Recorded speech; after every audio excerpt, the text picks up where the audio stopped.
Yeah. Yes, 1 second. Okay,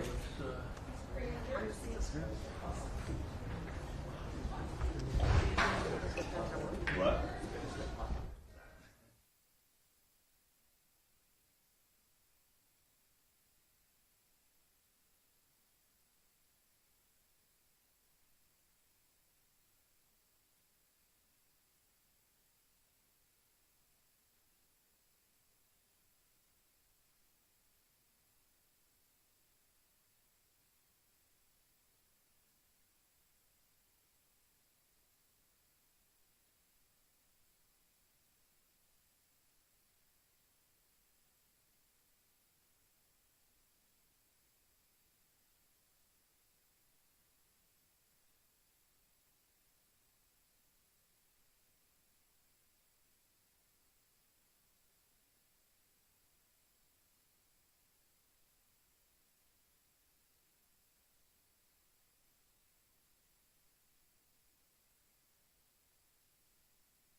what about,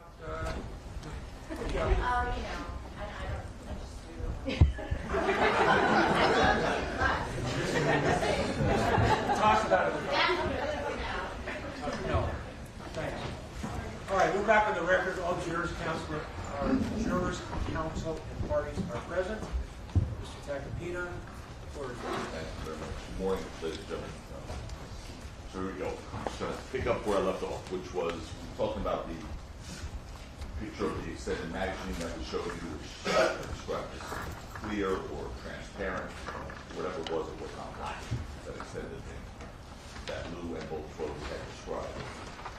So in the end, the prosecution on this issue, all issues really want you to believe really beyond a reasonable doubt, and look, you've all been here for his testimony. I would submit to you that's perhaps the most unbelievable witness in the history of American jurisprudence.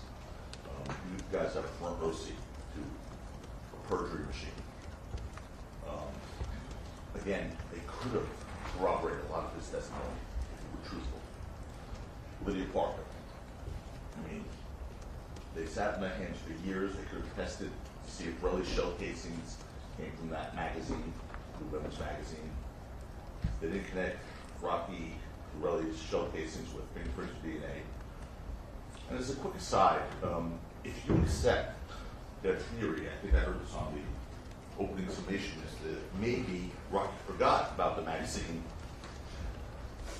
Why wouldn't he, if truly he had a gun and he was trying to get rid of the evidence of the shooting from November 6th, why wouldn't he have gotten rid of the magazine also? Why keep it for 5 months in plain sight? I mean, that's where it was, right? It's not like it was hidden somewhere in the house. They had to find it. It was in a box in his bedroom with all the other ammunition, with the legally registered guns in plain view.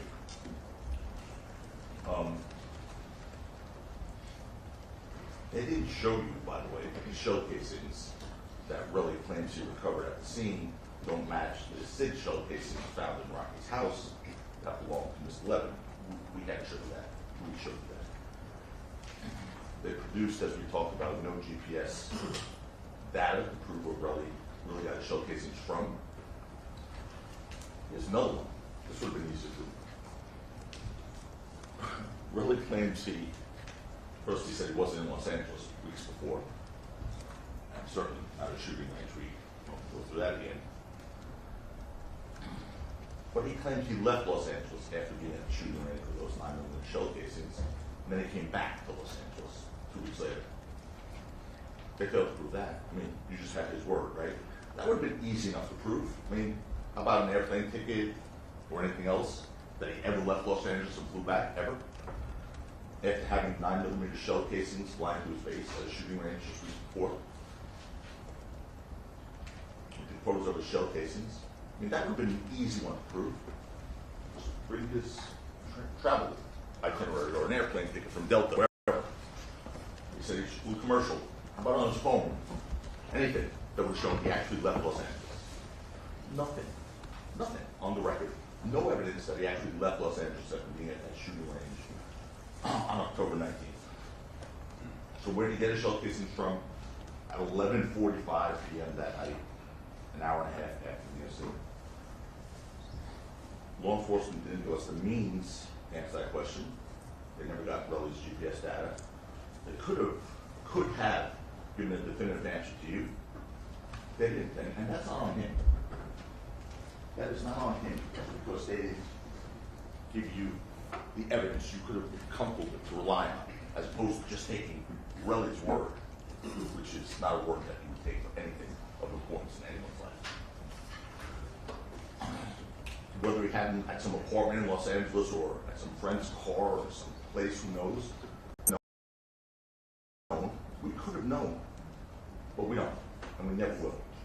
And because the prosecution gave you, no one in this courtroom, the ability to track where Relly went in the hour and a half after the incident. Only Ill's GPS data did we get. It shows they could get it, they just couldn't get his. They just want us to take his word on that, word of the pathological liar. Look at all the things they failed to corroborate that they could have. To corroborate Efron's account, the DA could have done any of the following. And would have given you a sense of comfort, a sense that, hey, you know what? He did tell the truth about this anyway. They could have called Efron's girlfriend, Lydia Parker, who was allegedly with Efron when he claims he retrieved the shell casings. They could have collected GPS data from that night, from Efron's phone, to prove he returned to the scene. Again, they did use it for Ill's phone, but chose not for Efron. Could have looked at the metadata on the photographs that Efron took of these shell casings, which would have shown exactly where he was when he took those photos. These are things they could have done to corroborate him. Go ahead. They could have produced a plane ticket or receipt to show that Efron actually left Los Angeles after he went to a shooting range 2 weeks before the incident. They didn't do that. They could have called this Asap Bari to corroborate the conversation that he allegedly had, or that allegedly happened on November 5th, the day before the incident, with Bari and Rocky, in which Relly claims Rocky badmouthed him. No phone records of that, nothing. Then, of course, they could have tested Efron's casings to see if they came from the magazine found at Rocky's house prior to the trial. Of course, they could have tested Rocky's DNA against those casings or the magazine, and they did neither. Those are just some of the things. I mean, those are deficiencies in the evidence. And they create reasonable doubts. They're reasonable doubts. And especially when you consider what Relly did with the photos of those shell casings. He didn't go running to the police saying, hey, help, I was a victim of a crime. He tried to extort money out of Rocky by going to Rocky and his manager first. And I want to remind you that there are two hurdles the prosecution has to overcome to get a conviction in this case. First, proving that Rocky did not carry the prop gun. And then, of course, they can't do that beyond a reasonable doubt, not even close.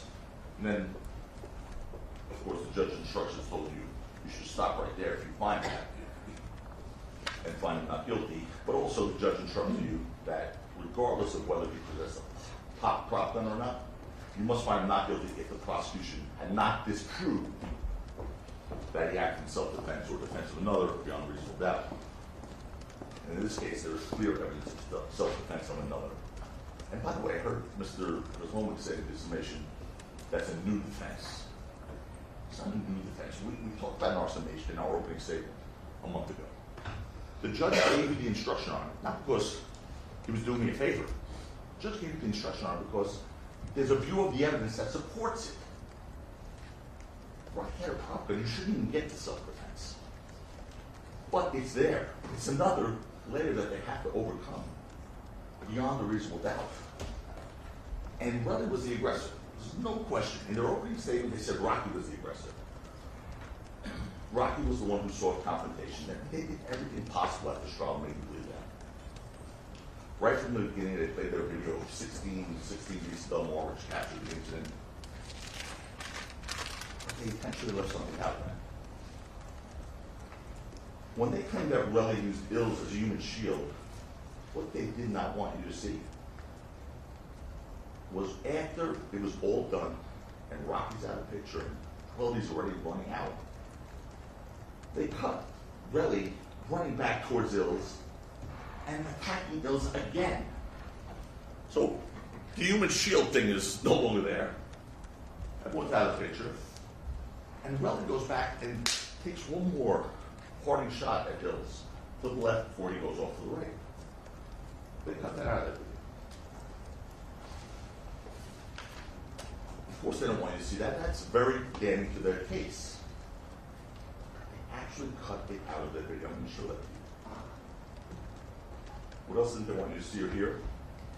The first shot actually occurred on the 1616 DC Del Mar video, which is why Detective Flores' testimony established that they mistimed the first shot. Remember Detective Flores talked about this. As opposed to our video, which you know is the accurate timing based on two things, your eyes and 12. It's not a game. There's way too much at stake. His life is at stake. It's not a game. Detective Flores gave us uncomfortable testimony in that regard. It was a rough estimate, he said. They tried. That's not good enough. Gave you a living example how their timing was off by a whole second. I showed you the video where one thing said 8 seconds, yet the video was 9 seconds. Detective Flores said, yeah, it was. But I didn't make it. I didn't make the video.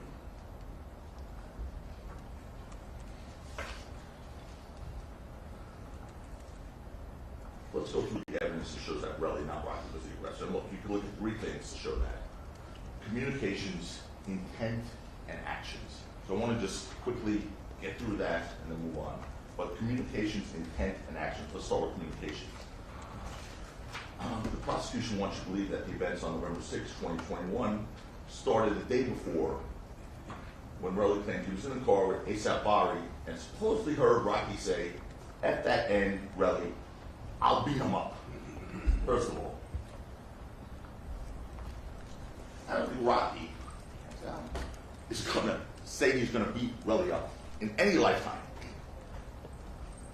He's not, I think Relly made fun of him, made fun of his manhood, called him some derogatory names. He's not a gangster, he's not. Certainly, he's not thinking he's beating Relly up. And what's the proof of that? What's the proof of that conversation that started it all, that showed Rocky was the aggressor?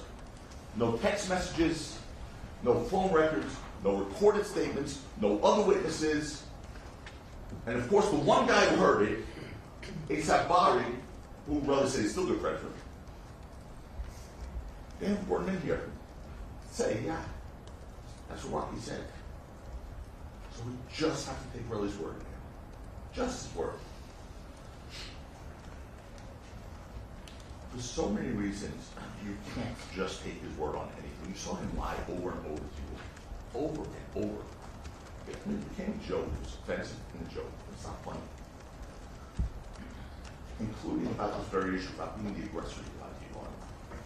And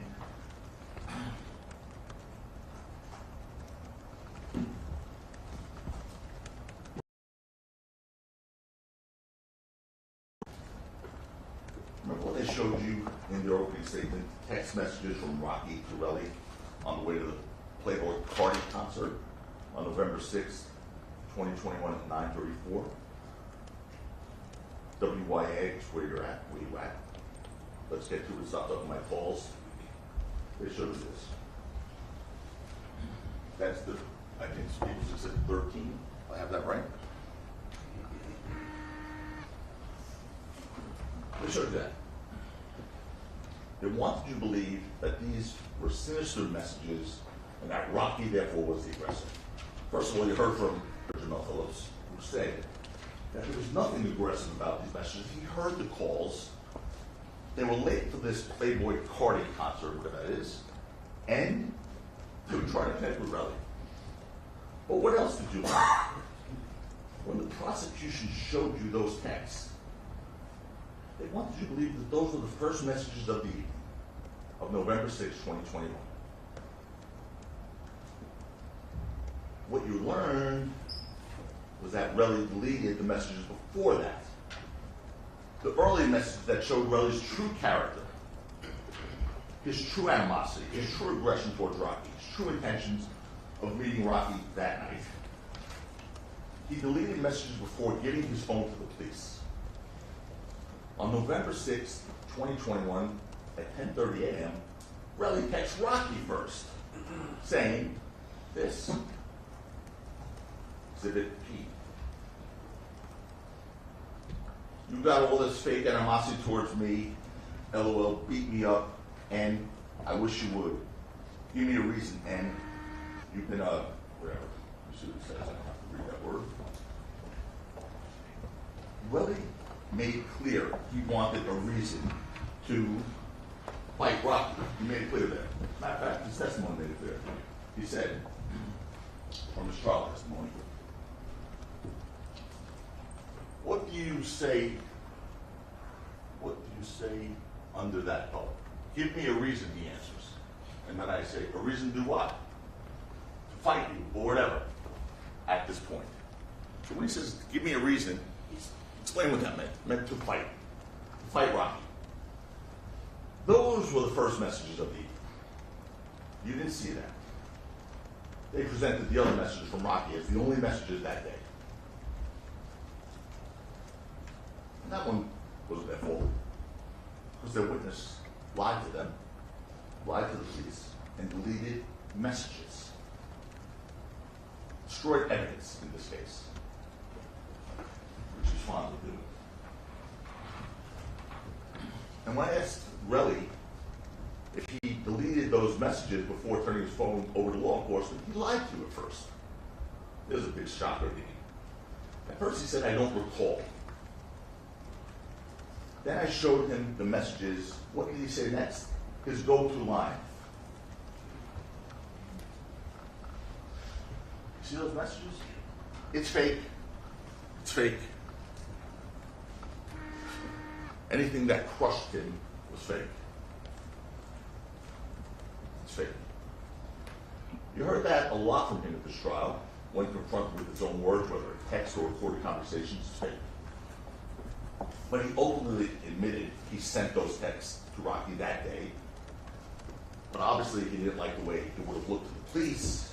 He chose him to be the aggressor. So it didn't fit his narrative, so what did he do? Well, delete them.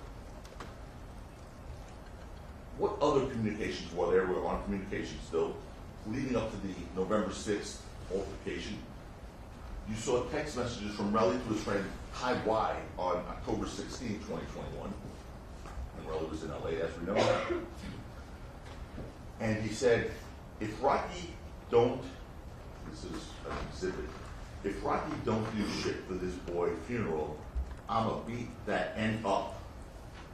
So, he's now threatening to beat Rocky up because he didn't think you heard what that was all about this ASAP member, ASAP Josh, who passed away. Rocky stepped up and paid for the to be flown back to New York and the funeral expenses for the family. For some reason, Relly on his own just thought, well, Rocky didn't take care of that. You know, so he would. In fact, he did. He learned. So Relly sent that message on October 16th, threatening to beat Rocky up. Of course, when I first showed him that message, they objected. Not sure why that's his message, because they didn't want you to see that. Threatening to beat Rocky up. And why? Why did that not be relevant for you to see? It's offensive. That is offensive. That we had to bring that to you. Relly's willingness to lie to you over and over again without regard for his oath to tell the truth is offensive. When I asked Relly if he sent that message to, if he sent the message about beating up Rocky, he lied again. Falling back on his usual answers. I don't recall. I don't recall if I sent it. So I showed him, and his response. Look at his response here. What am I looking at in his text messages? He said, what? It's hard to read that for you guys. It's hard to read it for me. But what he says is, what am I looking at? That text? I don't recall that. I don't remember that. I wouldn't even write that, he said. And that's at the bottom of that red box. I wouldn't even write that. And when I explained to him that the text was given to us from his phone, from the district attorney's office, he changed his answer to, this means nothing. Even if it was okay, yes. I mean, just like that. Just like that. From, I don't write that, I don't write like that, to, sir, this was given to us from your cell phone from the district attorney's office. Are you saying that's not yours? This means nothing. Even if it was, okay, yes. So in a matter of 5 seconds, he went from, that's not me, I don't write like that, to, oh, they gave it to us from my phone? Okay, yes, it is me. That's perjury, ladies and gentlemen, that's perjury. Again, that's a crime, by the way, perjury. So I then asked Relly, if in that message that he sent, if the N-word in his text message, I'm gonna beat that N up, referred to Rocky. And you know what his answer was? I don't recall. Seriously. The message said, if Rocky don't do shit for this boy funeral, I'm gonna beat that N up. So why did he say I don't recall? Because he knew that that message showed his animosity towards Rocky, it showed his aggression, and it showed his intent. That's why we had to bring that message up to you. We had to show you that. That didn't come on direct. His intent, number 2. Relly's message made clear he was the aggressor. They give you a little window into his intent. But so does his testimony. When I asked him if he was upset in his belief that Rocky didn't follow through on his promise to pay for A$AP Josh's funeral, Relly suddenly didn't know what the word upset meant. That's literally what he said. I don't know what the word upset means. So I showed him his prior sworn testimony at the preliminary hearing, which was also under oath. That's a big deal for him. Question: you were upset, right? Answer in front of you as if it were no big deal. Yeah, I would be upset, he said. So the word he didn't even know what it meant a minute ago, he said, yeah, of course I was upset. His oath to tell the truth means nothing to that man. Absolutely nothing. Remember, he told you I could say whatever I want. And he saw him do that time and again. When I asked him if he was, quote unquote, pissed on November 6, 2021, and he was going to meet Rocky, he once again said, I don't recall. I don't recall if I was pissed. I once more had to confront him with his prior statement to get the truth out of him, this time with a recorded statement to a district attorney, Mr. Siegel. No, Engel. What's his name? Engel. Siegel's your guy. Yeah, Siegel, okay, thanks. Engel. Brett Engel from the district attorney's office back in 2022. And he said, oh yeah, I was pissed. Again, why did he first say I don't recall that he was pissed when he had said it in so many other places over the years, but he didn't want to be pissed? He knows that makes him out to be the aggressor on November 6, 2021. And we were talking specifically about November 6, 2021, when he was pissed.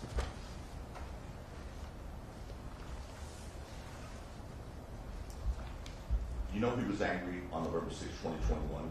You know, he was now pissed and upset with Rocky.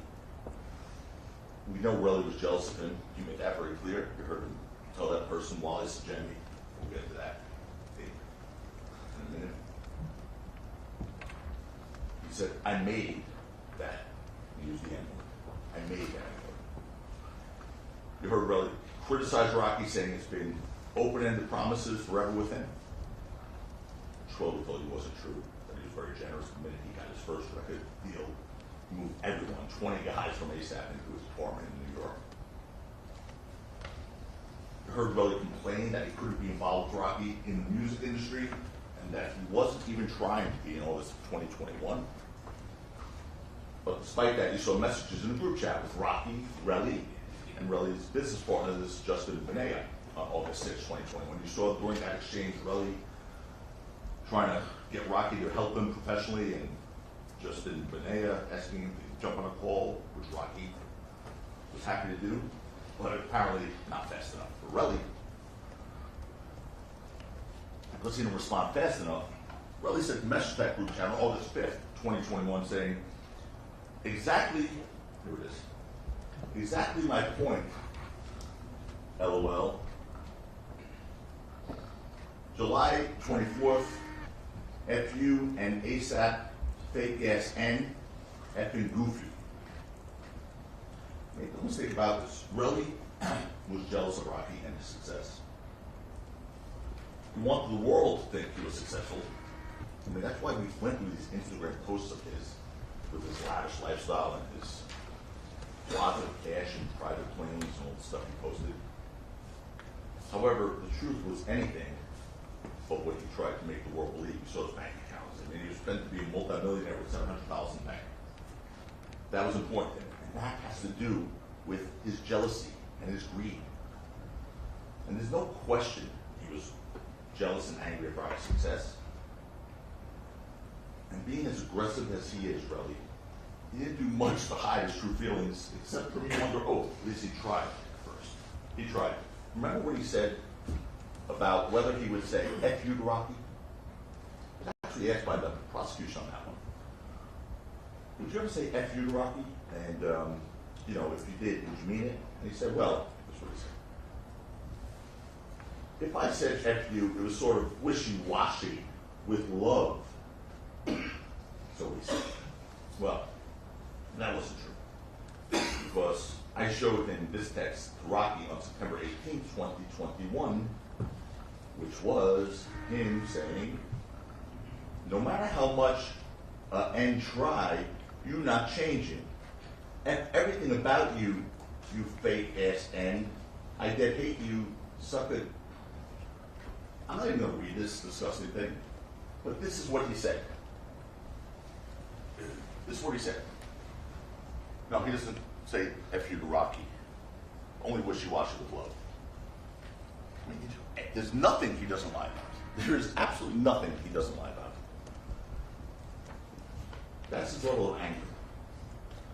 What was Relly's response when seeing that message? Look at his response. Yeah. Yeah.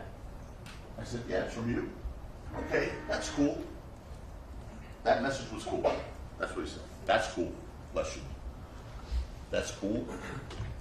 In which world was that message cool for anybody? That despicable message cool for anybody?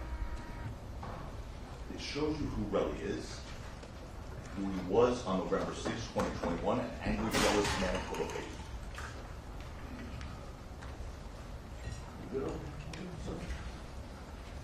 Third, his actions. His actions on November 6, 2021 make it clear. His actions in this court will make it clear. When I was questioning him, he became hostile, volatile, and aggressive. I mean, at one point he flexed his muscles. He cursed in the courtroom. Fell first to me. He yelled. And he thought I was disrespecting him by asking questions. He looked like he was ready to jump off that stand.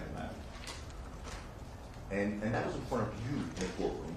And just imagine what he's like in the street. It doesn't take too much imagination when his actions were caught on video. I'm going to show you that video. But he claimed he went back to the scene, by the way, to take photographs of cameras there after the incident. He said, I went back to take photographs of cameras. Well, you know, if that were true, you would have seen those photographs. They didn't show you those photographs because they don't exist. They don't exist. Apart from his word, there's absolutely no evidence that Relly ever photographed a single camera at the scene. And that's because the last thing he wanted was for the police to see what was actually happening with these altercations. And listen, folks, I have to say this to you. I just hope I haven't taxed your patience by my persistence and my zeal. Yeah, I've never learned how to talk about human liberty or faith concisely or complacently. I just don't have that ability. I just don't have that talent. And I know I'm covering a lot of material here, but I don't know like what you need to hear and what you don't need to hear. I don't know, you know, if I'm going through something, you're like, yes, we know that already, Mr. Hackney. I know you can't say it to me. But I just can't sit down with all that's on the line here and thinking I didn't cover something. So please bear with me. I know this is a long process, but it's my last chance to speak to you. And again, there's just so much riding on this that I just can't be brief. I can't cut corners here. So please, please accept my apology that I'm going on and on, but it's important to him. And I just don't know what's important for you guys. So please. So the one on Argyle Avenue, each of those two instances, the one on Argyle Avenue, the other one on the corner of East Del Mar, Relly was expressing both his anger, jealousy, and hate. And following through on his threat just a few weeks before, about, I'm going to beat that end up.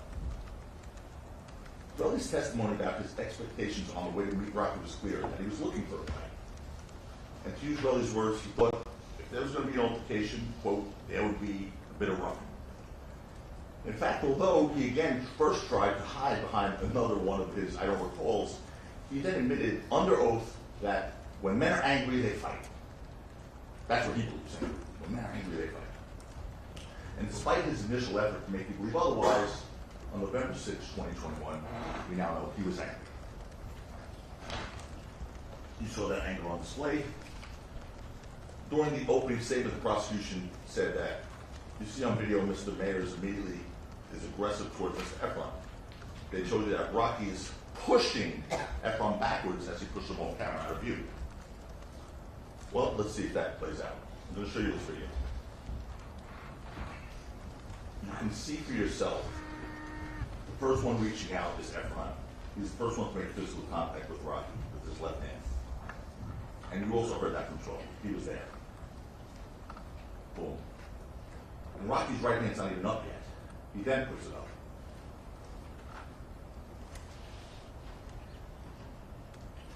And as Schwelby told you, consistent with that video, it was Relly who grabbed him first. And in fact, Relly realized his actions in this video were a problem for him. So although he first testified that he was a lefty, while watching himself in this video, he grabbed Rocky with his left hand, he suddenly switched to being a righty. I don't remember that testimony. He said, I'm a lefty, I'm a righty. You could always ask for a readback. He switched from being a lefty to a righty. He said, I can see I was stopping a little. Like I said, I'm a lefty. I'm a righty. Whether you're left-handed or right-handed is not one of those things you forget. It's not one of those things you mix up. Why lie about that? Why try to minimize? Because the video showed him doing that, what you just saw, being the first aggressor, the one to make contact first. And despite the prosecution's promise about that video, it does not show Rocky as the one who is the aggressor or immediately grabs Relly. It doesn't. And what else does it show you? It does not show you the prosecution promised it to show you, which is Rocky pushing Relly off the screen. It shows the opposite, and I'm going to show you what I mean. You've all seen and heard about how much bigger and stronger Relly is than Rocky. Okay. Not a fact in dispute. Consistent with that, Schwelby told you that Relly was pulling Rocky off the screen. But you know who else told you that? Relly told you that. He told you I was pulling him. That's his testimony. For his standard operating procedure, when I first asked Relly if he was pulling Rocky back, he said he didn't recall, he didn't know. Then, after being impeached with his prior testimony once more, he heard his answer.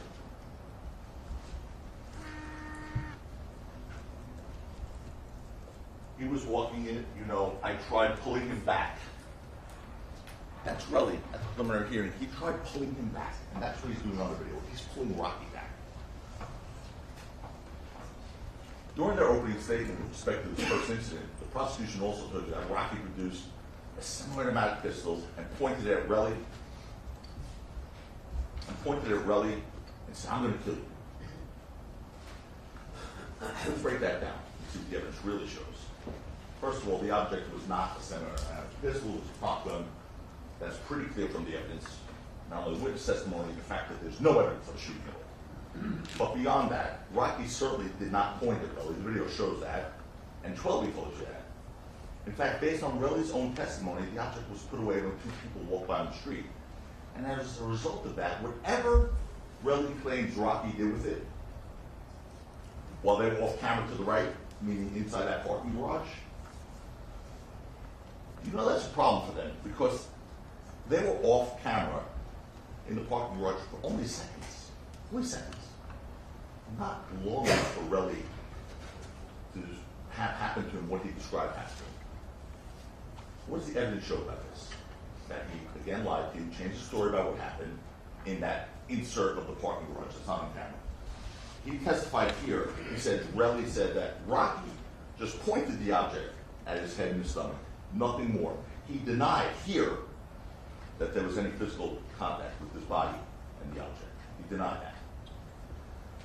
But when he spoke to the district attorney about this in that prior recorded statement in 2022, he gave a completely different version.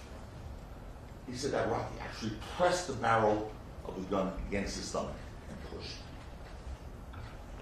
Why give a different version in this courtroom?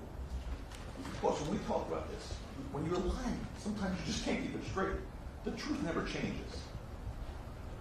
In that regard, remember what Relly first said to the desk officer, Kirk Anderson, one of the last witnesses for the prosecution, maybe the last, when he reported this incident on November 8th, 2 days later. Officer Anderson told you that Relly said Rocky pulled out the gun from 5 to 10 feet away as he was approaching. We know that didn't happen. And that's 2 days later. The video doesn't show that happening, but of course, Relly first reported this incident. He didn't know that there was video. In other words, Relly could not say whatever he wanted to say, as he thinks, but it didn't stop him from trying. Then he said that Rocky said during this incident, I'm going to kill you right now.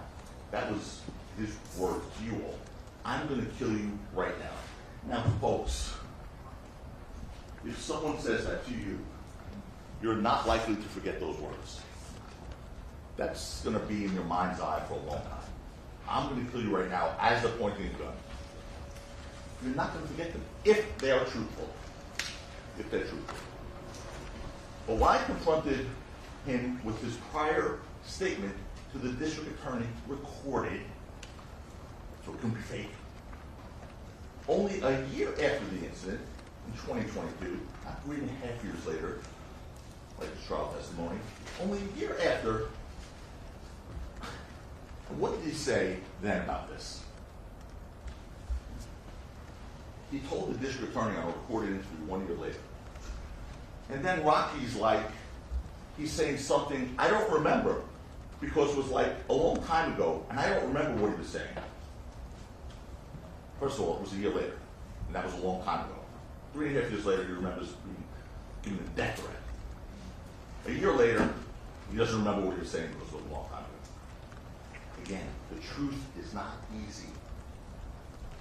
Sorry, the truth is easy to keep straight. That's the truth.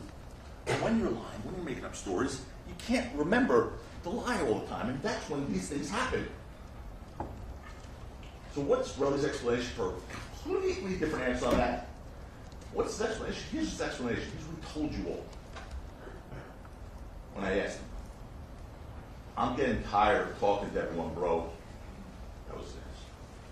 I'm getting tired of talking to everyone. I mean, you said Rocky said he was going to kill you to this jury. A year after this incident, you said, Mr. Efron, I'm getting tired of talking to everyone, bro. That's the answer. Just give me my 30 million, my 30 M's. I gotta get out of here. I want to talk about this. This is the man they want you to believe beyond a reasonable doubt. And I think we know from using our God-given common sense, the truth doesn't keep changing. It doesn't keep changing. You don't get inconsistent versions of the truth. You don't need to memorize the truth. And one last thing on this point, that first incident. You heard Twelby explain how he believed, it was his observations, how he believed the prop gun came into Rocky's hand during that first altercation. To him, anyway, to Twelby, what it looked like was that Rocky's sweatpants were falling down, and you actually do see that in the video, and that Relly was lifting him off the ground, and you see that, and that Rocky grabbed the prop gun to adjust it, because it had a little clip. That was Trolley's belief on what he saw in that chaotic moment. You have the video to watch for yourself. Along with that video, you have Trolley's testimony, and that makes this clear. Rocky was being strong-armed by Relly. No question about that. You see him being choked at one point by Relly, Trolley pointed out. He was grabbed, he was pulled, he was jostled.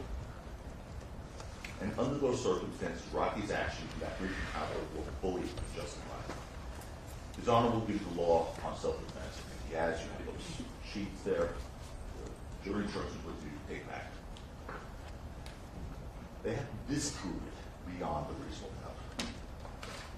They can't do that. That's a very heavy burden to carry. They won't be able to carry it. Yeah, that's in your property. And you know who tells you that? Not just the video, not just 12. Not just the video that you saw, not just 12. You know who else tells you it was self-defense? Relly. When Relly was talking to Wally Sajek, at a time he didn't think he was being recorded. You know, remember the recordings he called fake. Here's what he said. He tries to chest bump me. He tries to chest bump me and then pull out a gun for self-defense. Well, so the guy wanting 30 million, the quote-unquote complaining witness in this case, the victim, is saying he pulled out a gun for self-defense. But somehow you are supposed to believe he wasn't in self-defense. That's his words. That was Trolley's words, and the video shows that. That's it. That's it. Their own so-called victim is saying Rocky acted in self-defense. How could they prove otherwise beyond a reasonable doubt? They cannot. One last thing on this, when you watch the video, Rocky held the prop gun in his non-dominant left hand. You heard testimony of Rocky's right. The entire time, this is his left hand. Obviously, it was never meant to be more than anything but a deterrent. That thing is in his left hand all the time. Now, unfortunately, Relly wasn't deterred there. We heard about that after the first incident. You heard what happened. He followed Rocky, 12 in Hills, all the way down to Argyle Avenue, around the corner to Selma, and then to Vista Del Mar. Of course, when I questioned Relly about whether he followed them, he told you that he didn't. His answer was negative. Negative. So I tried to impeach him with his prior testimony, asking him whether he just said it was incorrect that he followed him. And what did Relly do? He became belligerent with me, asking me, when was that? What are you talking about? Because you tripped me. Like, I don't understand. That was his answer to me. Relly understood full well what was happening. They understood full well what was happening. Because when I tried to question Relly about this, there was an objection saying that the word following was vague. Following was vague. Anyone in this courtroom not understand the word following?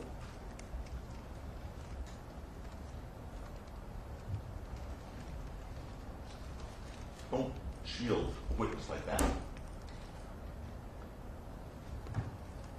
Relly said that previously under oath. They knew that. And despite efforts, and you hear that, Relly, you heard it yourself. Relly testified previously after the altercation by the parking garage that he followed Rocky Twelby and it was followed. So why did Relly and the prosecution fight so hard? Brett, you were hearing that. Because they knew that's not the act of a victim. No, that's improper. And certainly not the one who claims to have just been knowingly assaulted with a real gun. That's not the act of a victim. That alone, folks, is another reasonable doubt. That puts the nail in the coffin in this case. That is not the action of the victim. Following someone who just pulled the gun upon you, according to today's recollection, killed you. And you know it's a real gun, and you're following them. Not only following them, verbally assaulting them as you follow it.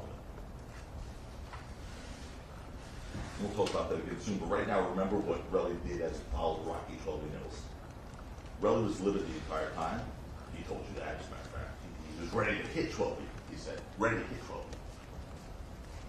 But only after answering, this is my favorite, honestly. Were you ready to hit 12? Correct. Court said, yes, no, I don't remember, I don't know. Court was giving them options. The witness's answer was, are you ready to hit 12? Was, yes, no, I don't recall, I don't know. Yes, no, I don't recall, I don't know. So, this is a game.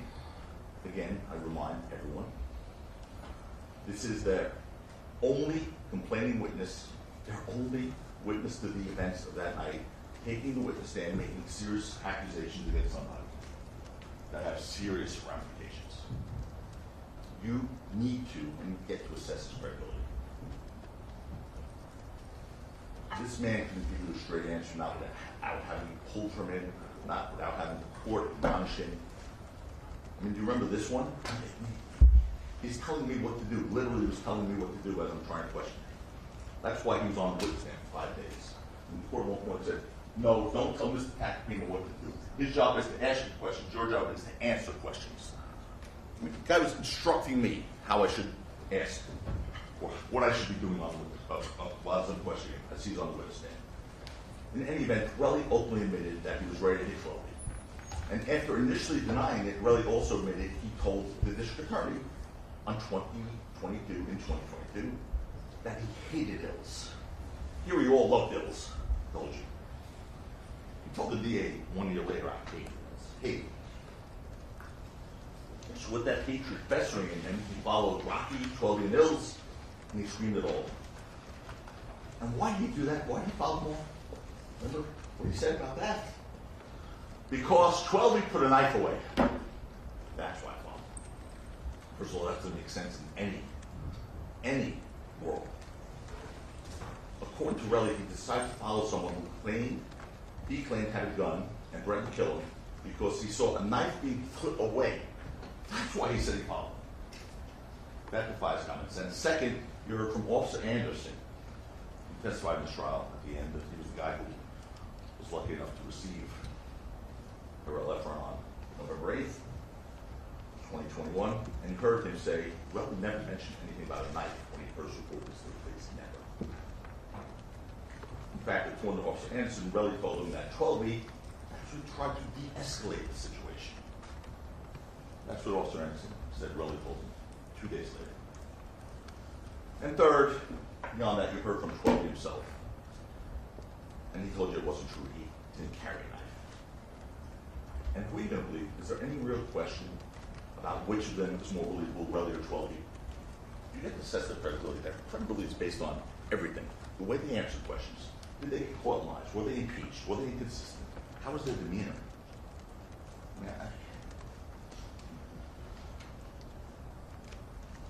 Relly didn't follow Rocky 12 because he saw a knife and he took it. He did it because he was angry and jealous. He did it because he wanted revenge. You heard what he was yelling at them as he was following them. He told Ills he was a crackhead.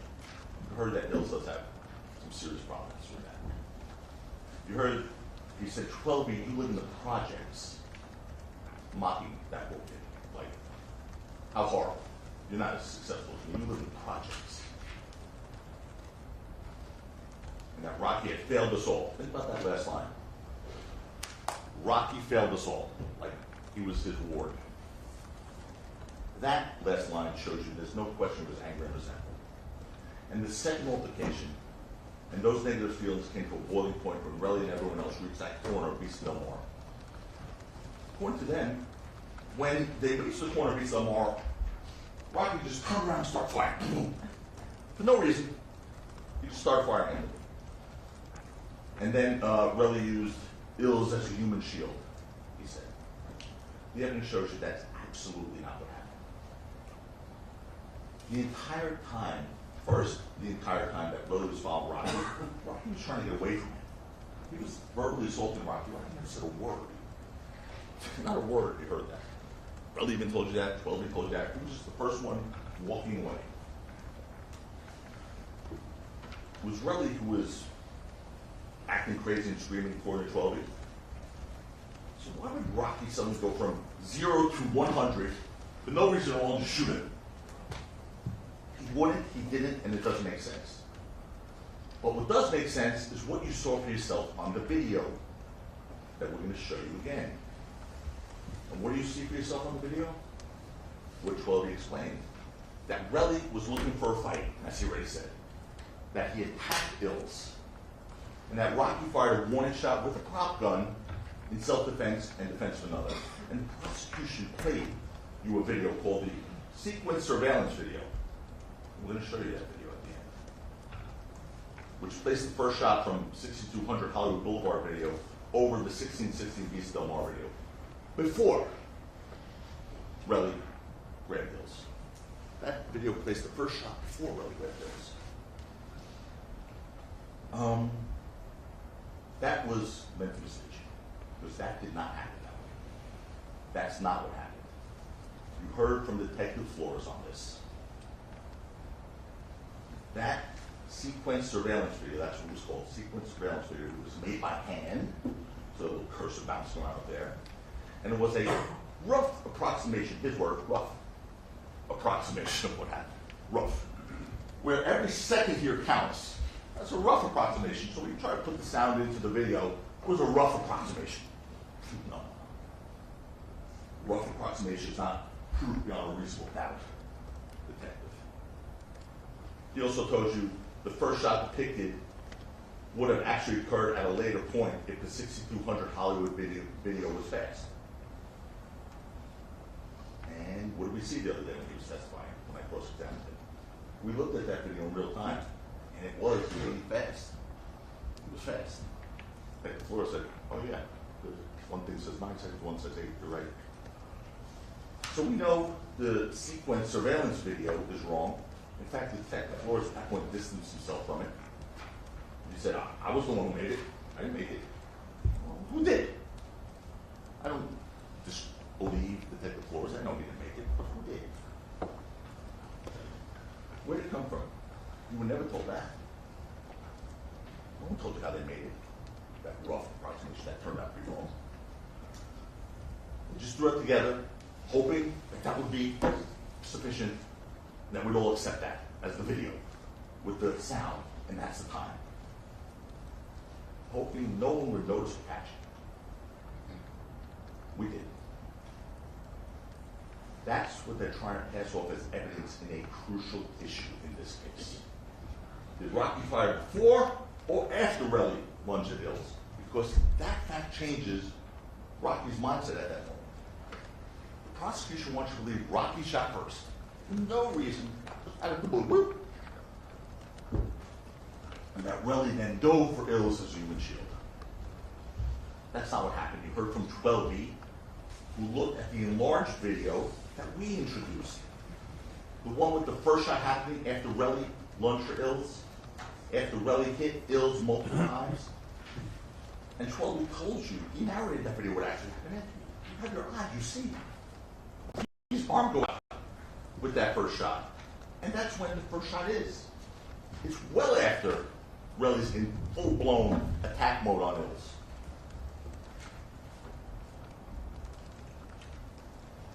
And 12B told you what happened. When the prosecution cross-examined him, they did everything possible to not let him explain what happened. They yelled at him, demanded yes or no answers, they berated him, anything but let him explain. They did that with 12B, a compliant witness, a respectful witness, over and over. But when I asked questions of Relly, I got speeches, insults, not answers, but I didn't cut him off. I didn't demand yes or no. If he wanted to tie the noose on his own neck of credibility, I let him. Let him keep going. But they kept cutting 12B off because they didn't want you to hear what really happened. No, that's an improper argument. Fair comment on the evidence. from a witness who was actually at the scene. And that's why the prosecution and their case detectives didn't even try to speak to 12 for 3.5 years. They knew who it was. They knew where he lived. 3.5 years they didn't try to speak to 12.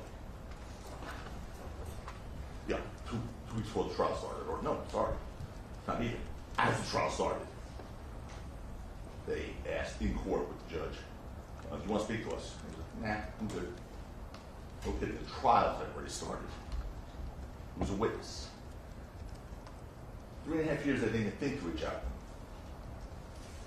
But they tried to make it think otherwise. They asked Detective Flores on direct whether 12 would agree to an interview. Detective Flores said no. That was it. No. Which would leave you with an impression, I would understand, that 12 was not cooperative and you must speak to him. What you learned on cross-examination, that Detective Flores only first tried to speak to 12 a couple of weeks ago in 2025. Come on. I asked Detective Flores, is January 2025 the first time you tried to interview 12 about what happened on November 6, 2021? His answer was, correct. Me personally, yes. So I had to follow up that one with you personally. When you say you personally, how about anyone else from the police department? His answer was, no, that would be the first time. I mean, Detective Flores seriously think I was just asking about him personally? Of course not. That was devastating to them. So I had to go through 3 layers of that. Oh, here it would be. We're putting it up in there. We're buying it. It was up. It's a nice beach. Well, it's a beach anyway, ladies and gentlemen. That doesn't prove it. There it is. Okay, that's so just so no one thinks I'm mistaken. Yeah, that's what he said.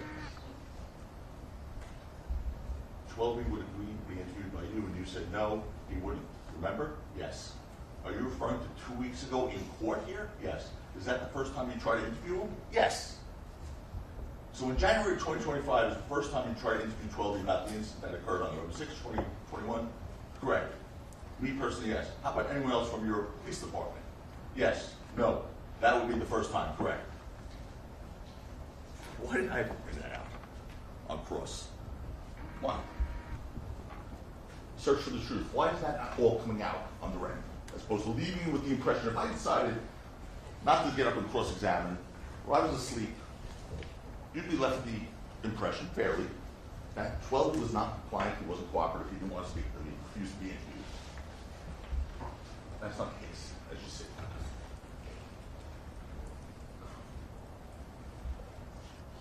In any event, 12 told you what happened. His testimony is consistent with what's seen on that video. Look,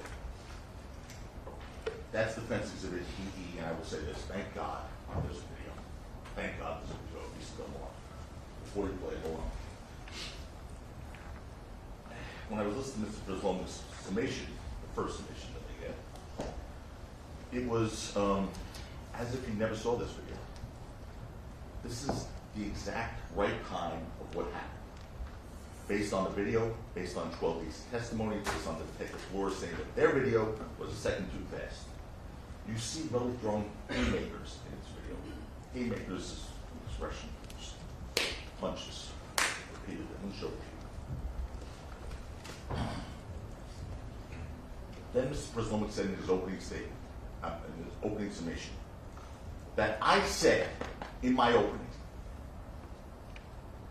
that I promised you I was going to bring in pictures of ills to show you. Ladies and gentlemen, I don't make promises I can't keep. And I will promise you, I never said that in my opening statement. As a matter of fact, they get to go again after I will not object if they put my opening statement up. No, that's improper. Sustained. Sustained. Show me anywhere where I promised pictures of ills. I never did. But that was argued to you yesterday. And why would they take pictures of Ill's bloody lip? on November 6, 2021, just in case there's a trial in 2025.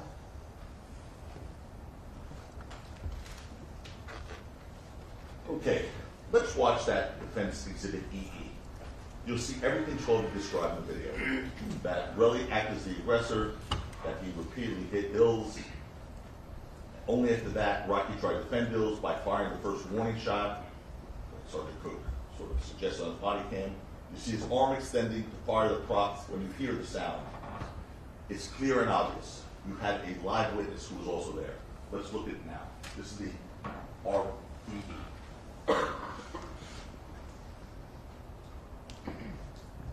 There's Rocky, there's Twelby, there's Hills, and then there's Relly. And you see him going after, then boom. Second shot. You see Relly still going after Hills. Still going after Hills. Rocky's gone. Twelby's about to go. Hills is stuck in the upper left-hand corner there. Watch Relly go back after him one more time left before he goes right. Bill's running away, he falls. And then Relly goes off to the right. Now, we have to break that down a little slower. It's very fast what happens. Again, guys, when you're deliberating, you get to see this. Judge, they get back in the room with them? Or? Yeah? What? Does this get to go back in the room with them, the video? Yeah. Oh, good. So, you can see as much as you want, as long as you want, as slow as you want, as fast as you want. But look, that didn't stop Relly. I'm not done with that yet. What you see is him repeatedly hitting Hills, move toward Twelby, and trying to hit it. And look, you see Relly literally cocking his arm back and slugging Hills. I'm going to try and show it to you here. I'm going to get that pointer.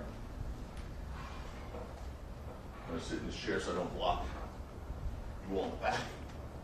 Can everyone back there see? Yep, big head, okay.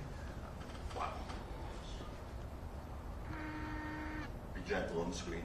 There's Rocky, there's Twelby, there's Hills, and there's Relly. And boom, he's going after him. Look at him, he's tussling, and there's the first shot. There's the second. And look at his arm going back and forth here. Can you go back for a second, guys?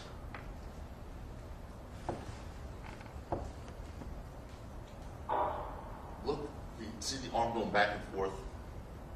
Go back one more time, guys. A little further. Please, thank you.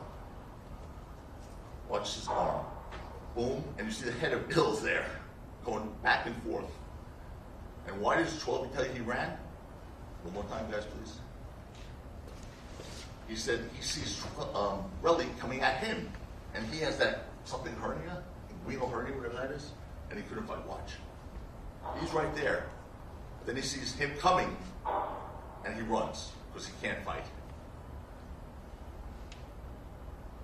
Look, it's over. Why is he still fighting? And he just knocks those down.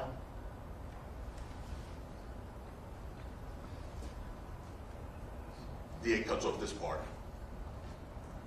Boom. One more. Good graces, and then he goes to the right and leaves. Well, the good news is you get to take that back in the video. The jury will know that. So that's good. You can see as many times as you want. Whatever speed you want. Stop it wherever you want. I encourage you to do that. That's the fence exhibit EE. That's the right time. You see, Jack, you do one more time, just that shot part. It's what Twelby told you, but again, you have eyes. Rocky's arm goes like that. That's where the shot is. I really described that. That's what he's doing. He's shooting down, he said. It's after Relly attacks him. Boom, he's hitting Hills. Boom, and you hear the shot.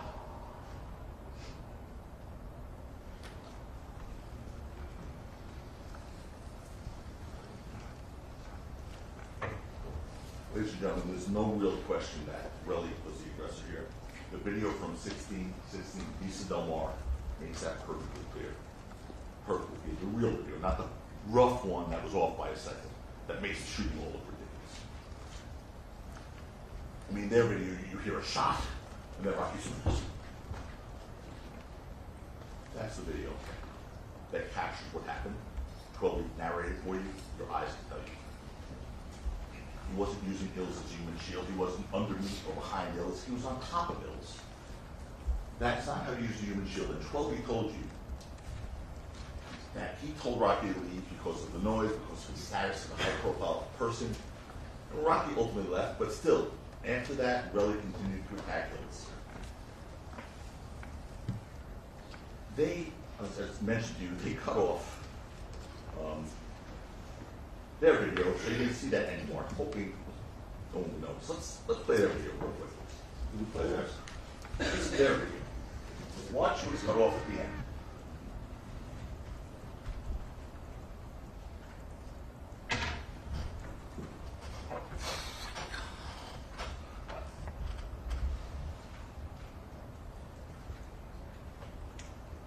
Rocky's going. Well, he said he's checking to make sure it was okay. Then he runs. That's it. 16 pieces of more. 16 pieces of more is cut off. Go back one more time, just where it gets cut off. Combined surveillance video. That's the one. What you know happens next is Relly, they're out of the picture now. Relly goes back and hits Hills again. 12 can describe it for you. Why did that not make it into this video? Go ahead.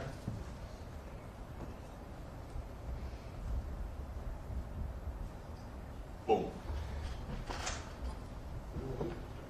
Because I think this chair is a little, there's a nail sticking out, by the way.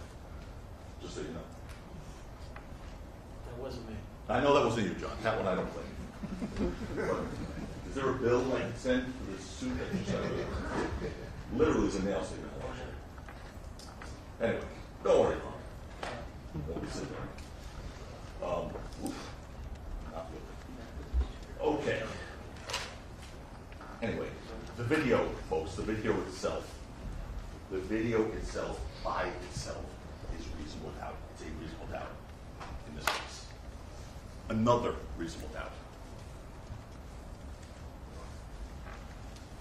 It just makes clear that their case does not hold water, that Relly was the aggressor, that Rocky acted justifiably in self-defense bills, even though he was carrying a prop gun, because Hills will be dead. That was a real gun on that second shot. And again, the judge gave you instructions on self-defense. I have to discuss it with you. What matters is the defendant's perspective is what matters. And what he thought was right at the time. Judge gave you instruction on that, reasonableness and all that stuff. You have to listen to that.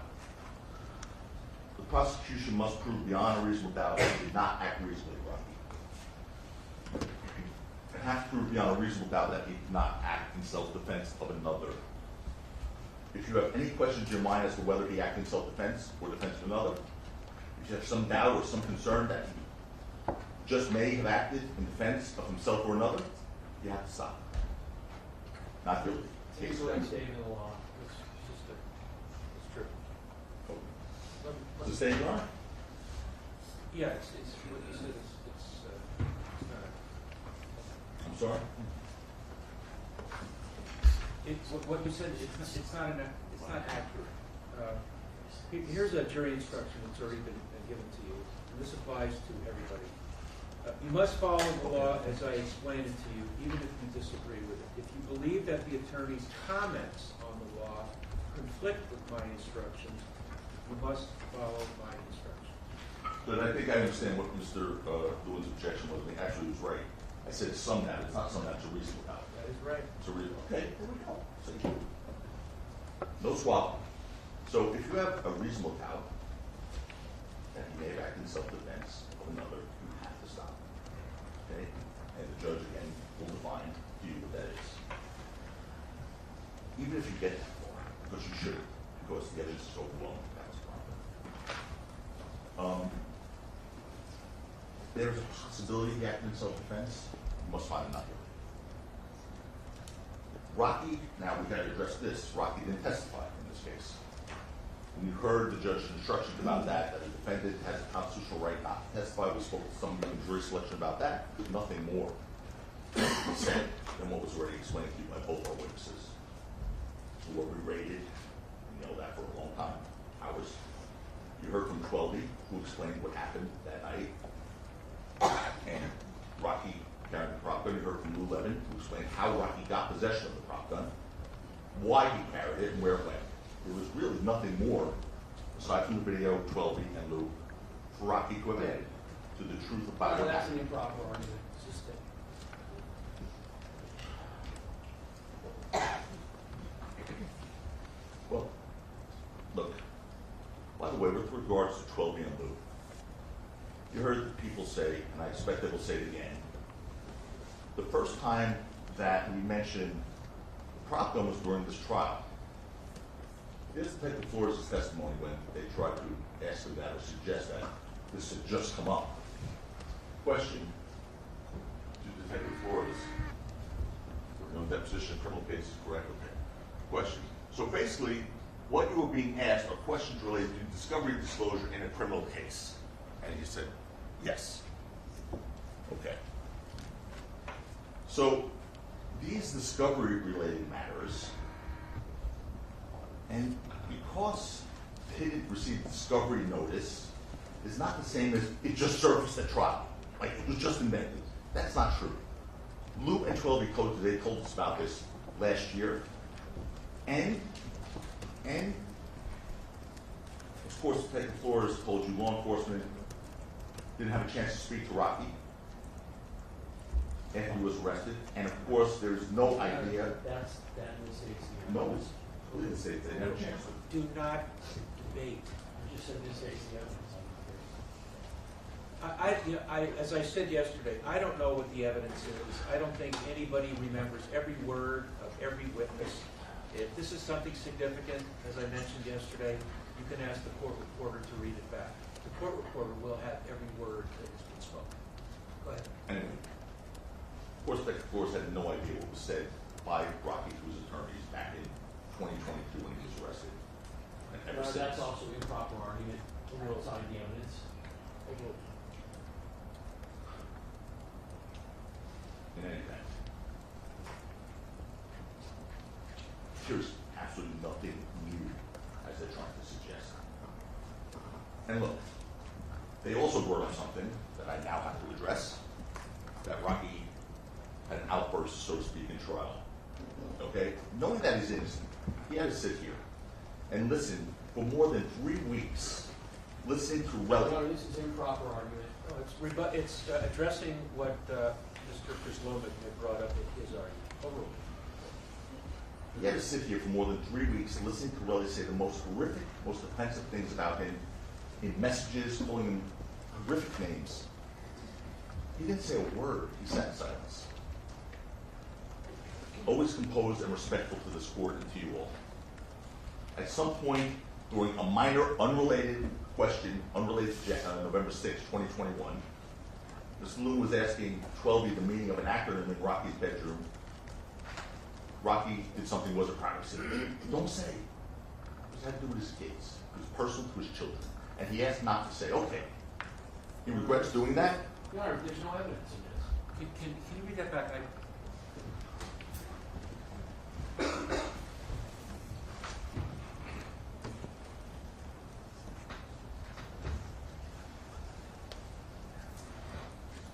Mr. Lewin was asking for the meaning of the acronym.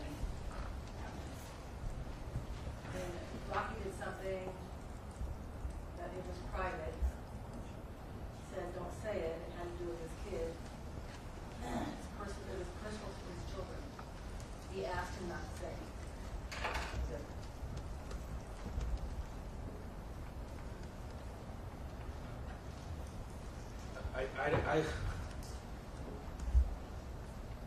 The jury heard what the question was. The jury heard what Mr. Mayers said. Leave it at that. Look, Go on. that had absolutely nothing to do with the facts of this case. The truth, what happened on November 6, 2021, whether he carried a prop gun, he didn't commit a crime. The fact that they actually argued that to you in their summation is indicative of just how desperate they are at this point. That was something worth mentioning to you in their summation. Let's talk about the crime of extortion by Relly. That was actually proven in this trial. Your Honor, that's improper argument. Overruled. For legal conclusion, crime. Overruled. That's why Rocky told Relly in a text message that night, go to the police. Go to the police. But Relly didn't, not until he got civil lawyers 2 days later, because it was never his intention to go to the police. You heard that loud and clear. Instead, his end game was always to take Rocky's money based on false accusations. That was always his intention. And that's why that night, instead of getting the police involved, Relly, according to him, with his shell casing that he claims he found, texted the photos of his shell casings and knuckle scrapes to Rocky's manager, John Heyman, saying he was going to be rich. And that following message was sent to his own business partner, Justin Benea, saying, I want to get this end's money. Within minutes. That was in his mind. And he heard Relly complain in bitterness how Rocky didn't give him opportunities. So when the opportunity presented itself on November 6th, 2021, Relly jumped all over it. Right from the beginning, Relly tried to get Rocky's money. Right from the beginning, without going to the police, without even going to a civil lawyer. So you heard from his own mouth what he knew that to be. Words so catastrophic to his claims in this case that his immediate reaction was to lie and say the tapes were fake. Fake. Get those away from me. You'll tell you Nora. Fake. Look. So you called him because we were presenting fake evidence to you? Yes or no? I don't know, man. This is wonderful. Why would you guys just keep playing fake audio to me, like fake stuff? I never said none of that to him. It doesn't even make sense. It doesn't fit in with his tapes. You're trying to slip it in. Okay, stop. All right, let's check the question. Fake audio tapes. Fake audio tapes that the district attorney played yesterday with the Terrell Farm name next to all his quotes. And if Terrell Farm was sitting here yesterday, he'd be screaming, those are fake! During Mr. Brzomik's summation. I heard Mr. Brzomik say in his summation, who cares what he said to Wally? Who cares? Did the DA forget the import of that conversation? That he committed perjury to you? And said that they were fake when they were real? And you know, during the cross-examination of Wally, the guy flew from Paris, by the way, on a subpoena because he had to be here. Okay? Literally, a 13-hour flight, they testified, and then take another 13-hour flight back. And the question was, you flew business class, didn't you? Like, as if that were the reason he took 26 hours of plane to get here to testify. I had him on direct examination for 10 minutes. Because he was here for two things. Do you know anything about this case? I know nothing about this case. Good. Is this tape real? Is that, do you make it? And is that your voice? And is that Relly's voice? Yes, it is. Bye-bye. Have a good flight back. No. 2.5 hours on cross-examination. But you know what was never asked on cross-examination? Not even once? Is the tape fake? Is the tape fake? Did you doctor the tape? Not even once.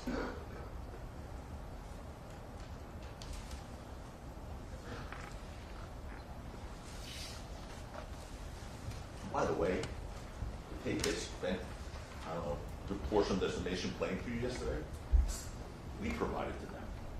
We provided them that tape. That they think is so helpful to them. They know those tapes are death.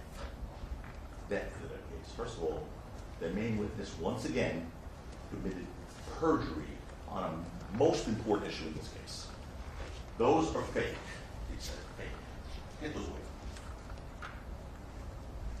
He is a clown.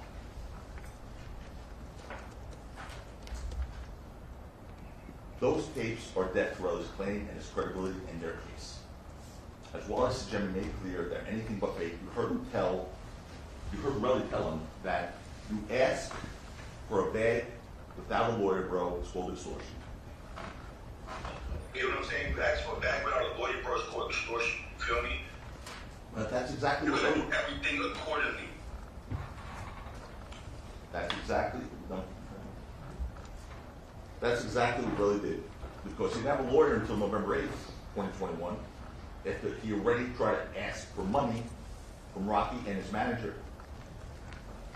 And after Relly lied about what he just told Wally Sajemi, we called Mrs. Sajemi just to establish the authenticity of those recordings. Nothing more. He knew nothing about this case.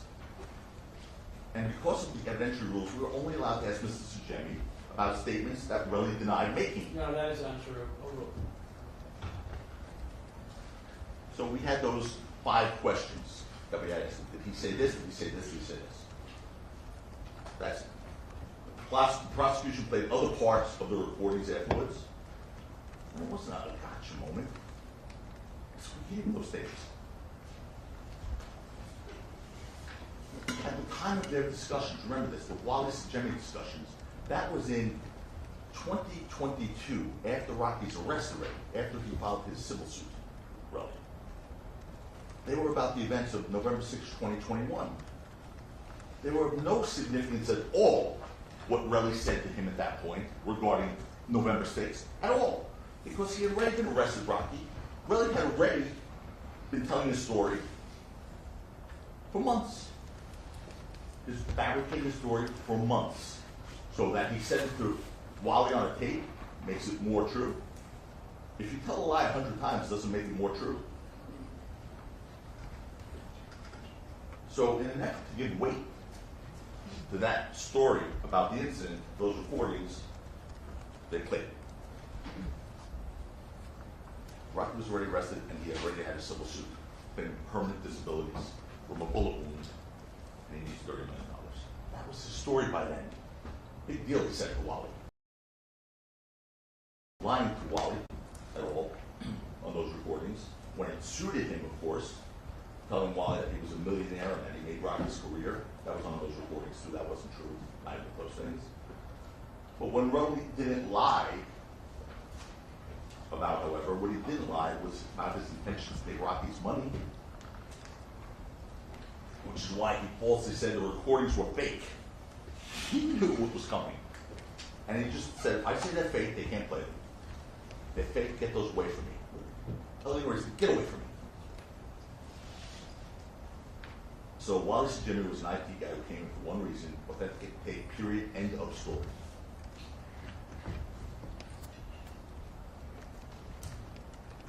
First question I asked him, do you know anything about the facts of this case? No, I don't.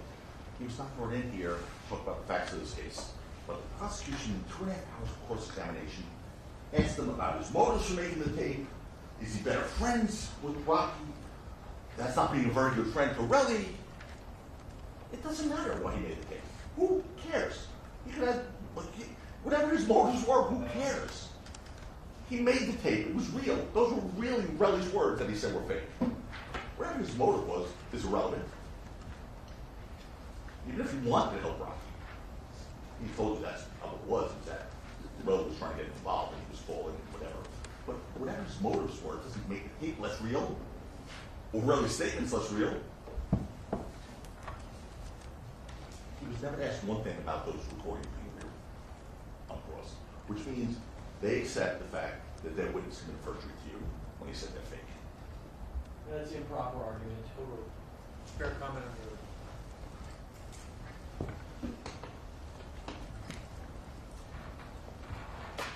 That should be offensive, and especially to you, the jury, trying to make a decision of such importance in this case. It's a lot on your shoulders. That should be, you should be offended by that, I would say. So what did Relly tell us on those messages? It was early text messages to Rocky when his manager, when they were trying to get money before his lawsuit, that he never cared about the police. He still doesn't care about the police. Quote, the end game, I'm suing the shit out of him. That's my end game regardless. I don't give a F about no police, and those are his words on the tape. In fact, Relly only went to the police after his effort to extort Rocky failed, and Relly's civil lawyer said, unless you go to the police, I'm not taking your case. That's why Relly showed up at the police station in Hollywood with a civil lawyer standing next to him 2 days later. What victim of a crime was the police station report a crime with an attorney next to him? Judge, want to do it now? Rick? If you have 2 more minutes, I you can can use go that, ahead. otherwise Sure, you sure, can break. sure. Yep, yep. Say again? I'll do 2 more minutes, just tell me when to stop. And then we're going to take a Yep. break. As a quick aside, you heard, by the way, the prosecution questioned Relly about telling the police he heard 3 to 4 shots, but only giving them 2 shell casings before having seen the videos, as if somehow that makes him more credible. That makes no sense. He was there, of course. He knew it was 2 shots. By this time, he already saw the video. He knows it's 2 shots. And in fact, he would exaggerate when speaking to the police. Does not make him more credible. By the way, when we spoke to Wally, he had up to 5 shots. He had up to 5 shots when we spoke to Wally. So before Relly went to the police, even before he went to a civil lawyer, you saw the messages he sent trying to get Rocky's money. Part of his plan to extort Rocky, Relly sent text messages to him, falsely accusing Rocky of trying to kill him. Obviously, Rocky knew that was false and was shocked that Relly would even make a claim, so which is why Rocky wrote him back. I tried to lie.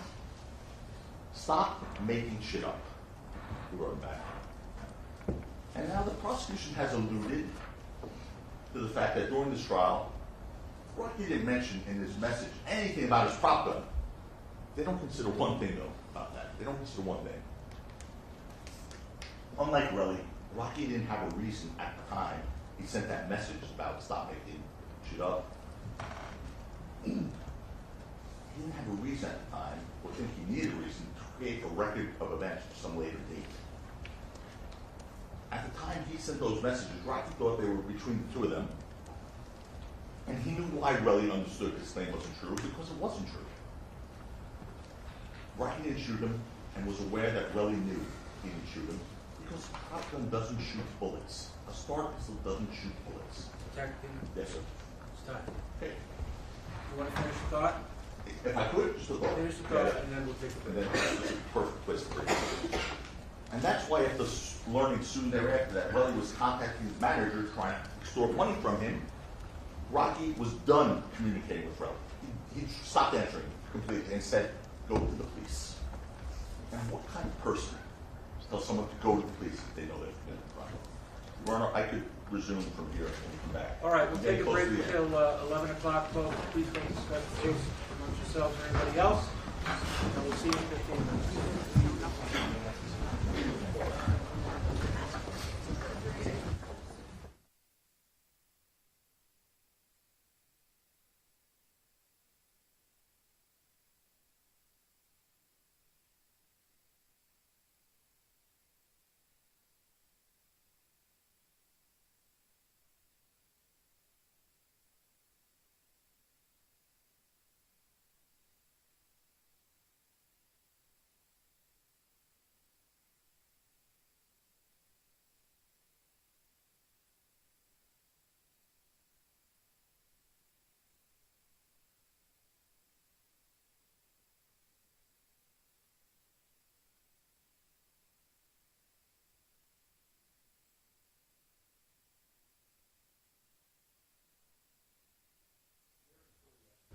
Unequivocally, do not mention the prosecution first. Here's a quote. On an objection, you overrule it. The prosecution accepts their witness committing perjury. It's improper, it's unethical, you said you're not going to tolerate it, and I object, and you make it clear to the jury that my objection you find annoying. It's very clear that the tone that we get when we make an objection that should be sustained is, what are you doing? That's what was said. You specifically... Lower your voice and don't yell at me. I told you before. I'll listen to what you say. Speak in a normal tone of voice. Judge, we're doing the best we can to make sure that this trial is ethically conducted. They have repeatedly, I've objected, you told them it's improper. You've overruled repeated objections where they are saying improper things. He just said a moment ago, this is a direct quote, the prosecution accepts their witness committing perjury. I object. You respond, that's appropriate comment on the evidence. It is not appropriate comment on the evidence, Your Honor. I don't know if you didn't hear it. I didn't hear that. So, Judge, What I heard, I could have been wrong, what I heard was that Mr. Tacopina was describing Relly as committing perjury. Judge, that's a direct quote. The direct quote was, the prosecution accepts their witness committing perjury. Here's another one. Relly committed extortion. There is no legal... Do you think the jury's going to ask for what the legal description of extortion is? Your Honor. Forcing someone to pay money, that is, quote, extortion. No, Your Honor. Go on to something else. No, I want to make my record. I mean, you're going to do what you're going to do, but I have a right to make my record. No lawyer can get up here, no lawyer can get up here and tell the jury that a crime has been committed when there is no instruction on that crime. When in fact, Your Honor, that's not the legal definition of extortion. We've objected, and the court again is basically telling me, don't worry about it, it doesn't matter. Your Honor, it does matter. After a while, when there are so many of these things, they add up. And when the court is saying, well, what they don't care about it. No, I didn't say they don't care about it.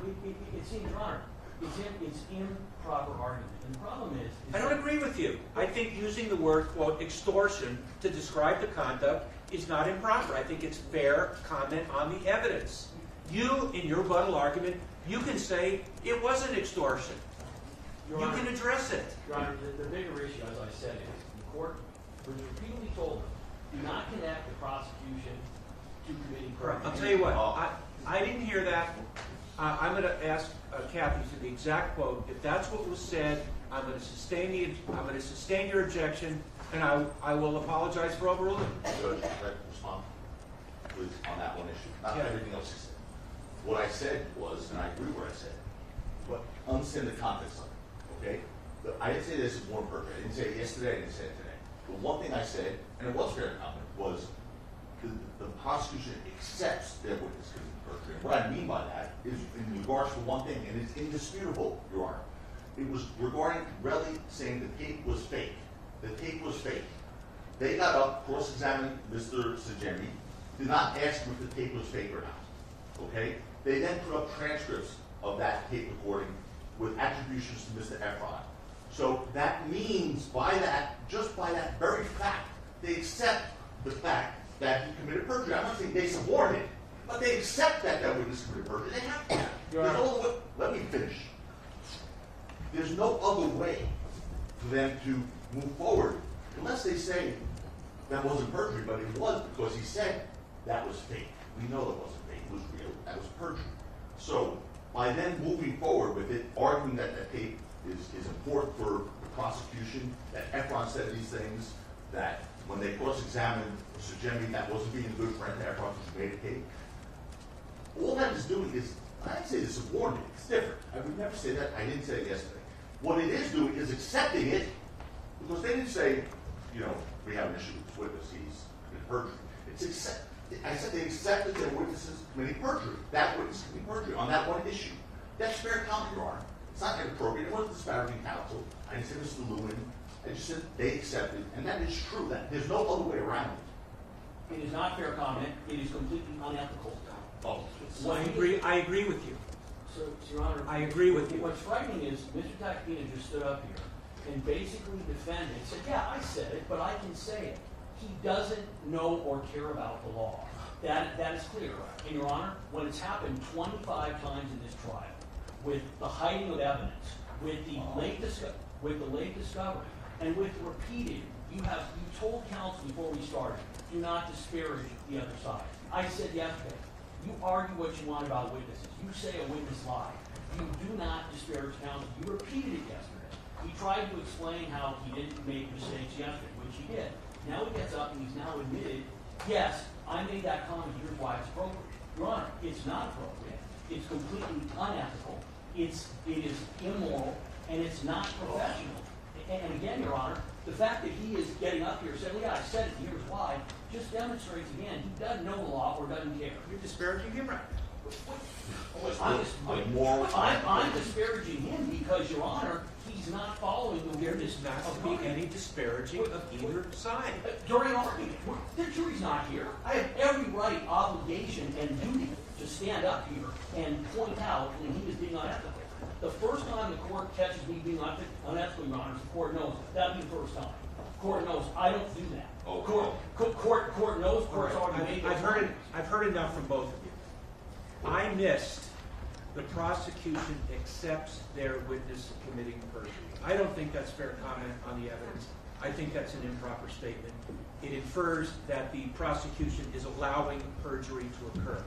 I'm going to sustain your objection, and I'm going to apologize for overruling it, and then move on. If I were the two of you, I would just move on and not make bring it to the jury's attention. I would point out, though, I told you at the beginning of arguments that if an objection is made, I'm going to do my best to call it as I see it. You have made 17 objections. I have overruled 12. I have sustained 5. I'm doing the best I can. I will continue to do the best I can, and that's all I can say. I just want to put on the record that these remarks about being unethical is not just about had it with him. This from a lawyer who, and I was sustained yesterday on it. This from a lawyer who asked in front of a jury for a stipulation that a shooting range was not in California when either he knew it was in California or had no idea that it was in California. Okay? So he literally asked for a stipulation in front of a jury that he knew was not true or didn't know if it was true. And that's unethical. That's unethical. And this is a guy who, the Ninth Circuit just said lie to a jury in the Brantford case. Your Honor, so Your I Honor, want to Your hear Honor, about him. one more thing out of him, and we air everything that's happened in this case, which the court's aware of. Stop. He might want to stop. I'm so threatened. You should be, Joe. Oh, Let's take a break. You should be. Don't tell the courts ever told me I was a liar. Hold on. Hey. Oh, yeah, I'm so scared of you. Stop it!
tell you that when I make a mistake, I own it.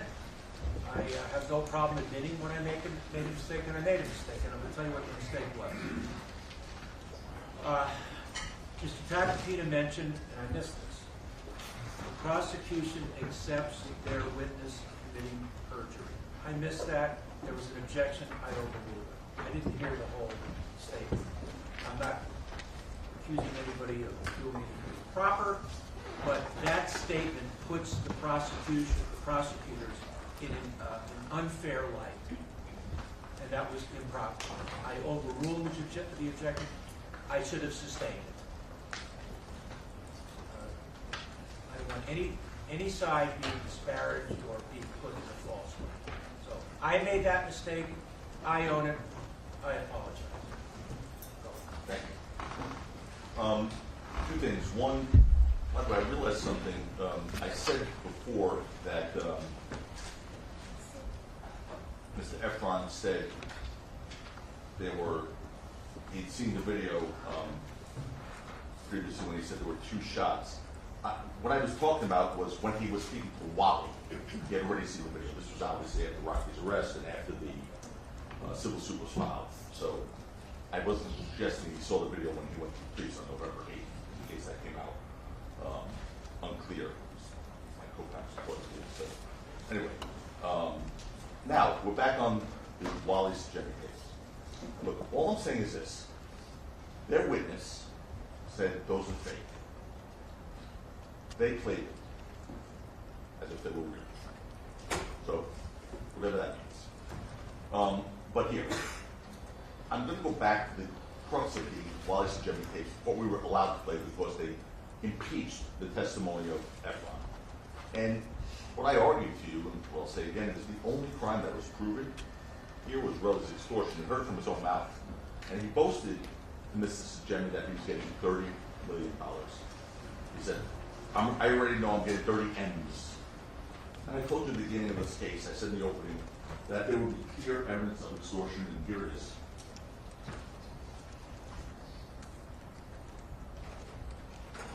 You know what I'm saying? That's what back when I was a lawyer first for extortion. You feel me? He's gonna have to deal with that and his political ties and everything else. Because once I walk away, when I get my cash, the case gets way weaker. It's just like a domestic violence case. If you was to hit your bitch and your bitch was to keep on going through with this situation, you go down. But if you're not there, then you're going against the state and it's way weaker. Stop for a second before we play the second one. You know, what he's saying is obviously he's going to trade his cash for the case. He's selling the criminal case. So he'll get his cash and he'll disappear. The example he uses, the analogy he uses, is disgusting. Of course, that's who Federal Efron is. He's talking about a domestic violence case, and he references hitting. He said she's a bitch, but I mean, that's how his mind thinks. That's his example that he could come up with. But it really just goes to show you who he is and how despicable he is. And that was the example he gave. But what he's saying here is, I get my cash, I'm gone. I get them. Play the next one, please. If I'm not there, he pays me out through my lawsuit. Oh. I'll walk away. Basically, it's and then it's a weaker case. find me because I'm gonna be on another island. Just relax. You get what I'm saying? They're gonna be scrambling to find me because now they have to go against Rocky, the state, and yeah, they have evidence in this and that, but it's not gonna be the same when you present it to a jury and you don't have a complaining witness. That's it. Game, set, and match. That's extortion. That's him trying to sell a criminal case for $30 million. That he will go to an island, be relaxing, if he gets his money. Too bad for them. They'll have to go look for him. They have to find him. Imagine poor Detective Flores having to go search around, looking for Federal Efron as he's on an island sipping pina coladas somewhere. For just $30 million. That's it. That's evidence of extortion. It's his mindset. He doesn't care about this. He just wants money. And you're his vehicle. only reason, and by the way, this transcript's a little tough to read, I think, for everyone, because I can't see it, but you'll have to go back with you, and you'll have the transcripts. But again, remember, the only reason he's not on some island somewhere relaxing, and we're all here in the schoolroom, is because Rocky refused to be a victim of his extortion demands. It's that simple. And that's why he's using this trial, really, using these prosecutors. Now he's trying to use you to get him his money. Because he knows that a conviction here will get him what he really wants in this civil case. That's it. This isn't about justice for him. It's about a payout and a payback. My last quote of some of the greats in our history, I just love using some of the words of our founding fathers, Thomas Jefferson, said an injured friend is the bitterest of foes. We saw that coming here, live and in color. Lest there be any questions about his true intentions, consider this. He sent an article, you heard this testimony, to Wally Sajak on December 24th, 2024, just before this trial started, entitled, Rihanna Fears Heartbreaking Consequence of ASAP Rocky's Trial. And he sent it with a smiley face. A smiley face. This parasite is happy if he can hurt that family, that woman, and her family by sending a smiley face. That's funny. That's funny. Because she fears the heartbreaking consequence of this trial. So he doesn't care about this trial. He just wants his money. He wants to be on an island relaxing. And he's laughing and mocking what he can do to Rihanna.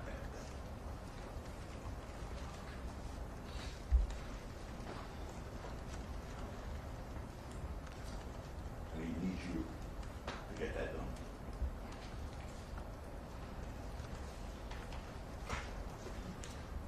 Ladies and gentlemen, the prosecution has not proven this case not by a long shot. It's not even, this literally, I'm not telling you what to do, this is a 5-minute verdict.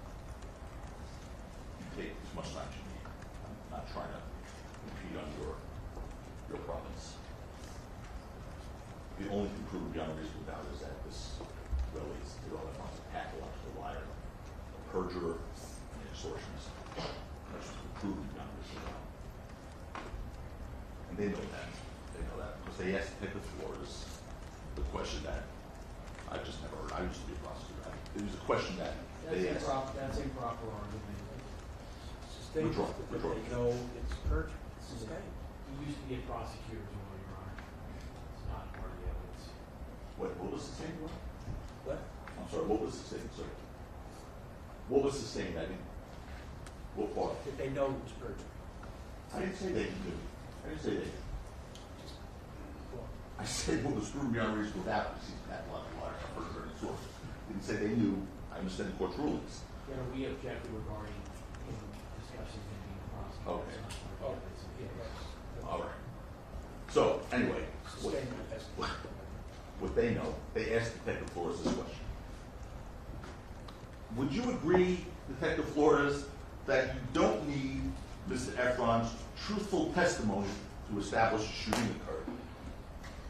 Well, first of all, you do need it. You do.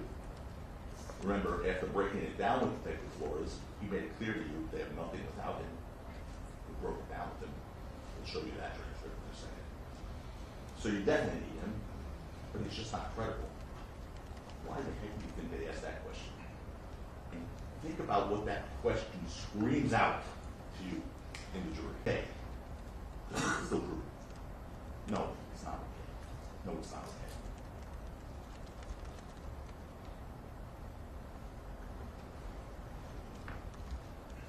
If you had to make a decision, the most important in your life or of that of your family is on his word, would you do it? Terrell Farms, would you do it? You all know what the answer to that question is.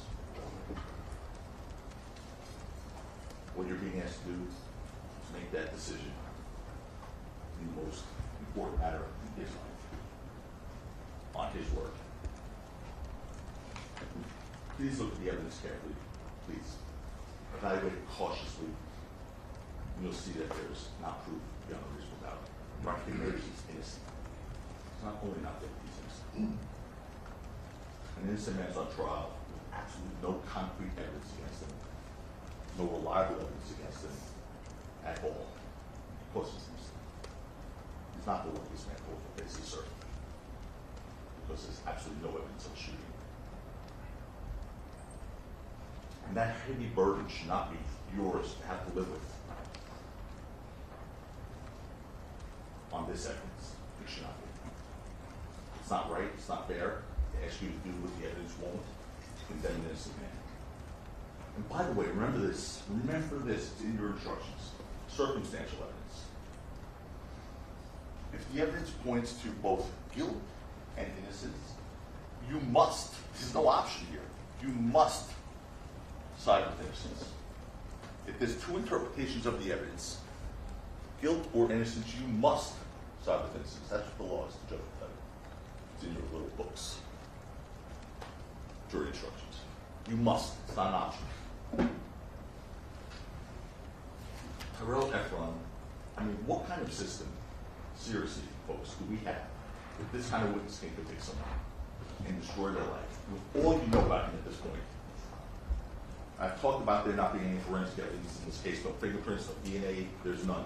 No independent evidence outside of Tyrell Efron. And ladies and gentlemen, the judge told you it only takes one lie under oath to throw this case out of court by you, if you choose.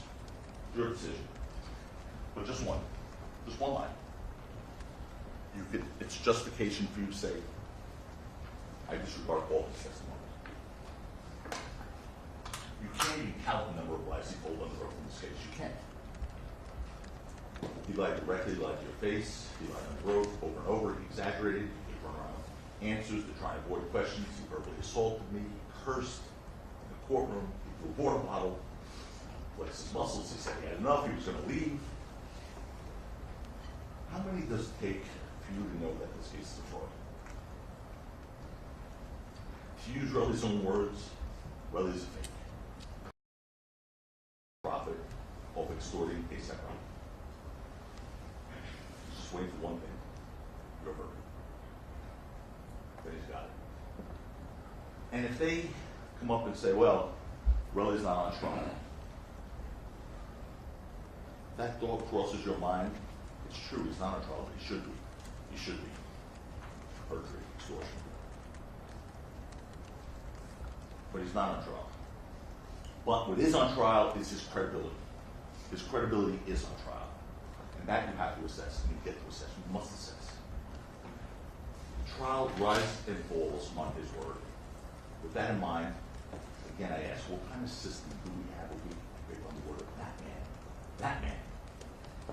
With all you know about him. The issue in this case is the life, future, and liberty of Rocky. And that's what will be placed in your hands very shortly. And the question I have you before you is very simple. Do you believe Tyrell Efron beyond a reasonable doubt? We're going to keep saying that because it's really what you need to discuss is beyond a reasonable doubt or not. If you don't, Rocky has to go free. And go home. He has to. You submit upon this testimony you've heard, the perjury you've witnessed, the lies you've seen, the destruction of pieces of evidence you've observed, the fabrication of others, Mr. Efron's trustworthiness. There's no way in the world that you can find that he's trustworthy beyond a reasonable doubt. There's no way. On the important issues in this case, so once he lied about it. He lied about everything. He lied about the important issues. And if you can't do that, if anything they said to you, if anything they presented caused you to pause or wonder what really happened, if you have a doubt, a reasonable doubt, Rocky must be acquitted. He must be. That's our legal system. You just witnessed extortion demands throughout the trial of Efron, the lies, the hiding of evidence,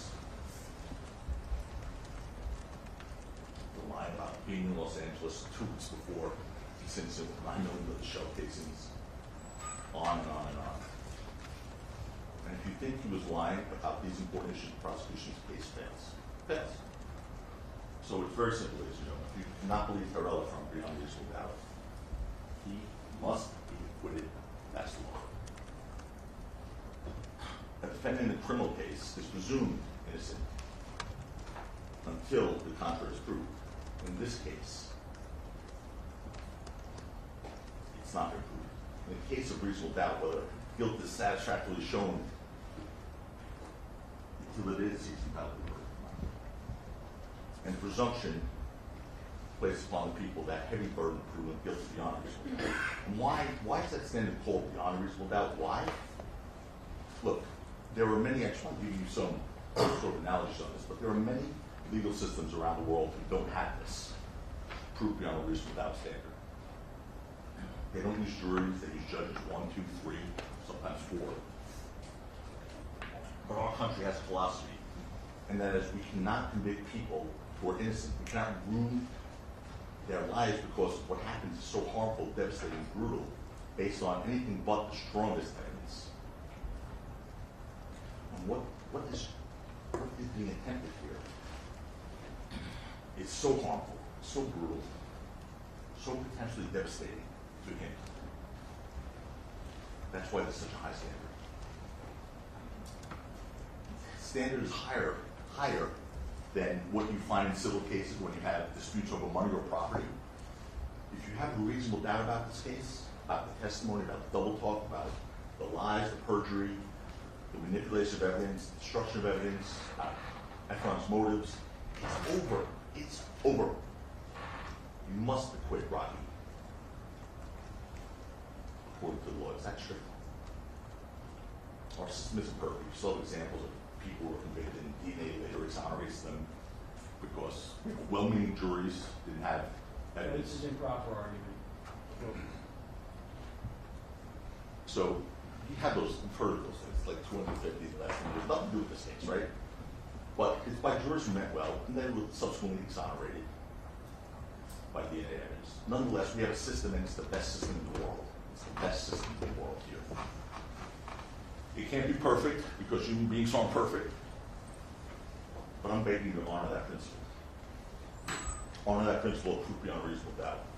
Rocky must be acquitted under that standard with all the problems, the falsehoods, the issues we've addressed. They cannot overcome them. They cannot overcome them. They can exaggerate. They can win dirt. They can mock the terminology of our witnesses. They can be sarcastic, repeating their unimpeached testimony. They can do whatever they want. They can't prove this case beyond a reasonable doubt. This case never should have been brought to begin with, based on Harrell Efron, once they learned who he was. These are what we call burdens of proof in our legal system. In a civil case, again, which is a dispute over money and property, the one side that proves preponderance of the evidence, that's the standard. They get the verdict. Okay? And it's often described in very simple terms. If you have a scale, like the scales of justice, if it just goes 51% to 49% in favor of one party, they win. That's a civil case. That's called preponderance of the evidence. That's enough to bankrupt somebody. That's enough to take away their business, leave them penniless. It is not enough to convict them of a crime. There's even a higher standard than that in law called clear and convincing evidence. And clear and convincing evidence, for example, in custody disputes, for example, where the custody of a child is at stake. Clear and convincing evidence in some custody disputes, you can take a child away from the parent if you prove by clear and convincing evidence that that parent should not have custody. They have not met the standards for the legal system requires for parenting. Clear and convincing evidence. Clear and convincing evidence alone is not enough to convict someone of a crime in the legal system. So take a child away, but not enough to convict of a crime.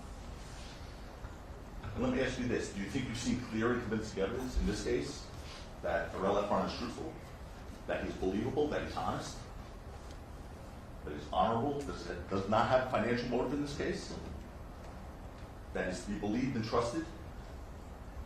They can't even meet the clear and convincing standard, let alone the highest standard in our legal system, which is beyond a reasonable doubt. It's not even close. To further explain beyond a reasonable doubt, and the judge gave some great examples in his preliminary instructions and how high that standard is. If you think someone may be guilty, that's not enough. If you think perhaps they're guilty, that's not enough. If you suspect they might be guilty, that's not enough. Possibly guilty, it's not enough. Probably guilty, not enough. Guilty likely, not enough. Guilty highly likely, not enough. It has to be guilty beyond a reasonable doubt. Ladies and gentlemen, when you get into that jury room, ask yourself, do we have a reasonable doubt about Tyrell Efron in this case? Any. Because all it takes is one. Just one. Just one. You have 100. All it takes is one. Look, my time is almost up. I want to apologize to you again for letting that this journey is taken. But you know, when you're seeking justice, there really are no shortcuts. You trade place with me. You want to fight hard and vigorously, especially if it was for a person who's maintained their innocence from the get-go, from day one. And I hope and I trust that you understand that in the journey towards justice, that there are no shortcuts. Let me tell you how this is going to proceed now. After I go, after lunch, I think, maybe now, the prosecution will get to go again for another submission, for rebuttal submission. We have this one opportunity to address you because they have this very heavy burden, so they go first and last. They will seek to rebut, which I brought up. Presumably, they won't be back up here talking about all sorts of new things, or they'll face objection.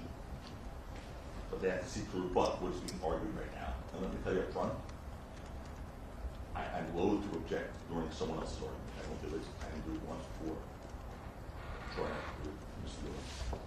But if something new is brought up, you know, it may be guilty.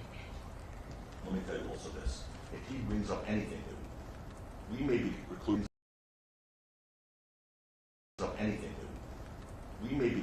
from standing up again and saying, wait a minute, here's an answer to that. Wait a minute, ladies and gentlemen, you have an answer. But you can substitute your common sense. You all can substitute your common sense. Your judgment in that place, and that's required for this journey. In this journey towards justice, you can substitute your common sense. You can respond for us, not out loud, don't do that, but you can respond. I'd like to remind you of something Judge Arnold told you. By the way, before I do that, I just want to also tell you that we're all very fortunate to have in this judge. I've been before many, many judges. His patience with us in particular, his humility, he's an inspiring role model for what a judge should be. So you're all very lucky in this world. I feel lucky. Anyway, his Honor told you in the beginning that Mr. Lew will have the opportunity, the prosecution does, Mr. Lew will have the opportunity to sum up last. It's not because I lost the coin toss. It's not because of that at the beginning of this thing. It's because that's the rules. They have the very heavy burden, and those are rules established by the state. So because they have the heavy burden of proving someone guilty beyond a reasonable doubt, they go last, and that's a burden that never shifts to us. We have no burden. When a prosecutor has a particularly weak case like this, which stands or falls on evidence not worthy of belief, they always make some sort of pitch like, oh, the witnesses aren't on trial. I defy them to get up here and convince you that the evidence shows beyond a reasonable doubt that Rocky didn't act in self-defense or defense of another, or that the start of this loop was a real thing, beyond a reasonable doubt. I defy them to explain to you why. Watch for attacks on defense, watch for questions posed by him, knowing we're not allowed to respond. The law says you can't respond for me. One other thing I'm going to pose to them right now. Remember yesterday I was telling you about this issue regarding cartridges from a prop gun. Because you heard about prop gun can eject, does eject some sort of a casing. And I said to you, there's absolutely no evidence whatsoever regarding what blank casings from a prop gun look like. You heard evidence that from Lou Evans, the only one that was asked about it. There's paper and plastic in a prop gun bullet, so to speak. There's no evidence of how far or what direction they would be ejected to from the prop gun, whether they would still be intact or not, be split open. There's no evidence of that in this record at all. And certainly, there's no evidence that they would look anything like something that would be observable by the police, like those silver, shiny, metallic casings from a real firearm. No evidence whatsoever. I was told yesterday, there was an objection, I was told I was misstating the evidence. I then said, first of all, I don't mistake the evidence, and I challenged the prosecution. Okay, if I'm mistaking the evidence, today, when they get up, show the jury. Your Honor, this is improper argument. If I mistake the evidence, show the jury when you stand up that I mistake the evidence. Show them the evidence in this record that cartridges from a pop gun are metal or metallic or anything. Anything. There's no evidence in the record at all. I'm still going to mistake the evidence. They could probably show. Now, have another opportunity to speak to you again. Certainly not this setting. Maybe when the case is over. And you've been told many, many times there are very heavy burdens based upon the prosecution of people for good reasons. Prove this case beyond a reasonable doubt. And as such, it is Steward's duty to answer for you as best it can any legitimate questions arising from the evidence which we believe is cast doubt on Rocky's guilt. There may be 1,000 such questions in a case like this, which we could put to them, but we intend no such exercise. We'll be here until the summer. I do think, after careful deliberation, that it might be fair to suggest 10 questions that literally hang in the air in this courtroom at this very moment. And as the time approaches for you to decide this case, for us to hand the baton to you as you will, I offer these questions now as the most important challenge to the prosecution. The prosecution claims it's met its burden in this case. They claim that. Well, if the burden has in fact been met, then you'll be given logical, sensible, credible, satisfying answers to each of these 10 questions. On the other hand, the questions are overwhelming or unanswerable. Those questions will be ignored, or you'll be told that the prosecution has no obligation to answer our questions. If you're giving anything less than complete, sensible, satisfactory responses to these 10 questions, beyond the reasonable doubt, you'll quickly realize that the case is transparent and false, and false. We prove real hard things for you, things you can see, things you can take back to that jury room. When you have this, you have to find Rocky not guilty. And when I'm concluded, and for Mr. Lewin's convenience, I should decide to deal with these very troublesome questions. I'm going to leave him the written list up here of questions when I conclude. Let's see if he wants to go through them or not, but I'm going to show you those 10 questions. Here they are. Let me go over them with you, one by one, very briefly. Question number 1. Other than Relly's word, what evidence is there that he photographed shell casings at the scene? Okay, there is none. We know that. Because even though they have photographs from his phone, they didn't get the metadata to show where those photos were taken. We also know they didn't get his GPS location at 11:45 that was shown where he was when he took those photos.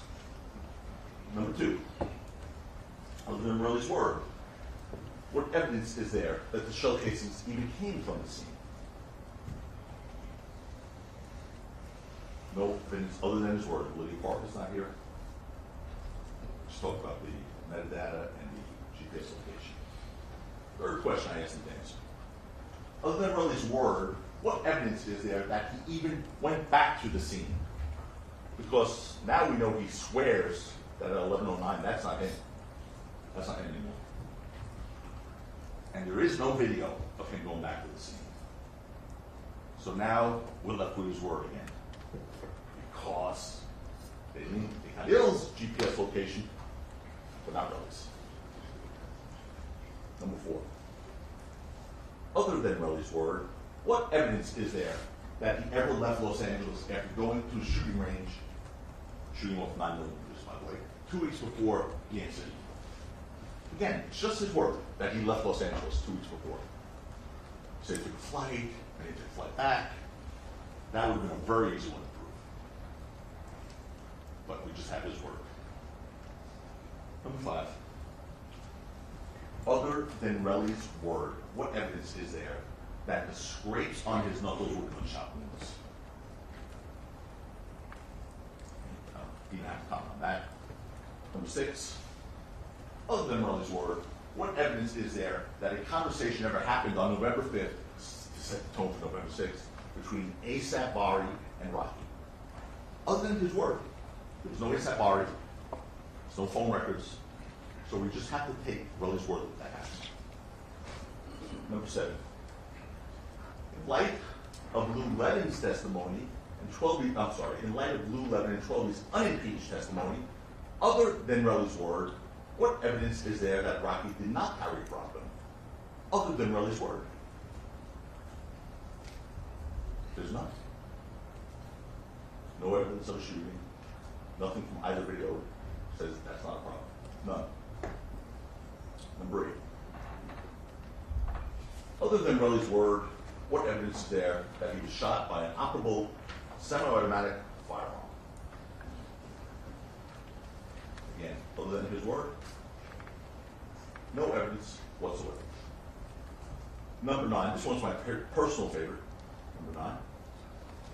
How is it that you do not need Relly's truthful testimony, remember that question, to establish a shooting occurred when Detective Flores told you, A, the parking garage video does not show an operable gun. That's his testimony. So let me break it down this way. Video 1 alone, you don't know if the gun's operable, correct? Correct. B, the video from 1616 Beasts Del Mar does not show if there's any gun at all. The answer to that was specifically just looking at that and not looking at anything else? No. Well, that's the video. Just looking at that? No.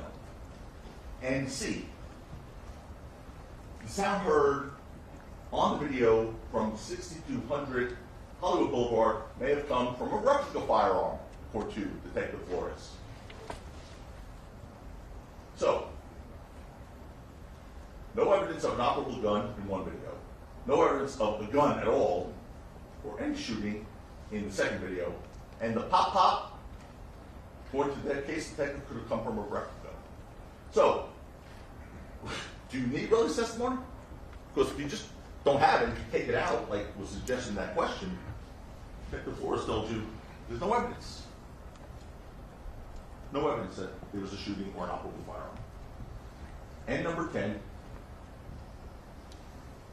given that Relly told you he would lie whenever he wants, you saw him commit perjury multiple times. Relly told you he will commit perjury when he doesn't want to answer a question. How can you trust Relly with a matter of importance in your life, the life of a loved one, or the life you sit in judgment of? I don't know how they answer those questions. They can't. I will leave these 10 questions right here. We'll see if you get answers. I don't think so. You have the capacity to transform his very dark 3.5 years into a bright tomorrow. You have that capacity. You have the power in your hands. It's up to you now. We're going to pass the baton to you now, or very soon anyway. And you will do the right thing, I'm sure of it. You made that commitment for justice. You'll do the right thing. I will go someday on to other cases, no doubt. Mr. Lewin, Mr. Siegel, Mr. Brisloman, Mr. Kaplan. We will, Judge Arnold will try another case someday, I hope. But this is Rocky's one day in court. By your decision, you control his very life in your hands. Treat it carefully. Treat it fairly. Be fair. Do the right thing. Remember the testimony of Terrell Efron and ask yourselves if you would trust him with any matter of importance in your life. And if the answer is no, you can't trust him with a matter of importance in his life. Case rises and falls as you saw with him. All you can do is try and get Rocky's life back. Imagine living under despicable accusation 3.5 years, facing what he's facing, knowing he didn't do a thing wrong. It's been my privilege, my absolute privilege, and honor to represent someone that I admire as much as this man. And I thank his amazing family for putting their trust in me.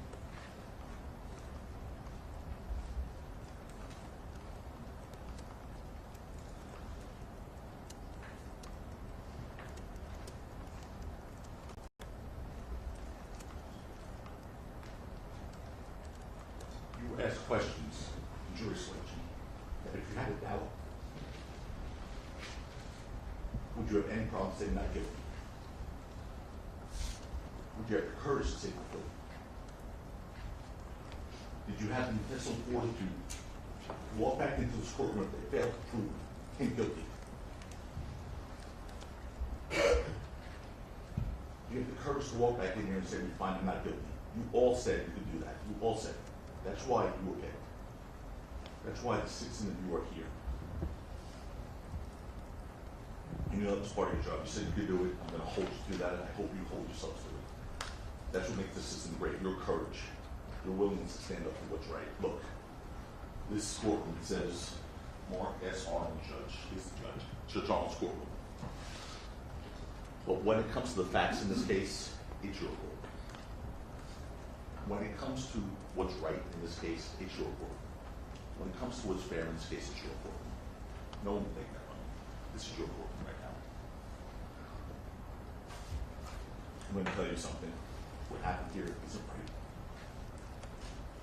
Think about that. Because if the message was going to be sent out, that proof like this is enough to convict one of us, one of our citizens, none of us have a chance. Ladies and gentlemen, thank you for your patience. Thank you, Ron. We'll take a break now, folks. Please be outside the courtroom doors at 1 o'clock, at which time you will hear from Mr. Lewis. So please remember, keep an open mind. You have not heard everything. Don't discuss the case amongst yourselves or anybody else, and we'll see you in about 17 minutes.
Are any of you folks in the audience cold? I have a jacket downstairs. If somebody wants it, I'll go get it. No, I'm serious. I have no control over the temperature of the room. Does anybody want a jacket? You do? I'm good, we're good. Nobody? Okay.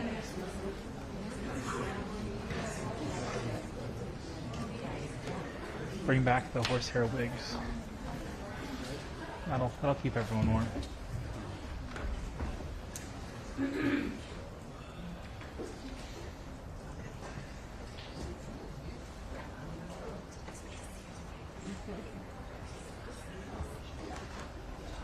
ready for the jury? No, we're waiting for Mr. Tacopina. Yes. Oh, you got a jacket on. We gotta take her for the jacket. Where? Right here. I'll go get it. Can I have the robe? I only got the one.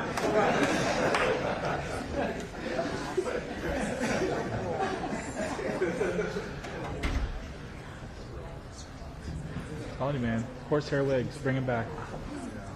That'll keep everyone nice and toasty.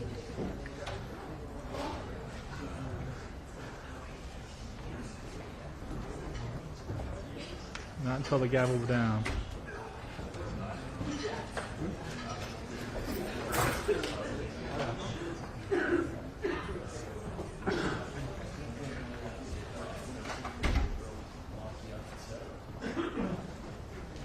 See, like I can't take pictures of like them hugging or anything. It's like only like if they did like at the end of the verdict or something like that while they're still gavelled in. Maybe, but you can't shoot the yeah.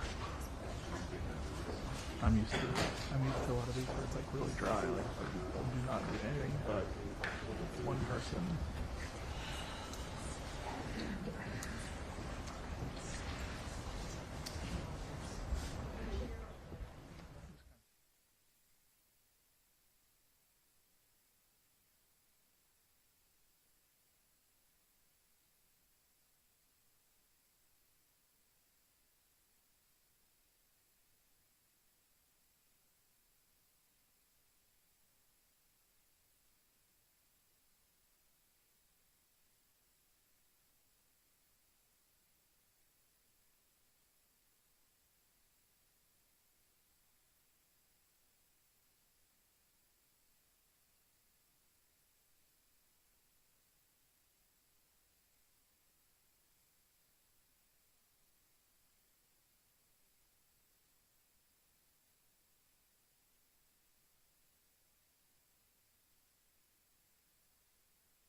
jurors and counsel are present. Mr. Lewin, are you ready? Yes, thank you, Your Honor. The floor is yours. Thank you. Good afternoon, everybody. Over lunch, I had a nightmare that when I was going to come back up here, that Mr. Tacopina was only half done. I think, I'm not sure, but I believe I had a birthday and at least one grandchild during that closing. I bring that up for a specific reason, and that is, do not confuse the length of that argument with the persuasiveness of it. What we kind of have gotten away from is why we're here. So this is the case of People versus Rakeem Mayers. This is not People versus Mr. Efron.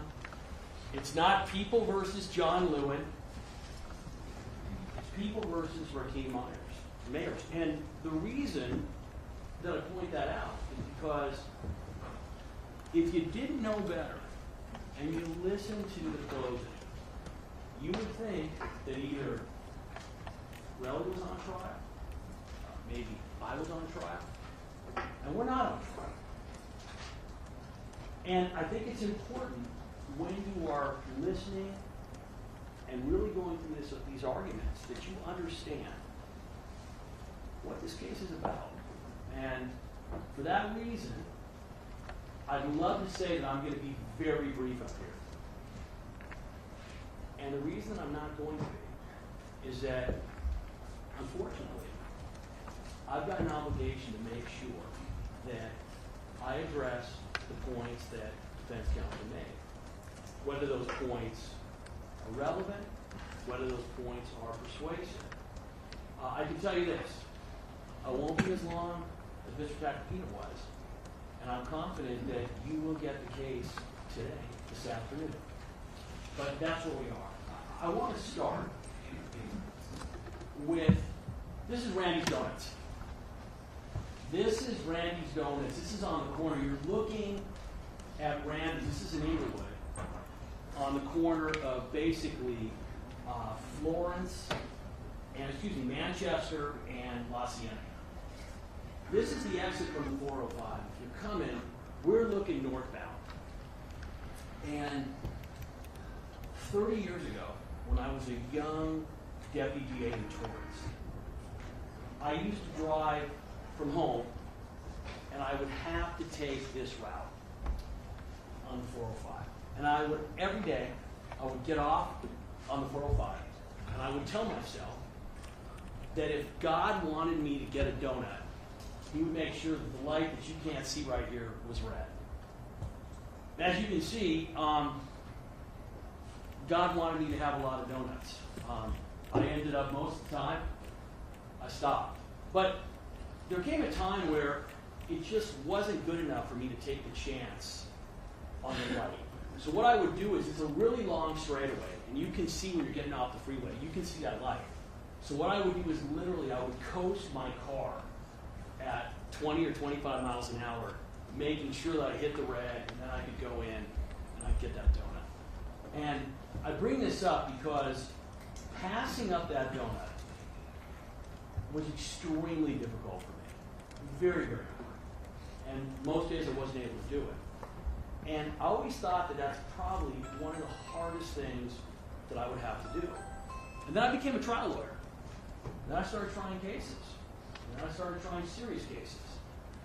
And I can tell you that what it takes to pass up that donut is nothing compared to what it's like when I have to sit here during a closing argument, and the defense is up, and I have to listen. And I want to get up and I want to scream, I want to yell. I can't do it. I try to do different things, try to focus on something else, try to go to a little happy place.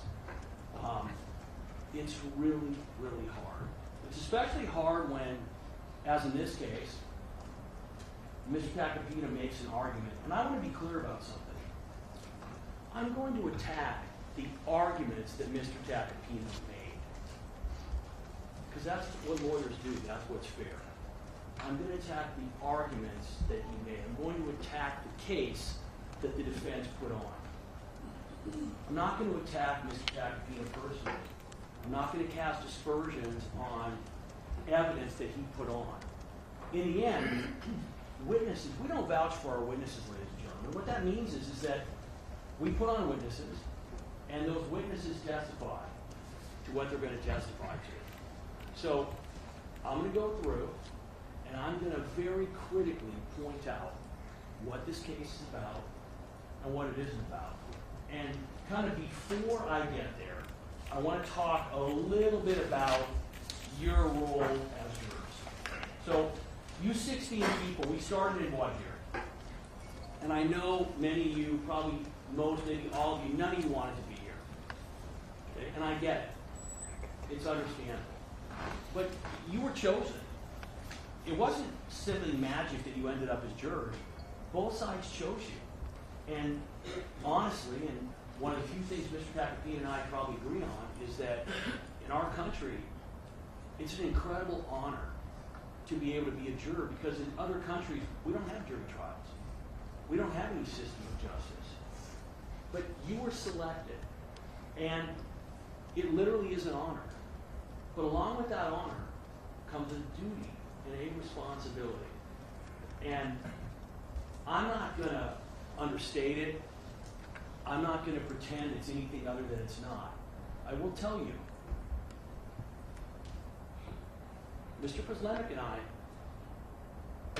we have done our duty, our responsibility in putting on this case. We have given you a case where we have proven it beyond a reasonable doubt. It's going to end up going into your hands, and I'm going to explain to you what the evidence demonstrates and what the verdict in the case should be. Some of you might be saying, wait a minute, I don't understand why we had a trial. Because let's face it, no matter how much the defense wants to talk about how this is all about Relly's credibility, it isn't. It's on video. What's amazing about this case is how little in the end Relly's credibility for anything that matters in the case is really an issue. Now, it certainly could have been an issue. There could have been a defense in this case. There could have been, where the defense put on evidence and they said, hey, listen, Relly, you can't see it, but Relly, when he came, had a weapon. And he said, I'm going to kill you. And the defendant at that point in time pulled a gun to defend himself. And the situation ended and Relly followed. And he threatened again, and he pulled out another gun. And that would have been difficult for us to counter, not because it's true, but because the evidence that you would have been given would have been much more problematic, much more difficult. That's not the defense they chose. The defense they chose, and I'm going to get into this in a little more time and more detail, but I want to make sure you all understand it right off the bat. This case comes down to one issue and one issue only. They are saying it's a prop gun. If it's a prop gun, he is absolutely not guilty of the charges. Not because he didn't pull it, not because he didn't fire it, but because under the law, if it's not a real firearm, it's not a violation of Penal Code Section 245, and it's not the personal use of a firearm. Now, here's what's interesting. Now, again, I'm going to explain this in more detail. Mr. Tacopina got up here and he says, absolutely, hey, listen, he did not have a real gun. It's a prop gun. But it's still self-defense. That's not true. If it is a prop gun, there is no self-defense. And the only way you can get to self-defense in this case is you have to find, one, that it was a real gun, which it clearly was a real gun. There's no question there. It was a real gun. The prop gun is a figment of the defense and the witnesses who testified to it. You have to find that not only is it a real gun and that it was fired, but that the defendant was defending other individuals or himself, and that the force that he used was necessary. And ladies and gentlemen, he wasn't defending anybody else. The force was not necessary. It's a sad situation, and I'm going to confront this head on. It would be easy for you all as jurors to say, wait a minute, I don't get it. This is a guy who's got everything. He has everything. He's successful. He's got a beautiful wife. He's got 2 children who were here. And some of you might be saying, gosh, you know what?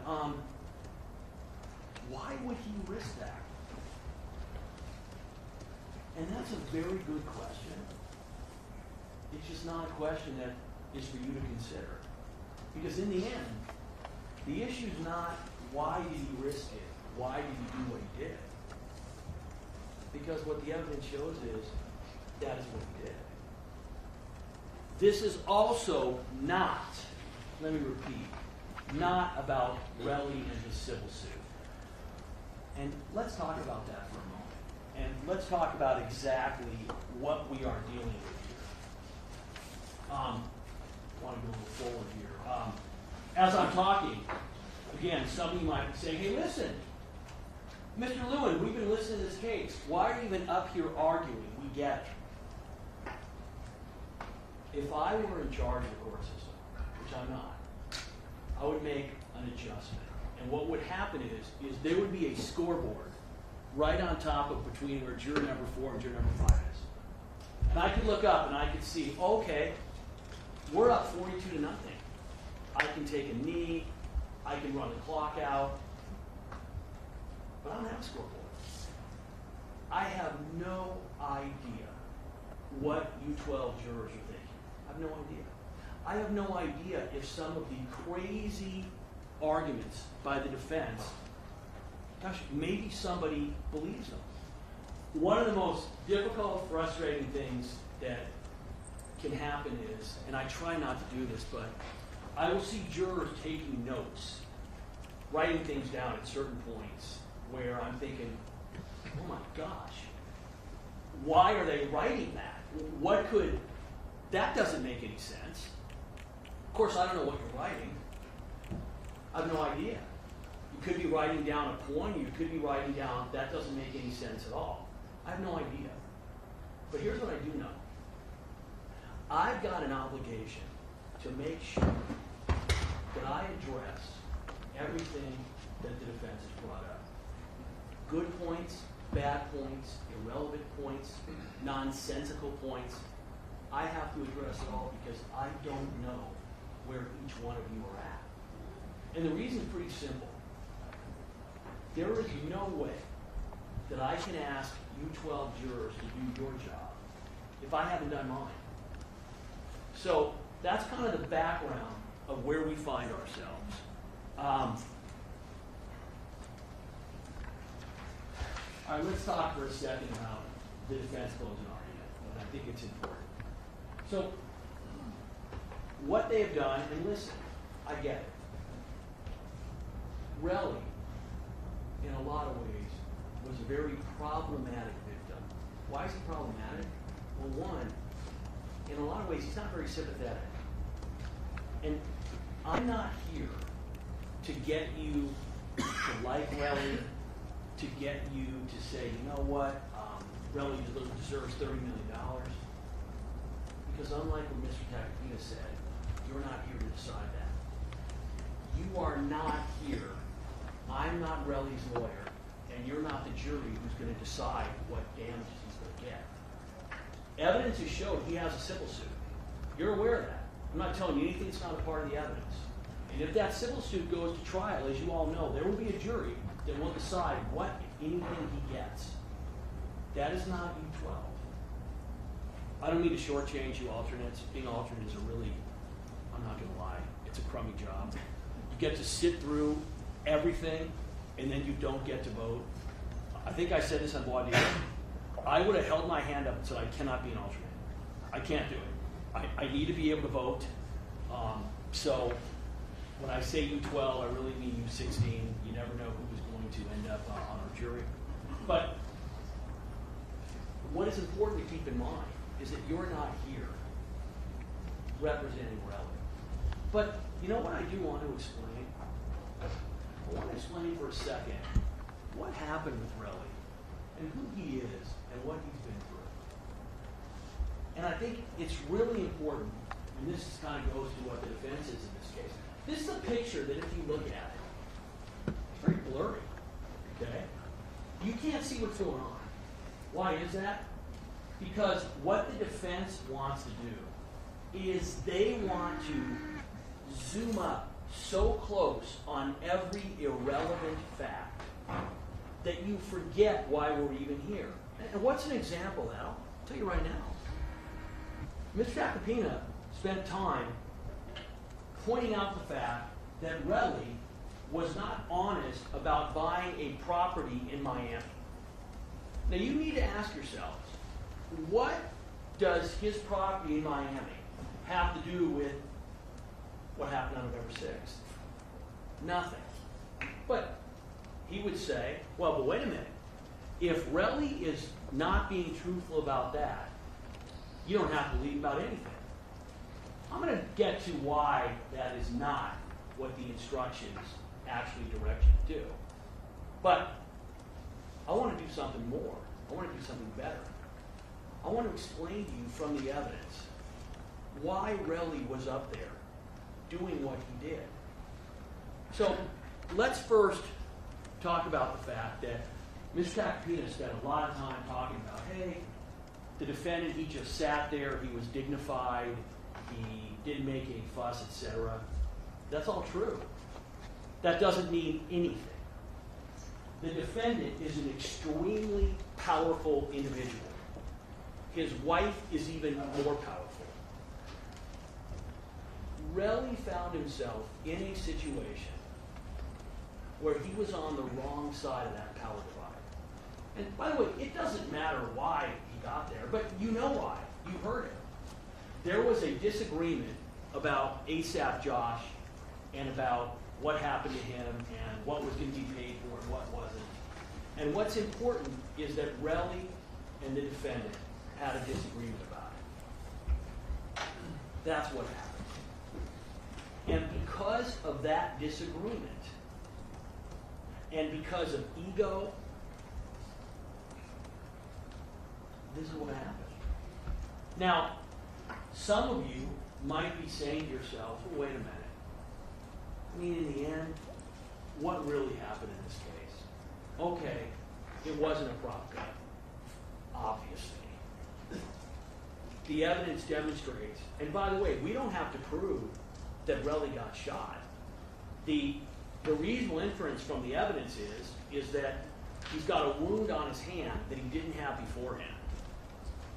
I'm going to address this again, but every time you hear the defense say, where was the witness to testify to that? You need to remember something. They are the ones that are arguing that this was a prop gun. They are the ones that are arguing that Relly didn't actually sustain these injuries from a gunshot. They are the ones arguing that casings would not have been found. You've got how many lawyers over there? How many people? There was a point in time during jury selection where they almost had a football huddle. There were like 8 or 9 of them over there. Do you think for one moment, 1 millisecond, that if those individuals had something positive to say to help the defendant, that they would have called those individuals? If, for instance, Relly's injuries could not have been caused by a graze wound, they would have called a witness. So what you're left with is, Relly didn't have that wound when it started. He testified that he felt heat going through his hands instantly. So the idea that, well, it's a minor wound, and that's true. But we're not here to talk about the consequences. I want to really point out something that's really important. This was 10 p.m. on a busy Saturday night in the middle of Hollywood. And what happened? And you know this. I'm going to go through this evidence at length. But the short story is that the defendant, because he was angry, because of ego, because of the fact that he is who he is, he decided that he was going to have a confrontation with Relly. That's what happened. We'll go through the video. It's very clear. The defendant goes there with a gun. He's got two guys with him. He grabs Relly. He initiated this incident. And what I don't think is being addressed enough, and Relly talked about it, is that, remember, Relly has no idea, before this is happening, he doesn't think it's this severe of an issue. They've known each other half their lives. They understand they're upset with each other. That's clear. You have the text back and forth. But at that moment, and I'm not talking about when the defendant fires the gun. I'm talking about the parking garage. When the defendant pulls out the gun, Relly's entire future flashes before his eyes. And do you know what that future is? He's done. It's over. What makes it over? Well, he understands that if the defendant is upset with him enough to pull a gun on him, that he's going to ruin him. As he told you, that means no more artists will sign with him. That means record deals will go away. He's done. And he doesn't know this is coming. He doesn't have time to contemplate it. And what's his response? It's shock, and it's anger, and it's not really thinking about what is smart. The argument that Mr. Papapina makes is, well, who would go after somebody who's pulled a gun on them? Well, that's not quite a fair argument, because it's not somebody who's pulled a gun on them. It's someone that was a close friend. And Relly told you he really wasn't thinking about the consequences. He was angry. He also told you that, you know what? Rocky had pulled a gun on him, and he put it back. So he realized at that point, his life as he knew it is over. By the way, he was right. So we're not here to talk about what damages Relly should get, what damages he shouldn't get. But let's remember something. That man shot him. That man took away the career that he had. I don't know what that's worth. $30 million sounds a bit excessive to me, but I'm not the lawyer in that trial, and you're not the jury. So that will be hashed out, that will be debated, and that will be eventually decided upon. But there's no question in that moment, he realized that he was losing something very, very important, very precious. And so what does he do? He follows, and we have the second incident. Now, what started the second incident? We'll never know. We know that Relly is yelling at him. Relly is saying very unkind things. And we know there's no question the defendant is proud. Okay? And I'm going to give you another word because I'm not going to hide from it. He's entitled. All right? Everybody runs around. He is a big, important man, and everybody serves him. This is just a small example, but it's important. The witnesses who came in are dependent upon him financially. They're dependent upon him for their careers. And what happened in the middle of a trial with 12 on the stand? 12's asked a question. Has anyone ever seen or heard a defendant yell out to a witness in front of the jury, "Don't answer that"? That's what happens when you have a lot of power. And no one has ever told you, you know what? You can't do that. So why did the defendant, why did he take out the gun and fire those shots? I don't know. But you don't have to figure that out either. Because in the end, and I covered this in jury selection, I asked each one of you, If I prove to you, Mr. Prozemic and I, if we prove to you what happened in this case, beyond a reasonable doubt, and you don't understand why it happened, it still happened. But that's not where the story ends, because that act, and the first act's important too. When he pulls the gun out, let me go through the video, it's very clear that that incident ends because a couple of people walk by. That's very clear. There are witnesses. One of the witnesses, I think 12, I believe, even mentioned, yeah, there's people walking by, but that's not what ended it. Well, you can see where they are, and you can see that right after, that's when he puts the gun back. When they get to the second scene, something happens. And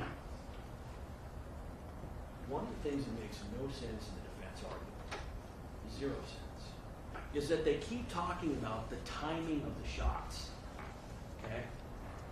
It's not when the first shot was fired, and you're going to see it. You can see, you can't tell what it is, but you can see Rocky make a movement behind his back and pull out a firearm.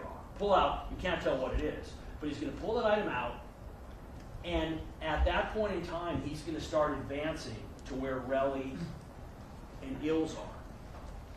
That is what Relly responds to, is that firearm being pulled out. Yes, he grabs Ills before the first shot is fired because he's trying to avoid getting shot. So again, the timing of which shot it is it 1 second before or after, that's an irrelevancy. It doesn't matter. It's not even the defense theory. And the other thing that is really, really important, and again, I'm going to call it out, I'm not going to hide behind it. That man decided that his ego and his vendetta and his anger at Relly was important enough that he was going to risk not only Relly's life or Ill's life, but he was going to fire 2 shots from a 9mm firearm in the middle of Hollywood. Now, I don't have to tell you, because you all know it's common sense. Bullets travel until they hit something.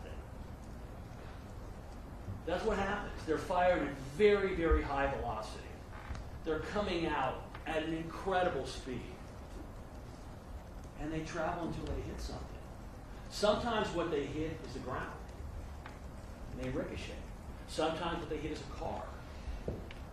Sometimes what they hit is the person they're aimed at. And sometimes some tourist walking down Hollywood Boulevard with her family all of a sudden drops dead because they've been shot in the head by a bullet that somebody selfishly fired to settle a childish dispute.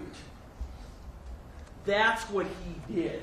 That's the conduct in this case. It's not about what injury Relly received. It's not about how much money he's going to sue for. Those are not in the jury instructions. You're not going to see a jury instruction on, quote, extortion. Because that's not what you're here to decide. That's what happened in this case. That man decided, you know what? I'm angry. And I'm going to show him.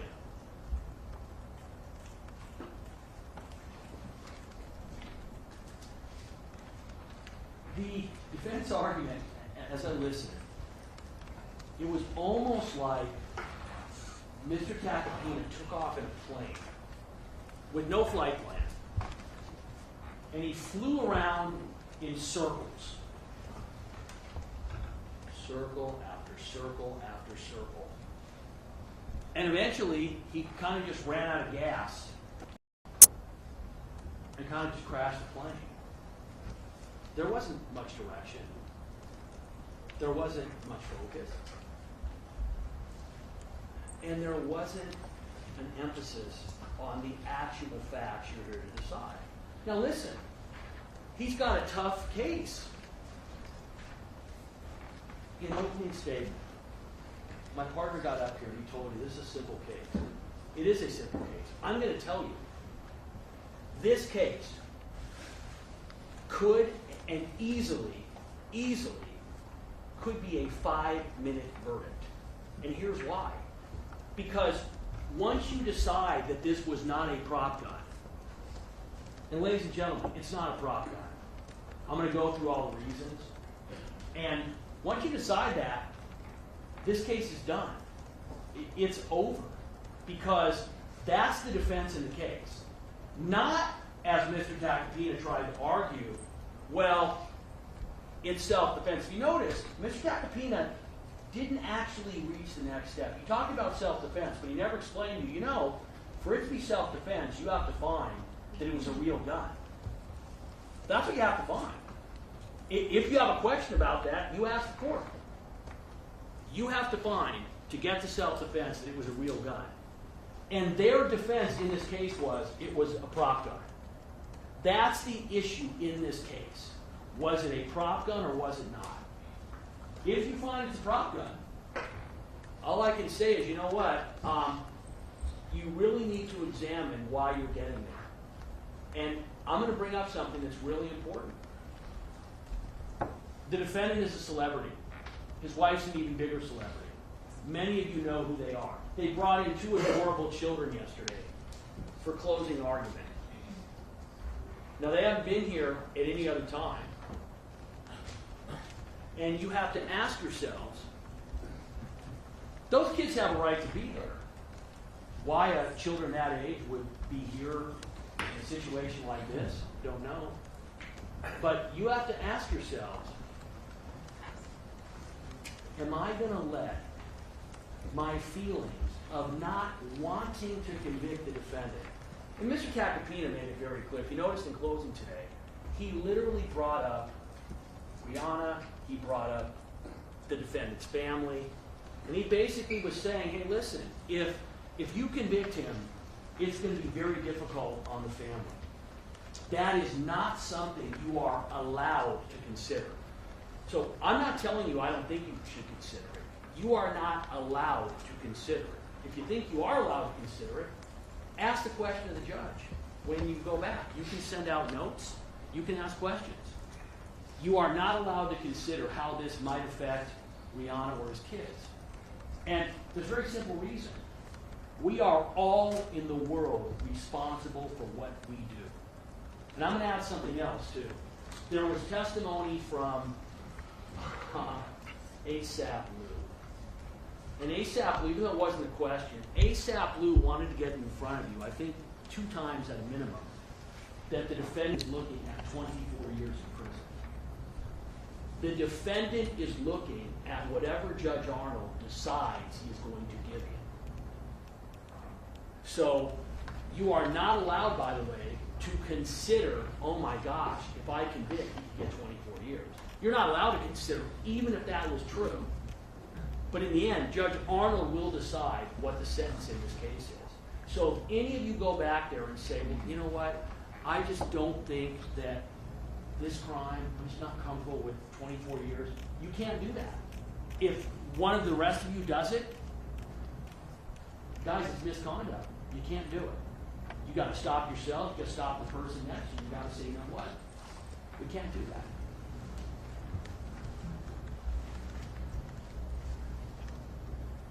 All right, you've got to base your decision on this case on the facts that have been proved from the evidence.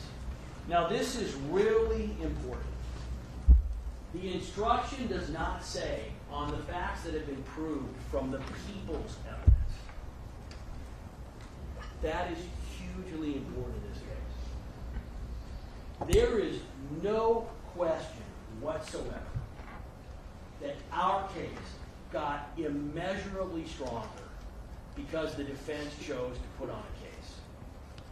No question. Even if some of you were saying to yourselves, you know what, I don't think based on just what the prosecution put on that I would have convicted. And let's think about that for a second. until the defense case, now they mentioned in remember, opening is not evidence. Until the defense case, we don't know what the defense is. It could have been self-defense. It could have been any number of things. It wasn't. They chose to put on a defense. They didn't have to. You remember what here I asked, or are you going to look at their evidence as critically, as importantly, as you do for our evidence? You all said you would do it. They elected to put on a defense that killed their case. It destroyed it. And I'll go through it. It started with Wally. The best evidence from the victim. This is probably the second thing I agree with Mr. Tacopina. Mr. Tacopina put on Wally to impeach the defendant. I'm sorry, to impeach the victim on an issue of whether it was his voice. And obviously, it was Relly's voice. And obviously, he was uncooperative. But let's take a step back and ask ourselves, why was Relly uncooperative in this case? Relly told you, and you saw evidence of it, in April of 2022, when it came out that Relly was the individual who reported the defendant to the police, he's facing death threats. His family is facing death threats. So he is up there not wanting to answer any question about his family. He doesn't even want to give his girlfriend's name. He doesn't want to say where he lives. He doesn't want to identify anything about Miami. You got to ask yourselves, first of all, is it understandable why he didn't want to answer those questions? Of course it is. You have to ask yourselves, Mr. Tacopina repeatedly asked those questions. Listen, that's his right as a lawyer. He can certainly do that. But it was very clear that the result of that, if not the intention, was to get Relly upset, to get him agitated, and to shut him down. And that's what happened. But even more importantly, none of those questions, none of those answers matter. And what's amazing is the defense, their witness, they put on the evidence from Wally, which is some of the most crucial evidence in the case. And again, I'm going to get there. So the defense had no obligation to put on a case. They could have done nothing.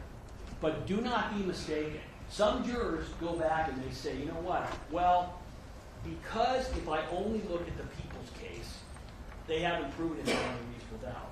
That's why this says, prove from the evidence, not prove from the people's evidence, all of the evidence in the case. So, we've got a duty, and we don't hide behind it at all. We have a duty to prove the defendant guilty beyond a reasonable doubt. And by the way, it's interesting. Mr. Tacopina keeps talking about, quote, reasonable doubts. There's no such thing as reasonable doubts. They are not individual pieces. Reasonable doubt is an overall view from all of the evidence. So when he says, well, listen, if you have a reasonable doubt about Relly's credibility, then that means it's a not guilty. That's not true at all. The question is, when you look at all of the evidence, if you find that Relly's credibility is really material, if you find that there isn't other evidence that overcomes it, does the overall collection of the evidence cause you to have a reasonable doubt? There is no such thing as reasonable doubts. They are not like pieces of a cookie where you pick up one and go, oh, here's a reasonable doubt. Here, it's not how it works. And you got the instruction that shows it. We have to prove every element of the crimes charged. No question, that's our burden. But this is really important. Not every element in every case is in dispute or reasonably in dispute. So what does that mean? So for instance, we would have had to prove that it was the defendant who was at the scene. That's our burden. But the defense has already conceded that. We would have had to prove that the defendant had a gun. They've already conceded he had a gun. They say it's a prop gun. We would have had to concede, we would have had to prove, that the defendant assaulted Relly with the gun. Well, they've conceded that. They just say it was a prop gun. We don't have to prove whatsoever that the defendant shot Relly, although that's what the evidence demonstrates. So very little in this case is in dispute, and that is hugely important. So let's talk about the relevant evidence in this case. So the day before the shooting, November 5th, 2021, Relly's in a car with Jabari. And again, I got to talk about Bari for a second, ASAP Bari. The defense is saying, well, why didn't you bring Bari in to us? Bari is the guy, if you remember, who posted, who is calling Relly a rat or a snitch. I can't remember which it is right now. The people's position is that Bari is not credible. If the defense wanted to bring him in, if they thought that he had evidence to add to their case, they would have brought him in. They flew in a guy from France, okay? Let's just take a step back. They flew in an individual from France at tremendous expense on almost no notice. And they flew him in because they wanted to prove that that was Relly's voice on the tapes. Now, one has to ask themselves, do they listen to the tapes? Because the tapes are some of the best evidence we have in this case. And you know that they only played for you a little snippet. I'm going to play the whole first part of that call, uninterrupted. I'm not going to give a snippet. So what happened in this case? Day before the shooting, there's an issue between the two of them. Okay? The defendant is upset with Relly. That's not in dispute. He's upset with him.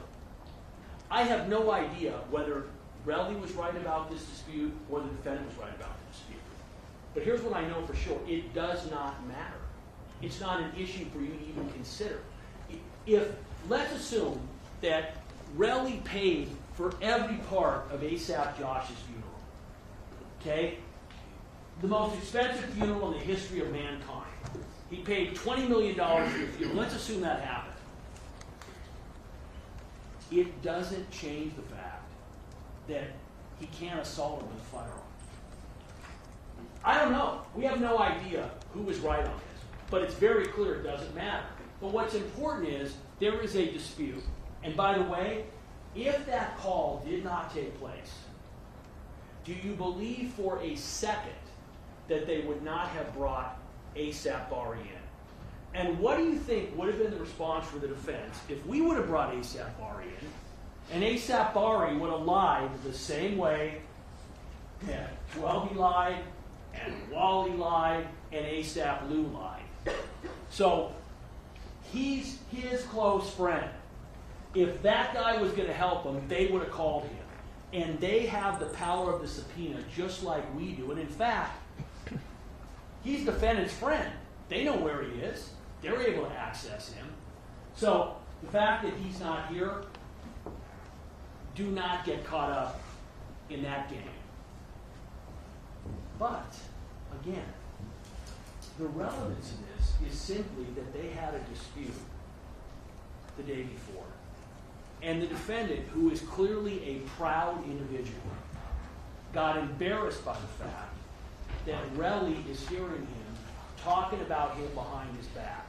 Which, let's face it, it's not very manly, okay? It's just not. And it's clear that the defendant is embarrassed by this. He's embarrassed by the fact that Relly knows he is talking about him behind his back. And Relly doesn't like it, clearly. So, this is the day before the shooting. You can see what's going on. I'm not going to repeat the language. This is what we have. And by the way, at this point in time, this is a stupid little incident, okay? The man's a multi-millionaire.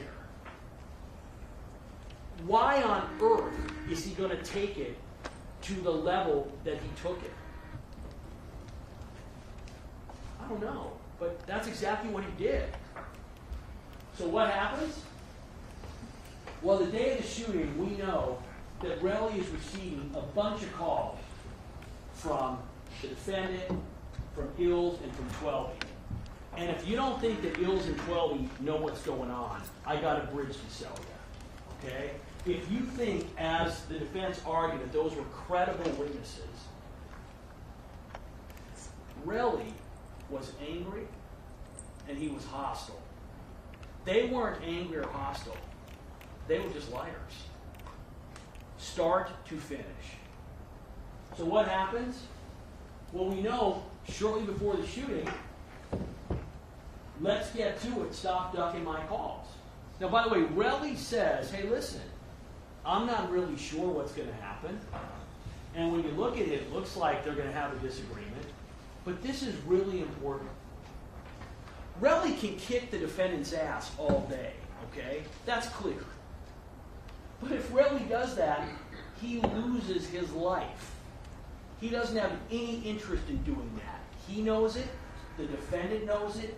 Everybody knows it. Even those lying witnesses, Twelby and Lou, eventually had to concede that the defendant has a lot of power in the industry. The industry where Relly works. The industry that he is dependent upon for his livelihood. So he's got not only no motivation for getting into a fight with the defendant, he can't do it. He's got to sit back and take whatever he's going to take.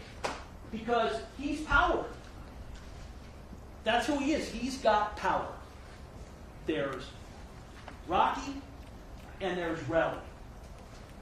Rocky knows it and Relly knows it. That's just the facts of life. So what happens? We have this incident. Now, thank God we have video in this case. Okay?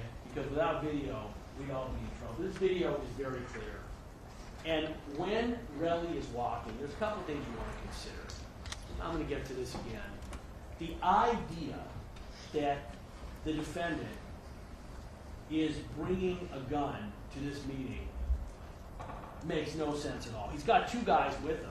He's not afraid of Relly. Relly's not looking for a fight.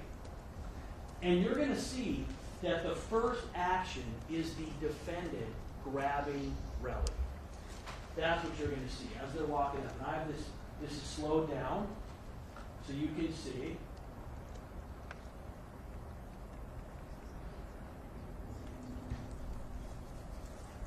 So what you saw, the defendant grabs his arm.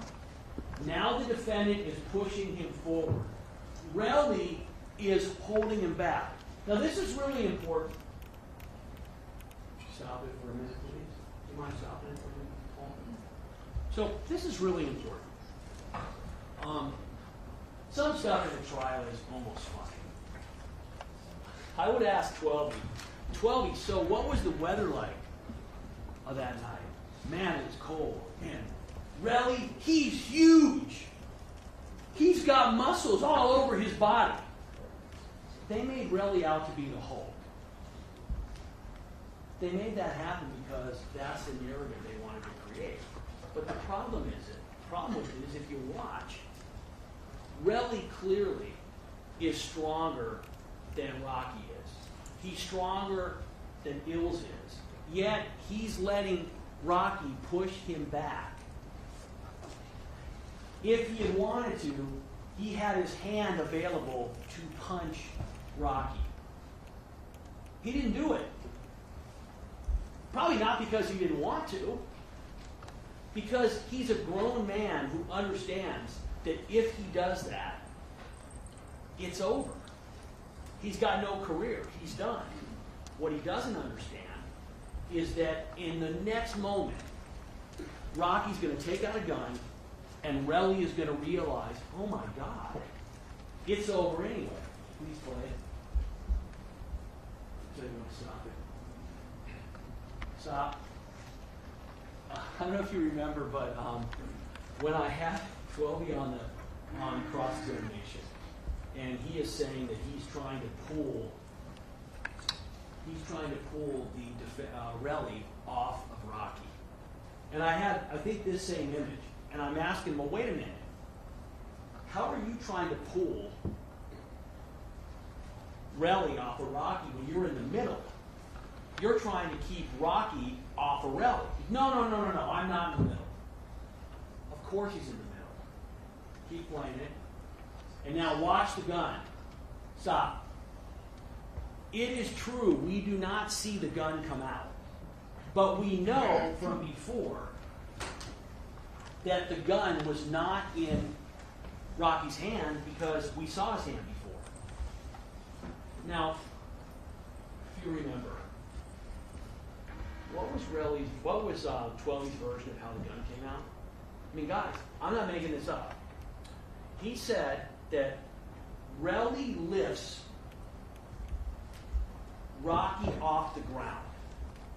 His pants fall down, and Relly reaches back to pull his pants up and happens to end up with the gun and what looks like his finger on the trigger. That is more absurd than, again, the tornado example with Boomer. It's absurd. It insults your intelligence.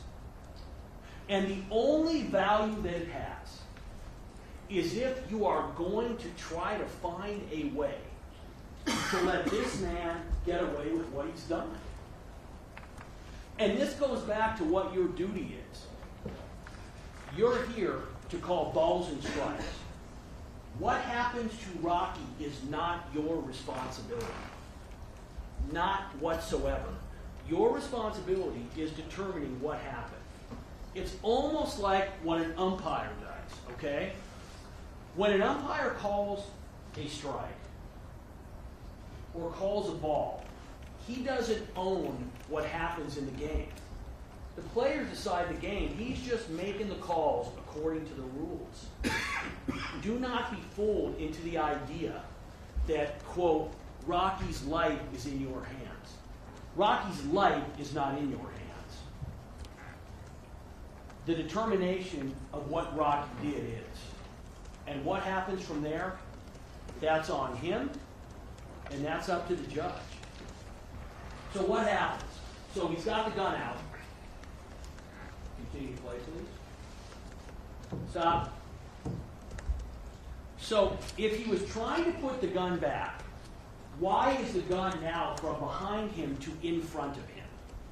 So they're going to say, well, you don't see what he does with the gun. Well, if his gun fell out accidentally, why doesn't he put it back? Well, it's because it didn't fall out accidentally. He pulled it out, and now he's going to assault Relly with it.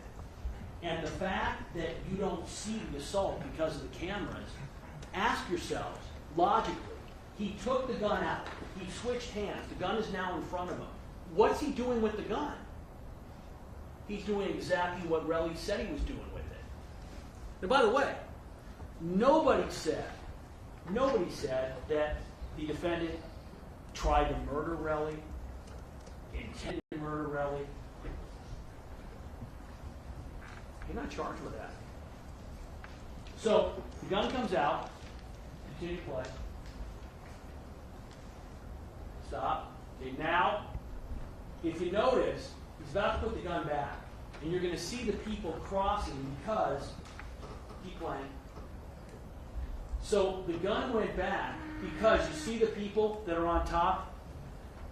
They're walking from the direction where Rocky just was. Now, why Rocky put that gun away, we're never going to know. I can't prove to you beyond a reasonable doubt why he put the gun away. No one can. I can tell you that the evidence suggests, clearly, it's undisputed, there's a couple of people walking right by. It's in the middle of Hollywood, and Rock's a pretty famous person, and if he was planning on shooting the gun at that point in time, that would really seem to be an ill-advised place to do it. You have to ask yourselves, do you think it's a coincidence that when Rocky ends up actually shooting the gun, that the gun is shot in a place where Rocky reasonably doesn't believe anybody's watching him? He didn't know about the cameras. He knows there's a crowd of people here. Continue to play,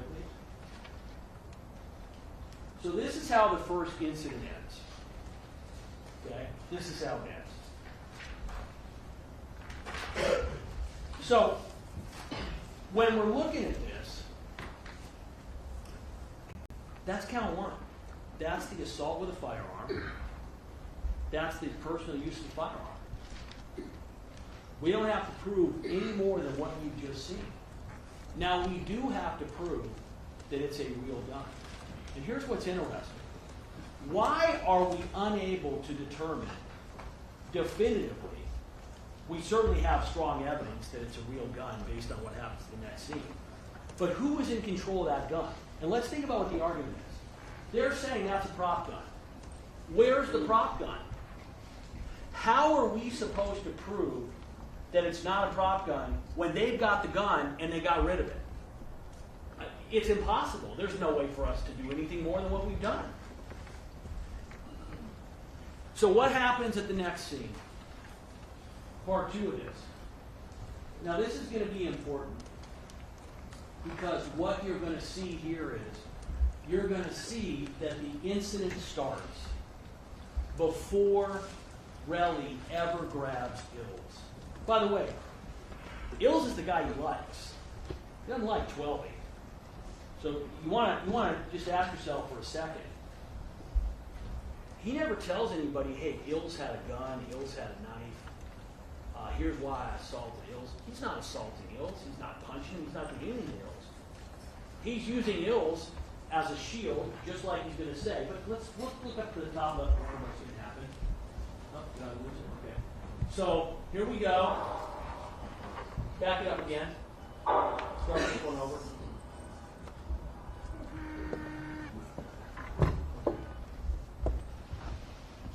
So when you're watching this, what you're going to see is not as the defense described, that Relly grabs Ills and then Rocky defends him. What you're going to see is Rocky is going to reach behind and then he's going to advance towards Relly. That is clearly when Relly sees the firearm, and that's when he ends up grabbing Ills. So the idea that, well, the gunshot doesn't happen until after he grabs Ills. It doesn't matter. Relly's responding to the fact that Rocky's pulled a gun on him for the second time. And by the way, this is a lot scarier than the first time. Because now they're by themselves, and clearly Relly is concerned he's about to get shot. Now, I'm going to get to it, I'm going to address it, but this doesn't even begin to cover the idea that their defense is not just this was a prop gun, which is absurd. It's an absurd defense. Their defense is it's a prop gun, and Relly knew it was a prop gun. And even though Relly knew it was a prop gun, Rocky pulled it on him to scare him, even though, by their own admission, he knows it's fake. And you can see Relly running around, and you can see what 12 does, and you can see what Rocky does, and no one is acting like it's a prop gun because it isn't. So let's watch it. Boom, guns out.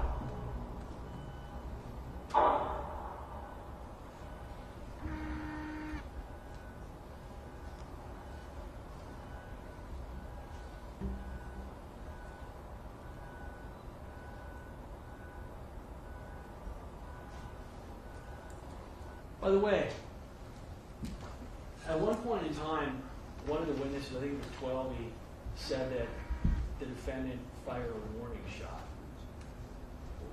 You don't fire a warning shot with a prop gun, it doesn't fire anything. Also, you can see that on that shot, the defendant has the gun out, facing forward, appearing to target Relly. And by the way, he moves into a better position in between the shots.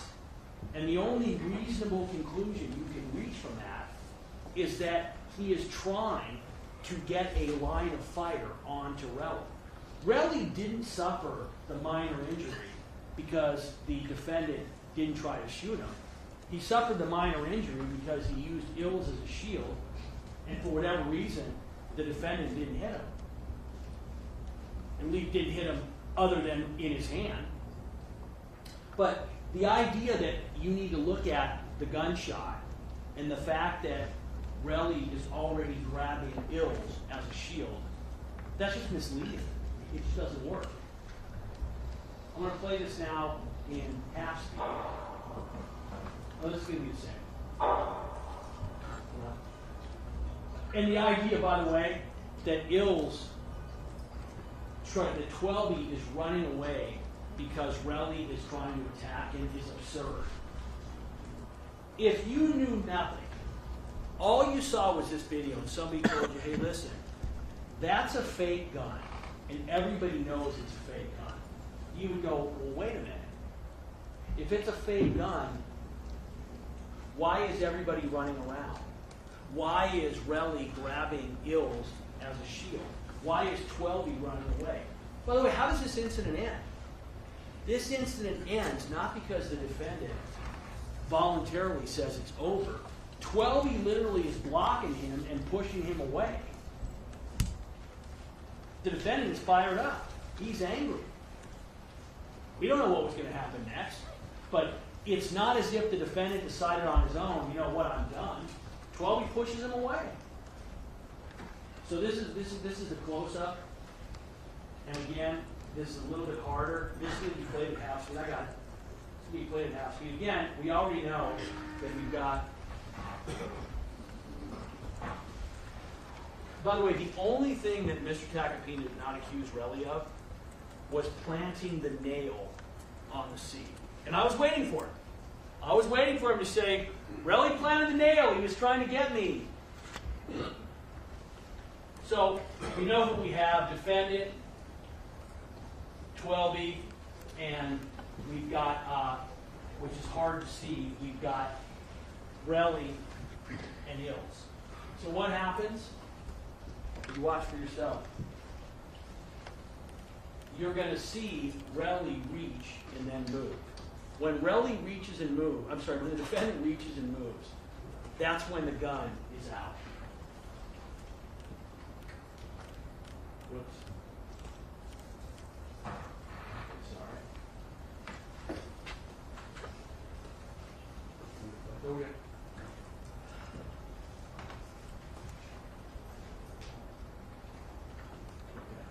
So here we go. Boom. You see him reach, guns out. 12E moves. Relly is running, trying to get behind Ills. He's not beating Ills. And what is Rocky doing? He's running around, trying to get a shot, and he's going to fire. And when he fires a second time, the gun is outstretched, aiming at Relly. And now look, there's 12E grabbing him and making the defendant go away. That's how this thing ends. Again, and I understand it. You guys don't want to believe that this man who has everything, is going to give it all up for this. I get it. But that's a decision he made. I didn't make it for him. You didn't make it for him. The judge didn't. Mr. Tacopina didn't. He made that decision on November 6th. And what's crazy is that apparently Relly would have been more than willing to take the money and not cooperate with anybody. And by the way, why is that? Do you think that if you are in the hip-hop rap community, that going to the police and filing a case against A$AP Rocky is going to help your career? It's done. When Rocky was saying, and you heard it before, hey, I'd be on the beach, he would have been on the beach. So not only did the defendant commit this violent crime, but in the end, his attitude was, no, I'm not giving you anything. Now, that's arrogant, but it's what happened. And I want to make sure that no matter how successful he is, how famous his wife is, how cute his kids are, how much they giggle here during closing arguments, that you guys are not going to say, you know what? We're going to give him a little extra. He needs to be treated like you would treat any other person. Because in the end, that's all that he is entitled to. He doesn't get to be the big celebrity in a jury trial. He's a defendant like anyone else. Okay, so what happens after the shooting? Immediately, Relly understands what's going on. So we had, and this was very interesting, we had the officers called, and the whole idea is, we know that this incident never happened, meaning it was only a fake gun because they didn't find the casings. But what became very clear, ladies and gentlemen, is the defense did not realize until we called our witness, started questioning Lou Levin, they did not realize, it turns out that the prop gun, which was apparently a 9mm prop gun using 9mm ammunition, prop ammunition, is going to have the same brass, maybe lighter, but it's going to eject the casing the same way a real 9mm does, because as Lou Levin told you, and I think as 12 told you, who knows less about guns, the point of those prop guns is they're supposed to look realistic. And if they don't eject the casing, they're not realistic. And any of you who've ever seen a firearm, any semi-automatic firearm, understands that in order for a second shot to be fired, unless you're going to manually take a round out and put it in, which you don't do in a semi-automatic, it's got a chamber and cycle around. That's what it does. They didn't realize that. So what happened is they spent a bunch of time talking about the incredible investigation that the LAPD officer did on the scene. I asked you during voir dire, are you going to be able, in this case, are you going to be able, if you don't have every question answered, to come to a verdict if the evidence demonstrates to you beyond a reasonable doubt that the case has been proven? Each one of you said, no, you know what, I don't need every question answered. Let me tell you a question we can't answer. I cannot tell you why LAPD did not find the casings that night. Don't know. They certainly looked. But here's what we know. They didn't find any casings, meaning if the defendant's position is correct, if the defense position was the prop gun is correct, there should have been casings there for the prop gun. They weren't. And what we know is Relly went back and he found them. And I'm going to go through and explain to you why that's credible evidence. So what happens? He goes back, he texts, and he says, hey, you tried to kill me. Okay? What are you talking about? Why are you telling people I shot at you? Is what the defendant says. By the way, the defendant's position now, their defense is that he shot at him, it was just a prop gun. So the question isn't that the defendant is lying here. He clearly is lying. He's just saying, oh no, it's a prop gun. So, Relly says, you tried to set me up and take me from my daughter. He is saying, you tried to kill me. That night, in that text, Relly doesn't know we're going to trial. And what's the defendant's response? Not, hey, that was a prop gun. It's, stop making shit up. So, this is what they say is the big evidence in this case. Yes, Relly decided that rather than cooperating with the police, he was going to try to get a bunch of money. Is that the honorable thing to do? Is that the good civic-minded thing to do? Of course not. Because the defendant firing his gun in the middle of Hollywood jeopardized everybody. It's not just a crime against Relly, it's a crime against us all. But Relly didn't care about that. And by the way, eventually, when there's a civil trial, I'm sure that the civil lawyers will be arguing that Relly doesn't deserve anything. But luckily, that's not my job. We don't represent Relly. We represent the people of the state of California, and we're here because the defendant committed a violent crime. We're not here asking for money for him. I'm not gonna sit up here and tell you what he deserves. I have no idea. So, what's important here is he's explaining in this text that he wants to get the money, but he's explaining why. He shot at me. Relly never, ever, ever has been inconsistent in the fact that the defendant shot him, that he got hit. Never.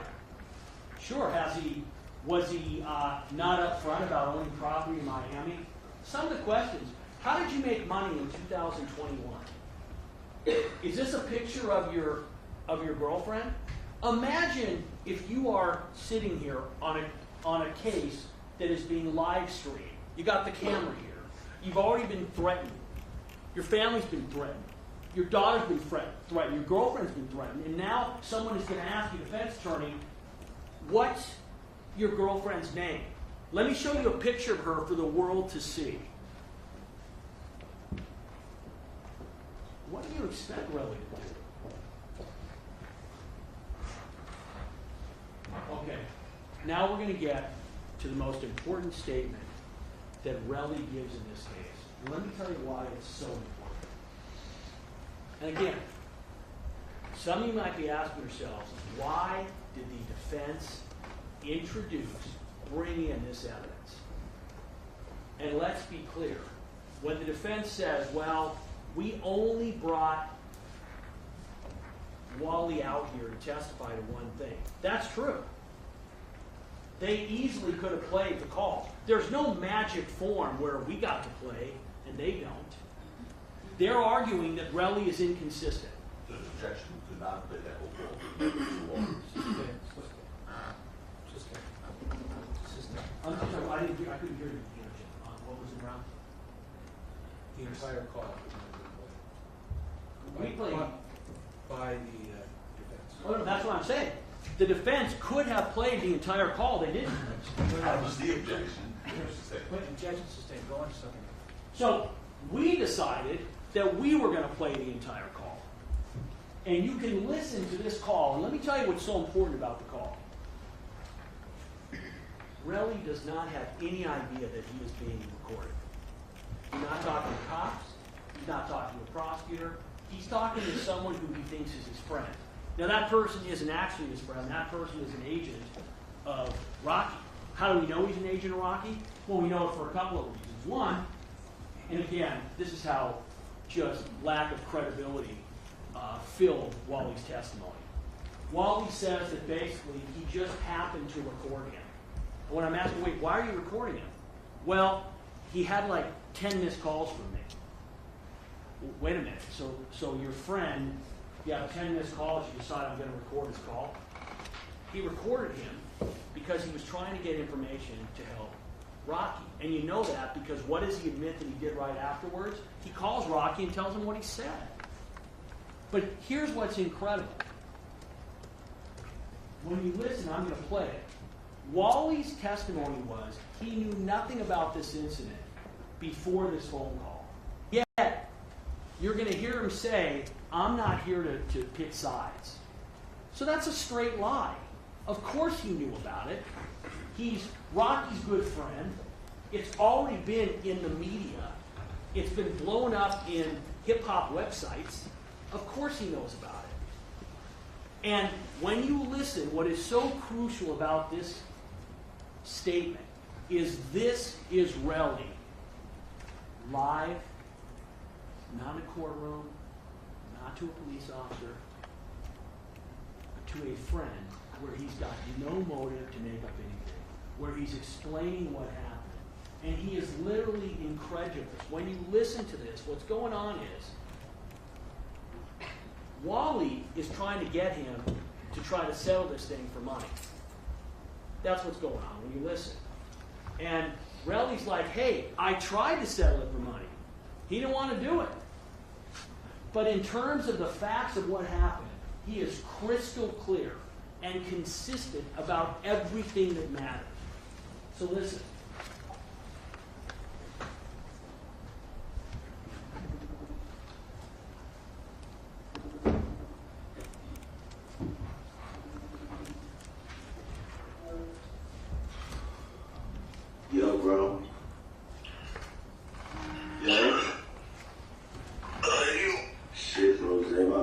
with my girl and shit in bed, so you know. Oh, yeah. What you doing?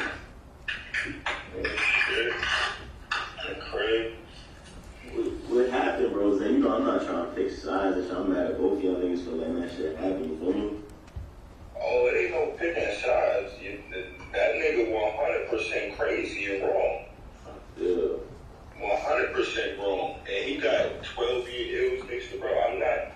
You gotta understand, Rocky been on his high horse for a very long time. You feel me?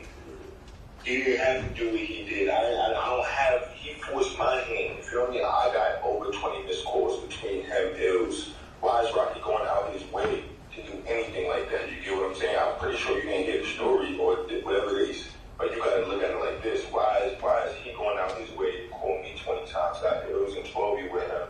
Text messages saying link up, where you at? And all of this is because of I pressed him about Josh, him not doing right by Josh, and he spoke to Josh's mom and lied. You get what I'm saying? So I wrote him about that. He hits up Bari later about that, but I'm with Bari. Bari got the phone on speaker. You get what I'm saying? This shit didn't fit well with me. So Rocky talks about me within that conversation because he sees I text him about Josh. You feel me? He told me taking ASAP out my name. This was 7 months ago. I took ASAP out my name. You feel me? Yeah. He's a bitch, so he goes in and hit Bari because Bari an influencer. A whole week later, doing that complex con shit. You feel what I'm saying? Just so happened I'm with Bari while Rocky hits her. Rocky says my name. You get what I'm saying? Real Money, 12-year ills is at his house. I hit Real Money the next morning. Tell Real Money. I heard Rocky bitch ass tell him I don't fuck with him. Whoopie woo, whoopie woo, whoopie woo. You feel me? No fighting words, none of that. Just basically, nigga, I heard you. But in Rocky's head, he was like a bitch because Bari had him on speaker. Rocky don't know who else heard that conversation, but he know I heard him talk about me. And I told Rocky over the years, nigga, if you have a problem with me, let me know. Stop rocking me to sleep. You feel me? Boom, boom, boom. Next thing you know, I guess that was enough for him. He felt like a bitch because he knew I heard that conversation. I wasn't supposed to hear that conversation because Rocky never, ever, I never heard him say curse words or even have that type of energy towards me. You get what I'm saying? So now I know the real him. I tell Real Money, tell that nigga fuck him. You feel me? Boom, boom, boom. Shit is related to him. Next thing you know, I get over 20, 30 missed calls between him, Ills, and Rocky. Text messages. I'm staying at the Lowe's. I tell him, he calls me, I finally answer because I'm sleeping. Yeah. I answered, he's like, where you at? With a slip voice. I'm like, huh? Where you at? Nigga, I'm at the W. I'm not really at the Lowe's. You feel me? And if you go Hollywood Boulevard, they all look the same. You're like, no, you're not, nigga. That's a bum-ass hotel. I'm like, huh? He said, show me outside. Okay? All of it looked the same. I showed him outside. What he does, be there in 5 minutes. I'm like, alright. My girl like, what the fuck is going on? I'm like, I don't know. Yeah. He calls me. Those calls me. Yeah, I got all these text messages, bro. These niggas is dumb. You and a couple only people heard this story. Rocky out here thinking it's all sweet, but his life is really, and bro, That's what I wanted to ask you, bro. Like, why the boys though? You feel me? Why take it to you know the guys? You feel me? Who, me? Yeah, if anything, how the boys meet. Why wouldn't I, bro? He's a multi-millionaire. He blamed at me. I'm no longer on his level. Everybody turned on me. Everybody, bro. Rocky had everybody turn on me that day. Plus, what the fuck am I doing? Spin on his block and go shoot him up? Or do I cripple him? Because he's a multi-millionaire, bro. I'm not having nobody shoot at me where I'm taking him on the chin. And two, I'm not about to spin on Rocky's block. I'm already a millionaire, nigga. You get what I'm saying? So what you looking for? You think you're a black nigga? I'm teaching niggas everything, how to get money, how to do this. Do Rocky do that? Do you have a foundation for black people? Do we have a foundation for anybody? No, it's niggas greed. You get what I'm saying? So I can't sit here and be like, oh, how you meet somebody like that, bro? You take away what they have, dogs. You feel what I'm saying? I'm not doing it on some like this, that, and the third, or some pokey shit. Nigga, I would have had a guy a lawyer the same day because he reared at me 4 or 5 times. I had to use ills as a shield or I'd be dead. I feel niggas ain't trying to like, you feel me? You not trying to end splash this shit, get some paper or something, or what? You know, like. Bro, it's too late. He told me suck a dick. Boom, boom, boom. I hit up John the same day. Bro, that's all on him. He had nothing but time. Bro, went ahead and got the best lawyer in LA and worried about my business. to stop contacting me. I sent him the picture of the bullets, sent him the text messages of him, letting him know how serious this is. You know what he said? Nigga, fuck you. So what I'm supposed to do? I accept the nigga shooting at me 4 or 5 times where I almost died, or sue this man. Now coming with suing, of course, the severity of the case, he tried to kill me. So that's what he gotta read. You feel me? There ain't no way niggas just fly, like, you feel me? No paper, no nothing, bro. Like, you feel me? Like, bro, he's a grown, he's 33 years old. He got other things talking for him. He know what he did. You get what I'm saying? He had more than enough time. This shit happened 7 months later. He wasn't trying to reach out to me. He still didn't reach out to me.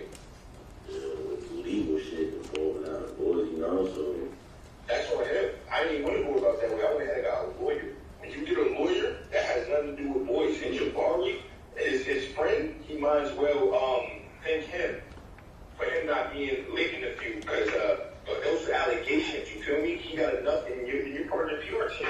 He would have had enough people to block that if Jabari didn't say nothing, bro. Those are allegations. Jabari made it official. Yeah, so what's the next, bro? And Jabari's getting sued too. Jabari's getting sued for defamation of character. Cause everybody look bad, bro. You know, I'm just trying to. He looked bad. He did that, bro. I didn't call you. I didn't have a gun. He left his Hollywood house. Like everybody saying everybody looks bad. Why don't everybody point the finger? Because when I take, bro, I got so many people. Niggas grew up together, bro. Niggas grew up That's why together, bro. left niggas hanging. He's in a mansion. Nigga, I paid my way around him every single time. That's him. He uses niggas. He used 12-year ills, nigga. That was the whole joke about the whole shit with Barbie and the whole game.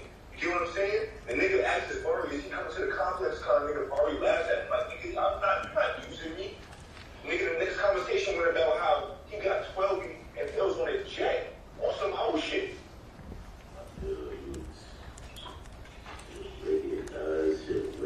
Cause y'all niggas grew up together, man. Like, you feel me? Like, I made that nigga. Fuck growing up. I made that nigga. Not no 12, not no jams. He didn't know jams. Jams popped up at my crib on purple swag. I made that nigga. That's why he feel like that, bro. I've been powerful. I've been Jabari never did, bro. I put every last I just want y'all niggas to kind of end this shit and, you know, find out. And he could have ended it when he shot at me. Who ends anything when a nigga shoot at you 4 or 5 times? You gotta grab another member to protect yourself. He called me out my living space. Called me, told me stop ducking him. He planned it. That's called premeditated, bro. You feel what I'm saying? He didn't give me a chance. He told me I'm coming to a gun battle. I came to meet him to see what the fuck the status was about. He pulls out. He tries to chest bump me. He tries to chest bump me and then pull out a gun for self-defense. He's a pussy boy. And me and Ills is standing in between while he's trying to shoot me. He didn't give me no seconds. First shit happened like that. And I got it all on camera. You don't want that, like, trust me. You stupid. He did it all on camera, champ. So the world looking at me because of Barry's mouth right now, but in a few seconds, if I wanted to do an HBO or do anything, his whole career is fucked. Everybody's looking at me like the man. Okay, that's what you, like what's your, I guess what's the end game here, bro? Like, you feel me? The end game, I'm suing this shit out of him. That was my game, and regardless, I don't give a fuck about no police, nigga. I'm going against a multi-millionaire that's trying to kill me. So it's really to get hit, bro, or you just trying to move on and shit? Besides suing somebody like that, you feel me? That he got to face the consequences of with that because he wanted to be a gangster and run out his crib like that. That has nothing to do with me. You feel me? I did my part. If you look at it on my end, what else am I supposed to do? Yeah, I mean, like, watch that shit in the streets type shit is last man. He ain't on the street, nigga. Bro, what the fuck? I feel, bro. You know who my family is? This ain't on the street, nigga. They ain't got 3 or 4 bodyguards, bro. Come on, don't do that. Yeah, I feel you, bro. Don't do that. Don't do that. This man riding around with, come on. What street shit do he do, bro? This is a street nigga. You already know what would happen. Everybody know what would happen. We're talking about ASAP Rocky, bro. The face of Dior, like, come on, stop it. This ain't a street nigga. Nah, I'm just trying to, you know, cause I fuck with you heavy, bro. Say, you know, I was always love every time, nigga, and y'all fuck with I'm trying to let people know, and the ones who's close by him, this ain't no, he's no gangster, bro, I'm doing, bro, this ain't no gangster. If this was a gangster,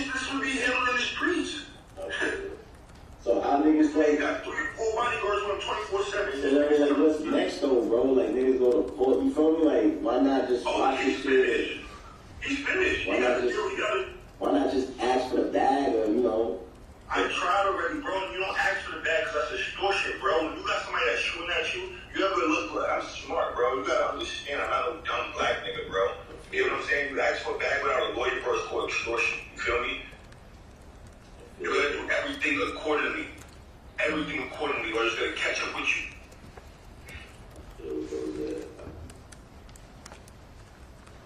All right, folks, this time take 10 minutes. Please be outside the courtroom doors at 2:45.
Mr. Lewin, you made reference to Rihanna being in the courtroom and the kids being in the courtroom. The manner in which you did it, I don't think was improper. However, for the balance of your argument, from here on out, there is to be no mention of Rihanna being in the courtroom or the kids being in the courtroom. Just them not being in the courtroom, but I can mention, here's the problem, Your Honor. The defense got up at the end of the book, and they talked about the impact of this case on Rihanna. I said in the courtroom. Oh, it's just don't mention it in the Do courtroom. not mention again Rihanna being in the courtroom or the babies being in the courtroom. There should be no mention of that again. Right, I'm just trying to understand, but I can mention the issue, just not talking about being in the courtroom. Mr. Tacopina went into that. Okay. You're entitled to. I was No trying to- mention. I was of them trying being to in the courtroom. report. I just wanted to understand what we were Yeah, asking. there should be no mention. We'll do it. All right, let's bring in the jury. Yeah, yeah. Try to be very, very careful.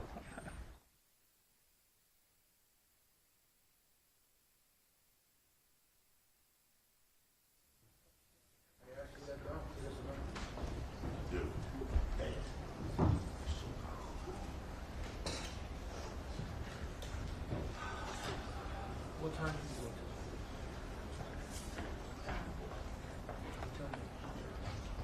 What time? Oh,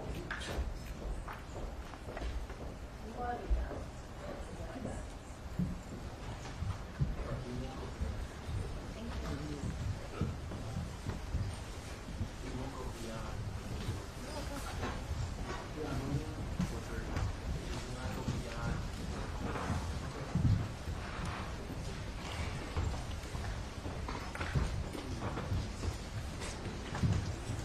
You don't have to take that long. All right, our jurors have returned to the back of the record. All parties are present, counsel is present. Mr. Lewin. So that was the key evidence in this case regarding Relly. Could not have been more plain in what he said. Could not have been more credible regarding the issues that matter. And what are the issues that matter? The defendant shot him. The defendant brought a gun, a real gun, to the scene.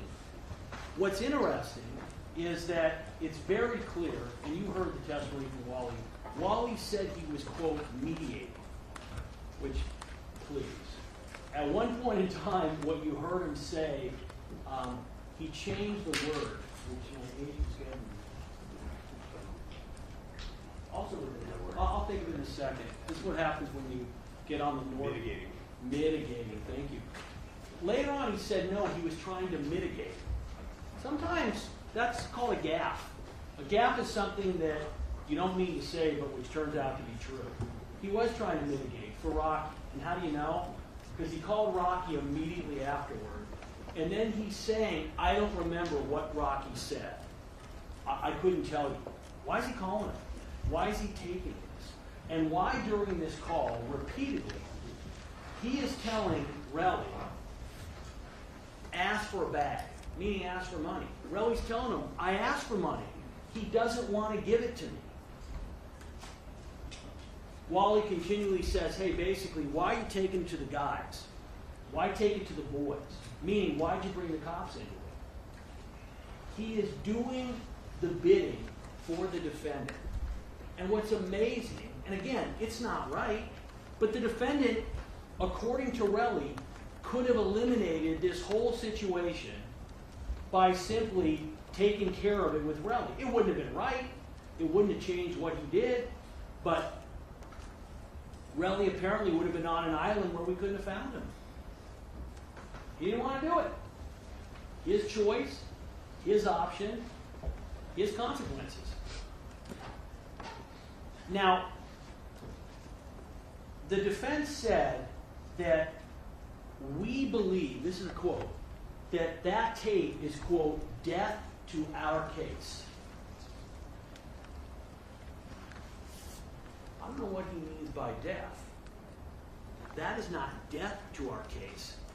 That tape was the key to Relly's credibility if you believe it is important.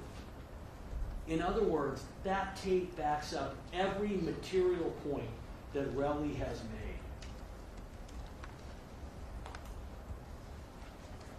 Okay, believability of witnesses. In determining the believability of a witness, this is Calpern 226, you may consider anything that has a tendency to prove or disprove the truthfulness of the witness. Again, I want to be very clear.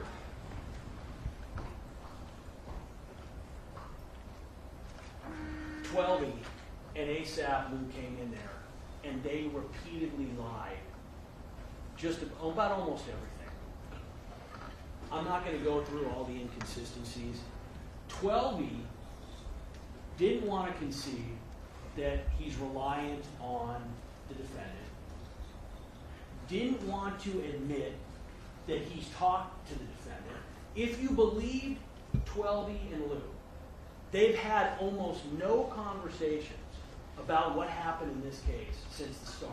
And if you believe Wally, even though Wally is, quote, mediating the situation, he's never talked to Rocky about it. He's never talked to Twelby about it. How do you mediate a situation when you're only talking to one party? It's just not true. They lied.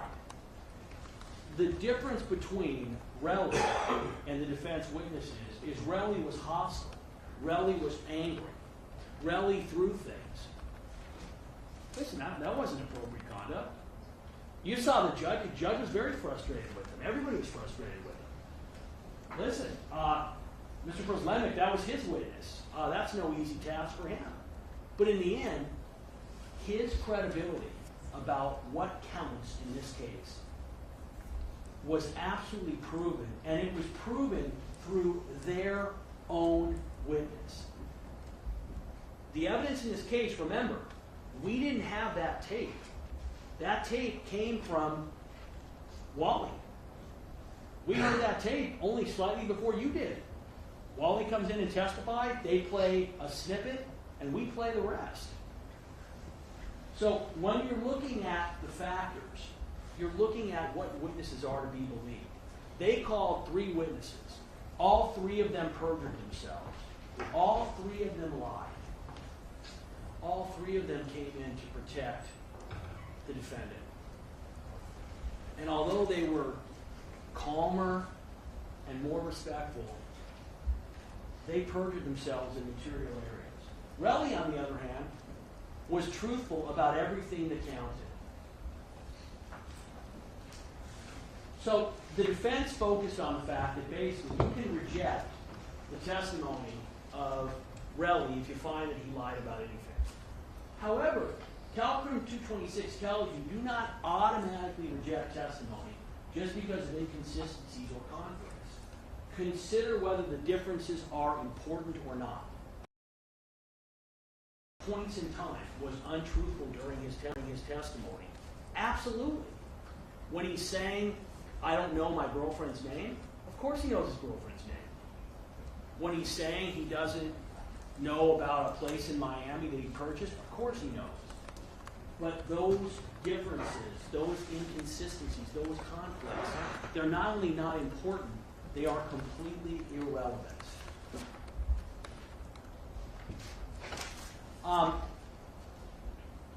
In talking about ASAP Lou for a second, I'm going to come back to that. Okay, let's talk about the injuries to Relly's hand. Now, the defense said, hey, prosecution, you did not call a witness to come in here and say that that is a wound from a gun. How is somebody going to be able to come look at an injury and tell you where it came from? Now, here's what you have to ask yourself. If there was something about that injury that was inconsistent, where it could not have come from a firearm. Excuse me, Your Honor. On evidence. What? Is this an exhibit? It's not evidence. I believe this is the correct exhibit. Is this a... It's the incorrect. Oh, you know what? Hold on a minute. Let me back it up. That's my fault. I have the wrong picture. Excuse me. The same. Let me change it. Thank you. Okay. This is the correct exhibit. So we're still talking about the injury in the hand. And you know, without question, that if there was an expert who could come in here and testify, you know what? Those injuries could not have come from a graze wound. They would have called that witness. And again, how do you know? Look at the team that's standing over there. Look at the fact that they called in Wally. The purpose of calling Wally, bring him out from France, for thousands of dollars, obviously, was to simply impeach Relly with the fact that it was his voice. So, if there was a medical professional who could come in here and tell you, well, that didn't come from a gunshot, you would have heard from them. And the failure to call a logical witness is something you can consider, and you should consider. And when the defense says, wait a minute, the people didn't call somebody in to testify, well, you have to ask yourselves, if we call someone in to testify, what are we going to be able to get from them? Do you think common sense, you don't have to be an expert, who can look at an injury like this and say, yeah, that came from a bullet? You can't. You can look at it and go, okay, could it be a graze wound? Sure. So if the defense had an expert that was going to say what they wanted, you would have heard from them. Okay, let's talk about Ills for a second. This was, again, the defense went all in on a couple of things. One of the things they went all in was that if there were casings at the scene, LAPD would have found them. Well, they didn't realize that the prop gun put out casings as well, and therefore the question isn't that LAPD missed the 9mm casings in this case. The issue is that without question, whether it was the 9mm or the prop gun, it would have left casings, and LAPD missed it. Why? We'll never know. Why did Relly find it? Well, he had the advantage of knowing exactly where it was. Same thing with Ills. Again, the plan was clearly from these witnesses, and particularly from 12E, we're going to build up the fact that Relly gave Ills a beatdown. This had to do with his strength, how strong he is. He's punching him in the fist. Remember the judge? I still think there's a difference between a closed fist and a regular fist. But the judge, if you remember, when I mentioned closed fist, the judge said, well, a fist is a fist. It doesn't really matter.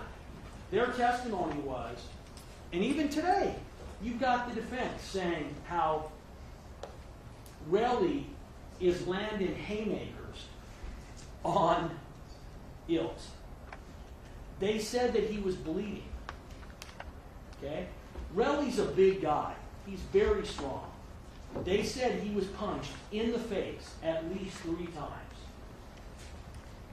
Well, I guess they didn't realize we were going to have a video the next day, less than 24 hours later. And this is from the video. Look at his face. No injuries. No injuries. Nothing. 0.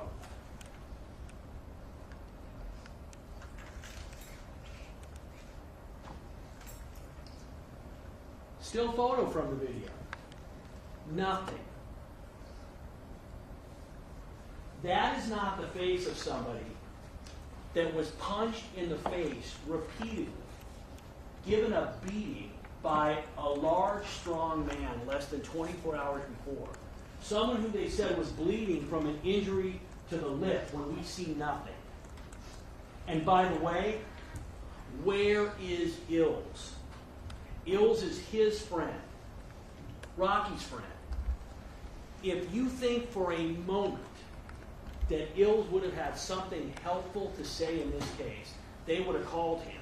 And when they said, wait a minute, the people needed to call him, why on earth would it make sense for the people to call one of the 3 individuals who was clearly involved in ambushing Relly in the first place and who is reliant on the defendant for his career? if Ills had anything helpful, they would have called him. The objection to Overruled.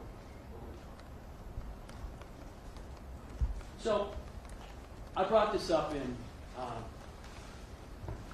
voir dire, and this is really important, an idea that I wanted to make sure you guys understand.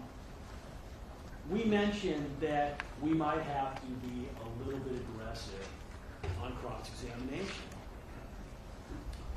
And I wanted to make sure, and I asked you all in advance, hey, listen, if we have to be aggressive in cross-examination with witnesses, are you going to hold that against us? You all said that you wouldn't. Now, whether you all found Mr. Przlenek to be too aggressive, too loud, too mean, I can't control this man. I could try, but it's impossible. And again, I make that joke because obviously, I'm an intense guy.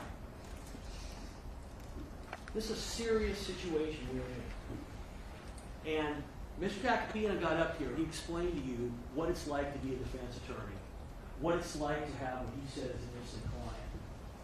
Let me tell you something. I want you to imagine right now that someone you cared about was a victim. What kind of prosecutor would you want? Would you want somebody who takes what they're doing seriously, who is aggressive, who does their job, and who goes after witnesses who need going after? So I'm not asking you guys to like me.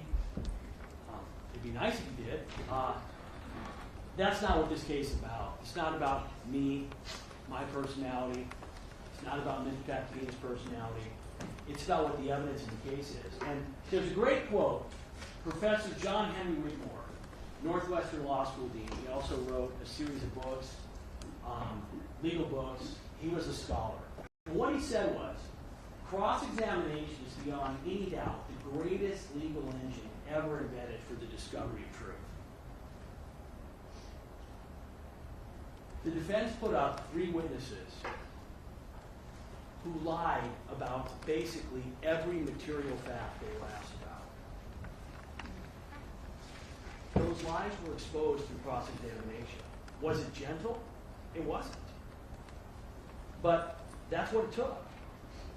And I won't apologize for it.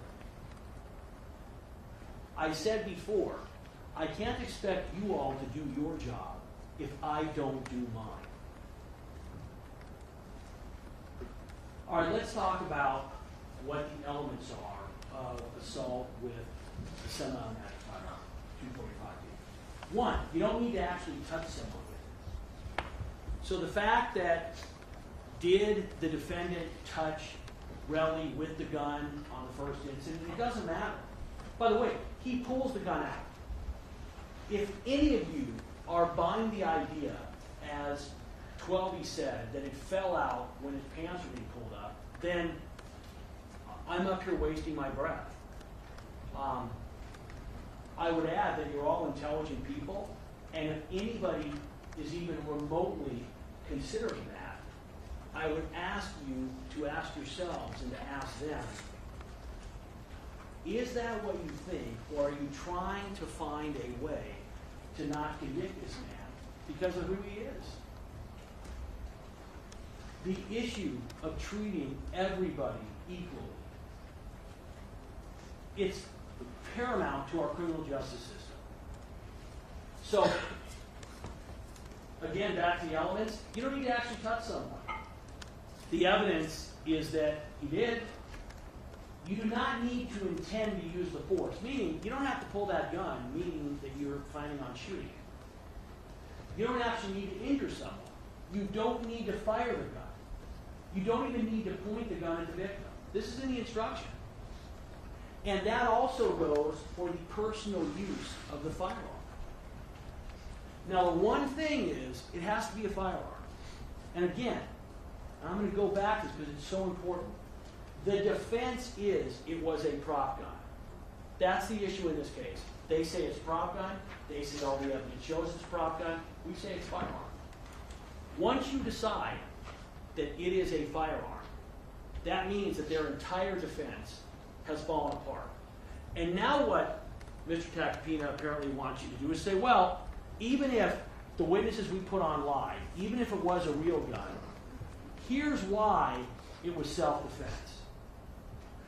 There's an old story about it's a civil case, civil lawyer, and he has a dog bite case, and he is defending his client with the dog, and they're being sued. The client is being sued because his dog has allegedly bit somebody. He gets up in closing argument, and he says as follows: "Hey, listen, my client's dog.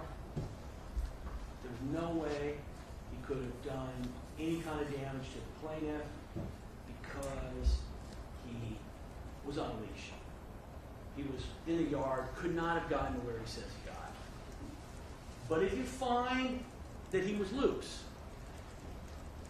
the dog's old, and he couldn't have done any damage with those old teeth of his.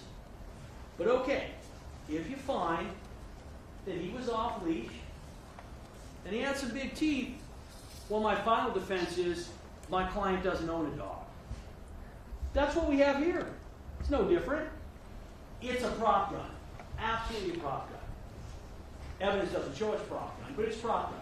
But if you find it's not a prop gun, here's why Rocky fired a real gun in self-defense.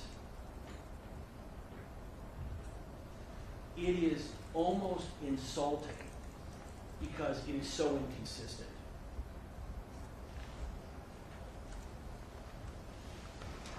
So when a defendant equips and positions himself to carry out a battery, he has the present ability required, even if some steps remain to be taken.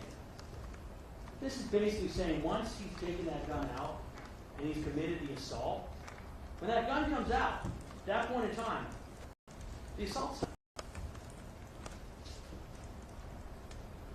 So this is the 3470, the right to self-defense. And this is really important.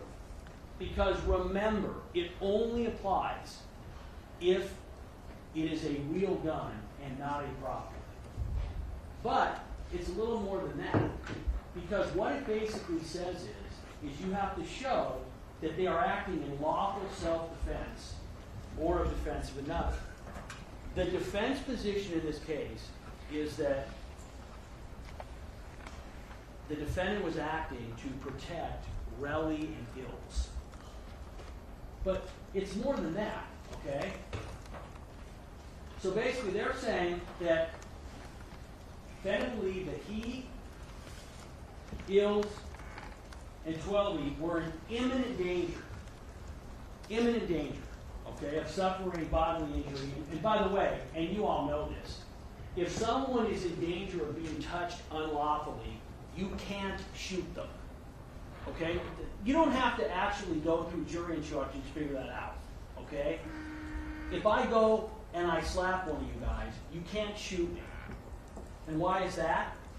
Because he's got to believe that the immediate use of force was necessary to defend against the danger and that it was no more force than was reasonably necessary to defend against the danger.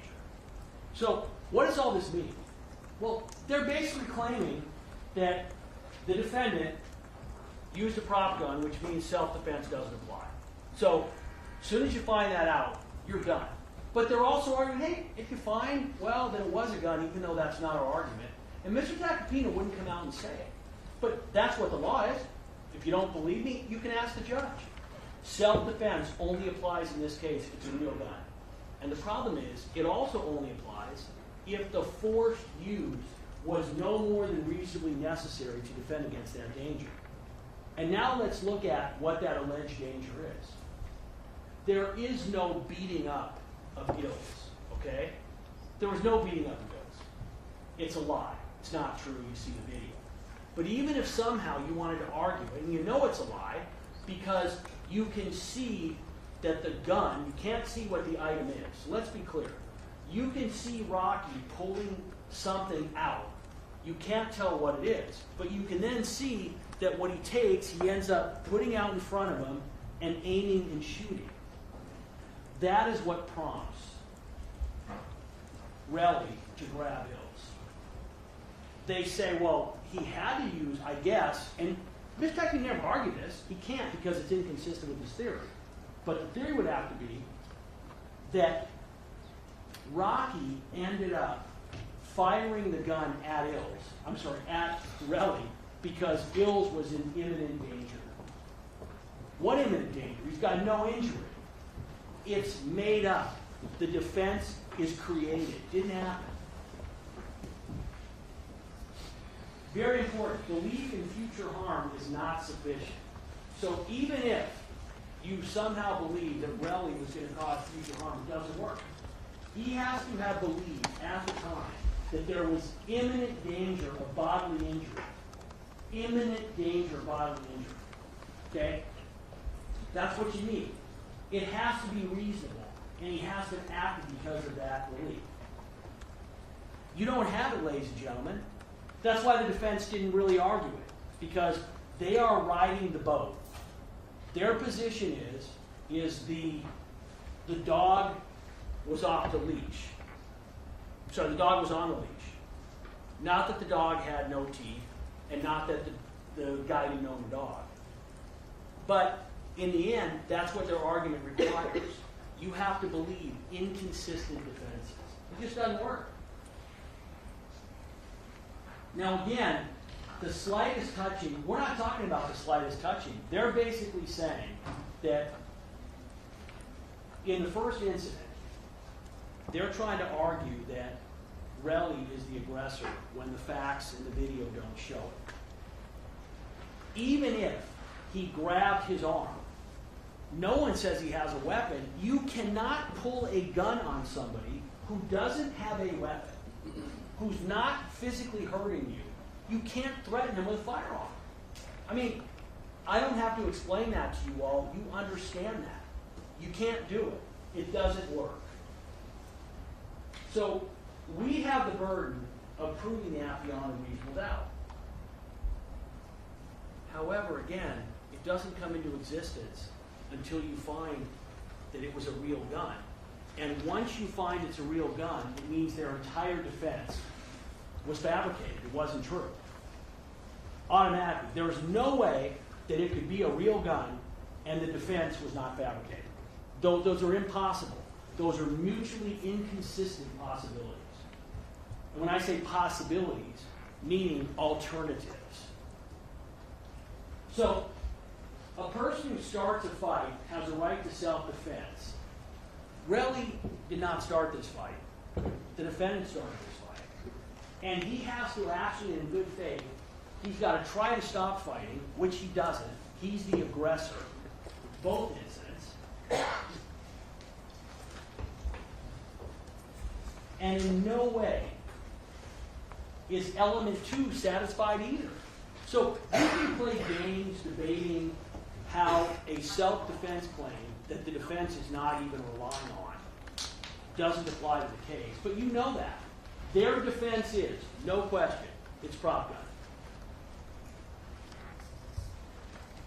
A person also cannot claim self-defense if they are the one that provokes a fight or quarrel with the intent to create an excuse to use force. And that's what happened here. Relly didn't even use any force. Basically, the defendant assaults him with a firearm because he's mad at him. Shoots at him again because either Relly said something or he's still angry. So, in the end, the statements, Terrell gave a lot of statements in this case. And about all the issues that matter, he was consistent. Now, they want to say, but wait a minute. He originally said it was 3 to 4 shots. And imagine for a second. Remember, he doesn't know in advance the defendant is going to shoot. So his memory, and you can all, it's not hard to imagine, you're in a situation where you believe you're fighting for your life. How do you know that Relly was fighting for his life? He's telling Wally he was fighting for his life. He's saying the defendant tried to take him from his daughter. He believes at the time the defendant has fired 3 or 4 shots. And when he talks to Wally, he says 5 shots. That doesn't matter. That's not a question of credibility, and here's why. If Relly were making this up, and remember what they're saying. They're also saying that Relly had to have planted the 9mm casings. Okay? And let's talk about that for a second, because it's important. They are saying, hey, listen, Relly was out here 2 weeks before this shooting, and we don't know that he went back home. So apparently, Relly planned this out in advance. He got 9mm casings from when he went target shooting, knowing that 2 weeks later the defendant would be upset with him, would text him repeatedly, and would assault him with a 9mm firearm, and he would have casings ready to put at the scene. But just to make it extra difficult, he's going to tell the cops, you know what, I got shot there were 3 or 4 gunshots, but he's only going to turn in 2 casings.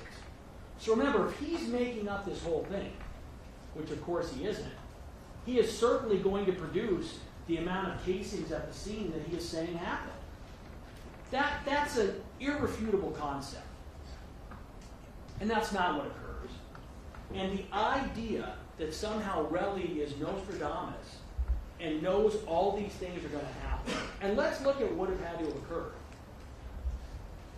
It's 10 p.m. on a Saturday night in Hollywood. Relly doesn't live here. We know from ASAP Lou, he can't go out and buy ammunition. He doesn't have a gun. So he certainly could not have, after this incident, bought a gun, fired the ammunition, and dumped it at the scene. So that means that he's carrying around 9mm casings just in case the defendant assaults him. It's absurd.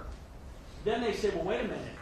You know that it's made up because look at the magazine that's found at the defendant's house. And now we go back to ASAP Lou. Listen, ASAP Lou, Proslemic, he really covered it pretty accurately. He's the Swiss Army knife of assistants, advisors, security stuff. You need a personal assistant, lose your guy. You need someone to give you advice on security, lose your guy.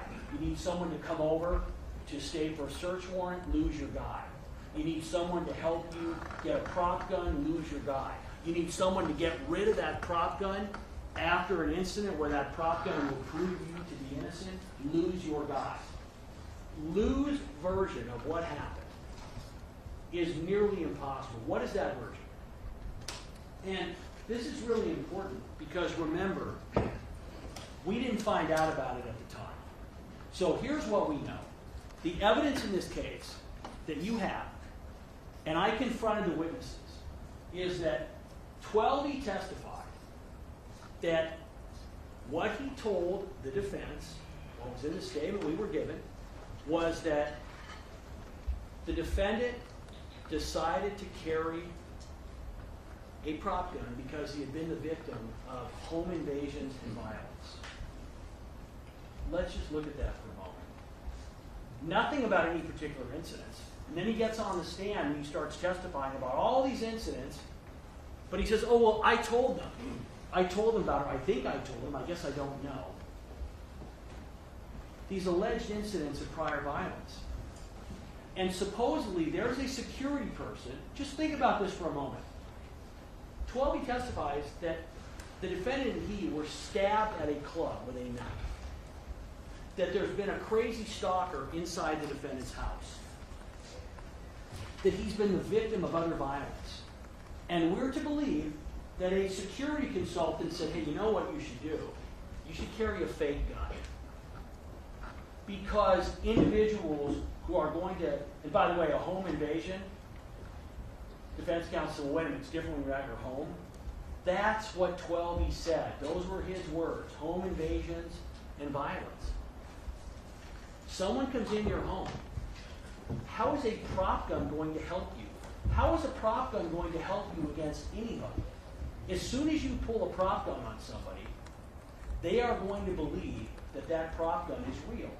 And if they have their own weapon, out of necessity, they're going to have to fire back. It's not just bad advice, it's complete insanity and it's made up. But the situation here is even worse. Because remember, they're saying that Relly knew it was a prop gun from the start. If he knows it's a prop gun, then what is the use in Rocky pulling it out in the first place? It would have no value. Relly said, of course I didn't know it was a prop gun. It wasn't a prop gun. It shot me. But the idea, you don't even need Relly's testimony. The idea, they're the ones saying, their defense is, Relly knew it was a prop gun. He stands up and says, put that fake-ass gun away. You look at him in the second incident. Is he acting like that's a fake-ass gun? Is anyone acting like it's a fake-ass gun? Is the defendant acting like it's a fake-ass gun? Of course not, because it wasn't fake. And now let's look at Lou. Lou says, well, so here's what happened. Originally, we hear nothing about the circumstances of I went over to the house and we were going to go shooting. We don't hear any of that. All that he says, now he said, I might have told the defense, I might not have, I don't remember. I didn't get into particulars. Are you kidding me? It's the entire case. But all of a sudden, he gets on the stand and he says, for the first time, well, here's what happened. I was going to teach the defendant, we were going to go shooting at a gun range. So I brought my Glock 380, which does not use 9mm ammunition, and I brought my Smith & Wesson 9mm, which cannot use a Glock 9mm Glock 43 magazine. It won't fit. They don't even look anywhere the same, and that is from Lou. Look completely different. He says, he gets over to the house, and that's when he realizes for the first time, oh my God, I bought the wrong magazine for my Glock. Now, does it make sense that he felt a need to go out and buy a magazine for his gun, and then did not find out for some period of time, he wouldn't say where he bought it, when he bought it, and it was not for the right gun, but he made another mistake that he clearly wasn't aware of. I confronted him with the fact, he said, well, so I realized that when I was over there, I tried to put the 9mm, or the 380, I'm sorry, the 380 ammunition in, and it wouldn't fit. Okay. But why was it found loaded completely with 9mm ammunition? As soon as it didn't fit, he would stop. And after it's, well, I'm a fidgety dude. I'm a fidgety dude. So while I was drinking, I was fidgeting, just loading a gun, loading a magazine for a gun I don't have and the defendant doesn't have. They spent a lot of time telling you, well, wait a minute. That magazine is new, hasn't been used. I asked Lou, isn't it true, Lou, that when you buy a gun, a new gun, most of the time they come with two magazines? Well, I don't know. I usually only buy one. Well, it's interesting because he clearly went out and bought a second magazine for the 380, so not quite understanding what that means. But what is very clear, ladies and gentlemen, is here's what happened. Lou doesn't own a Glock 43. He's never had one registered, so he has no reason to have a magazine for a gun he doesn't own. The defendant doesn't have a Glock 43 magazine. He has no reason to have a Glock 43 magazine for a gun he doesn't own. However, there is evidence that suggests that the gun that was used in this crime was a Glock 43. Doesn't have to be, but it is consistent with the evidence. And what is clear is that the defendant got rid of the gun after the incident. Now, he says the gun he got rid of was a prop gun. That's not what the evidence shows. He got rid of that 9mm, the magazine that went with it. But he clearly forgot that in his closet was a second magazine for that gun. A magazine that clearly was not being used in that gun and very well might have been new because he was using the magazine that was in the gun when it was fired at Relly.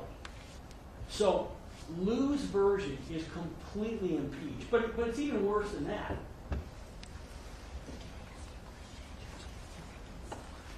So they apparently have this information.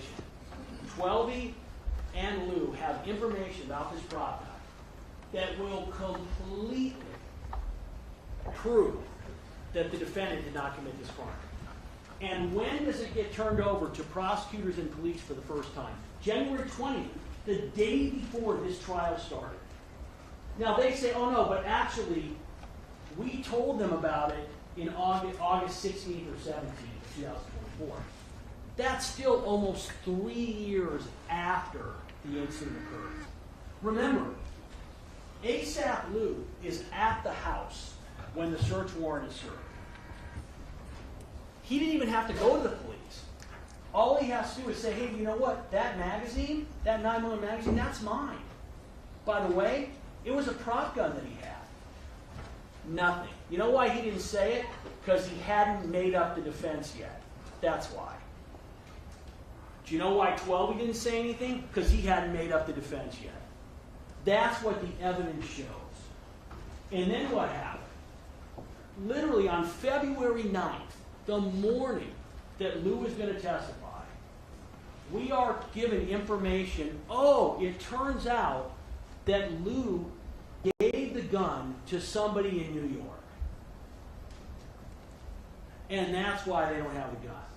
Now remember, we're finding this out on what is basically the last day of the trial. We don't have the ability to get that person. But the defense, that's someone they've known about all along. Where is he to testify about this gun? They're saying we have to bring this person out here when there's no reason to believe that anything that person is going to say is true. But we're supposed to bring that person out here who we don't even know exists to prove that it's not a prop gun. I'm sorry, that it's not a prop gun when that's their witness. Do you not think for a moment that if that witness could have withstood cross-examination, they would have brought him out here? Of course they would have. And how do you know that any of this is true? Because you're instructed on it. So the defense spent a long time attacking me, primarily me, attacking Relic. Where is the instruction about evidence that I ended up fabricating? It says if the defendant tried to hide evidence or discourage someone from testifying against him, that conduct may show that he was aware of his guilt. What does that mean? That instruction is because the defendant, by his own, meaning the defense admission, through their witnesses, is that the defendant got rid of the prop gun, the piece of evidence that would demonstrate that he's innocent of these charges, that he got rid of that gun after the incident. The judge isn't going to give that instruction unless that instruction is something you can consider. Not going to do it. What does it say? If the defendant tried to hide evidence or discourage someone from testifying against him, that conduct may show that he was aware of his guilt. If you conclude that the defendant made such an attempt, it is up to you to decide its meaning and importance. However, evidence of such an attempt cannot prove guilt by itself. So in other words, just because the defendant got rid of the gun, that's not enough to prove to you by itself that the defendant is guilty of these crimes. But when you put it with everything else, it is a huge piece of evidence. If someone other than the defendant tried to create false evidence, provide false testimony, or conceal or destroy evidence, that conduct may show the defendant was aware of his guilt. But only if the defendant was present and knew about that conduct, or if not present, authorized the other person's actions. Circumstantially, the evidence suggests that ASAP Lou and Twelby and Wally are not doing this on their own. The evidence, the direct evidence from Wally is that he talked to the defendant immediately afterwards, their conversation. The idea that ASAP Lou and ASAP Twelby were not having repeated conversations about this incident strains any even idea of reality. You all know that's not true. Of course they talked about it. Obviously, it's a huge incident that occurred.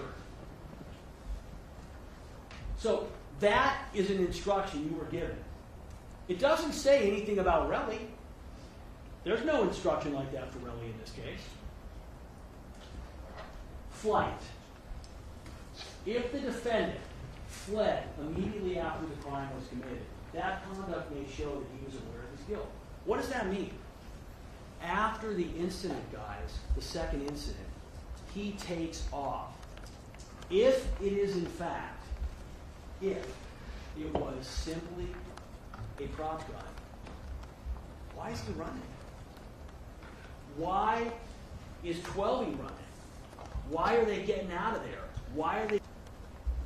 I'm trying to argue, you guys, why is the sky blue? And I hope that when you're listening to it, I hope you're all understanding this is not a complicated, complex case. In the end, the evidence in this case, almost all of it, it's not circumstantial. So the video is direct evidence. It's direct evidence of what happened. The testimony of the witnesses is direct evidence. Relly's statement on the call is direct evidence. The testimony, as incredible and unreliable as it is, of Wally, of Twelvey, and of ASAP Lou is direct evidence. This is not a circumstantial evidence case. About the only circumstantial evidence in this case that you have that matters is circumstantially we have to prove that the defendant pointed the gun at Relly in the first incident because we don't have it on video. But we've got his gun being pulled out, we have his gun in front of him, and we have Relly in that position. We have him fighting with Relly right before and fighting with him right after. So the only reasonable interpretation of that circumstantial evidence is what you're seeing. Defendant's failure to call logical witnesses. This is really important. I've mentioned this before. Every argument that the defense made, the defense, and again, I'm not blaming Mr. Tacopina. The witnesses got up here and lied. Mr. Tacopina gets a statement from the witnesses. The witnesses say what they're going to say. He calls them. Mr. Tacopina does not vouch for his witnesses, meaning, just as we don't, we call witnesses, and those witnesses testify, and you evaluate them. However, it is certainly legitimate that all these individuals that the defense is saying, why didn't the people call them? Those are witnesses that they are saying we have to introduce to disprove their fabricated defense, which we don't have the ability to do because they control that evidence and information. They've got the prop gun. We don't. They have these witnesses they don't tell us about. We don't. We have proven that this was not a prop gun in every way that we can. It defies common sense, it defies logic, and it defies all the other evidence that you can. Now listen, I'm not blaming the defense for what they've come up with. When life gives you lemons, you make lemonade. Okay? That's what they've tried to do. They have tried to take a case, and they got bad luck. Imagine, guys, for a second, if we didn't have those video cameras. Imagine what the defense would be. Well, you can't show anything happening. This is all made up. You got nothing. But we have the video. We have the gunshots. That's bad luck for the defendant. And again, that's the situation he made. That's his lie. Now, one of the things that's going to happen is you're going to go back there. And we talked a little bit about this before. Let's assume that somebody, when you go back there, starts saying, what if, isn't it possible that, could this have happened? You are not allowed to speculate outside the evidence. That also goes for things like, well, gosh, what if Rocky gets prison on this case? I don't want to go to prison. If any one of you feel that yourselves, you need to let the court know, I can't serve as a juror on this case. That's okay. Some of you during voir dire at points said, I don't know about certain things. And if you remember, the judge told different jurors, hey, listen, if at any point in time you cannot live up to your oath, let the judge know. If one of the rest of you decide, I'll give you an example. Let's say someone goes back there and they say, you know what, I really dislike DDA Lilly. I don't like him. I didn't like him when I saw him. He's obnoxious, etc. Whatever. If that is what you are basing your verdict on, it's improper. It's misconduct. If someone says, I'm never going to convict on a case because I don't like Lilly. If it's you and you can't get past it, you need to report yourself to the court. If it's someone else, they need to do it. We don't know if misconduct happens unless you let the court know about it. So if people, yourself, others are not living up to their responsibilities, you need to let everybody know. That goes the same for the celebrity issue. Okay? The defendant should not be convicted because he's a celebrity. But he also should not be acquitted because he's a celebrity. He should not be acquitted because he's got a lovely family. He should not be acquitted because he's successful and wealthy. He should not be acquitted because he can go out there and entertain people and make millions of dollars. Those are factors I'm not just recommending, you're not allowed to consider those factors. All you're doing is you're going to weigh the evidence in this case and you're going to come to your decision. Reasonable doubt in this case. So, proof beyond a reasonable doubt is proof that leaves you with an abiding conviction that the charge is true. The evidence need not eliminate all possible doubt because everything in life is open to some possible or imaginary doubt. What does that mean? Well, it simply means that you're going back and you're going to look and you're going to say to yourselves, okay, here's the case that people presented. The people have presented evidence that the defendant used a real gun. Have we proven that it was a real gun? Not just from our case, but from the evidence that the defense put on as well. They've argued this is a prop gun. And when anybody goes back there and says, well, wait a minute, I don't like Relly, I don't find Relly credible. The problem is, what do you need to find Relly credible about? The the evidence is they're admitting it's him. They're admitting it's a gun. They're admitting he fired it. They're admitting that's him at both locations.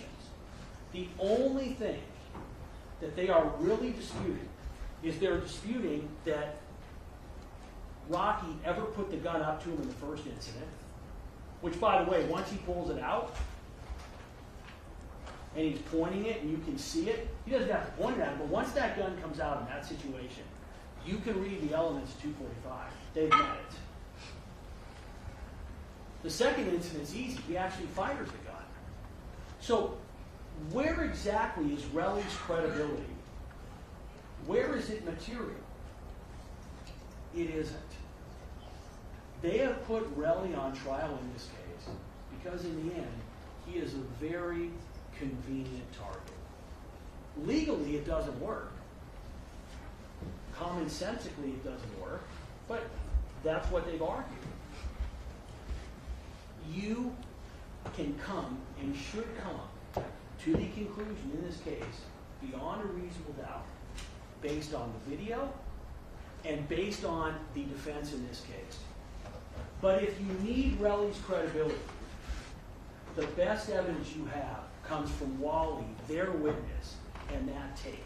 That's the only thing you need to listen to. Any testimony in court, that's in court. Everyone knows why we're in court. That is the one piece of evidence coming from the defense where there's no argument that Relly knew he was being taped. There's no argument that he had any incentive to be untruthful. And you listen to him and you know what he is saying is true. He is shocked. He is basically telling Wally, dude, I tried to get money from him. He didn't want to give me any money. Why'd you bring the boys in? He won't give me any money. He tried to kill me. He tried to shoot me. No question. By the way, Wally never mentions it's a prop gun because the defense had not been thought of yet. We started off in this case very early on. We started off with the situation with Boomer. And Boomer is a very important illustration of the difference between what's reasonable and what's possible. And as you remember,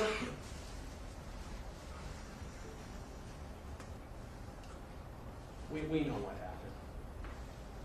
We know that the evidence demonstrated that Boomer was the one that got into the trash. And the evidence has demonstrated in this case, beyond any reasonable doubt whatsoever, that the defendant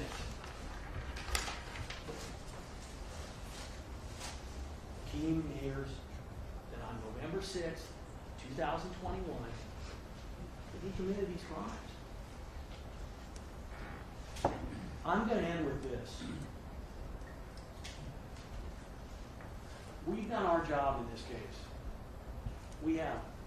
We've put on more than enough evidence through our case, through the cross-examination of witnesses. We've done our job. I'm going to ask you all to do yours, whether you want to convict the defendant or not, based on the evidence.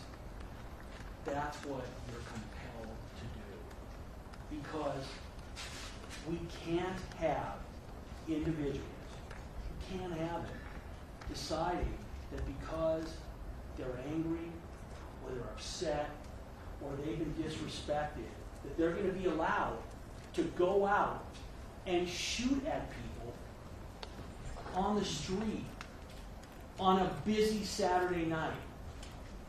We cannot have it. As you go back there, and I'm going to say this again, the first thing that I would ask you to do is to decide, was this a prop gun or not? And if you decide it is a prop gun, for those of you who do, you're going to have to get past all of the nonsensical evidence in this case. You need to ask yourselves, are you following the evidence? Are you following your head, or are you following your heart for whatever reason? Once you do that, the case is over, because that means the defense is fabricated. That means it was a real gun. That means you can't believe anything that was said by any of their witnesses. And that means that in the end, the defendant used a real firearm and committed these crimes. Again, as defense counsel stated, I want to thank you all for your time and for your attention. And I too want to thank Judge Arnold. It's not been an easy case. And I want to ask, to the best of your ability, when you go back there, you pretend that he's not ASAP Rocky. You pretend that he's just a guy named Rakeem Ayers. And you treat him the way you would treat anybody else who was accused of these crimes with this evidence. And when you return a guilty verdict, that is not on you. That's on him. Because that is what the evidence has demonstrated. Do not let anybody tell you that you own his conduct. He owns it. On November 6th, he made a very foolish decision. An illegal decision. A criminal decision. A decision that could have hurt individuals far worse than what happened. And it's your job and your responsibility to hold him accountable. Because if we're not going to hold privileged people accountable, who are we going to hold accountable? Again, thank you for your time and attention.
first remark relates to the jury instruction on circumstantial evidence. It's jury instruction number 224.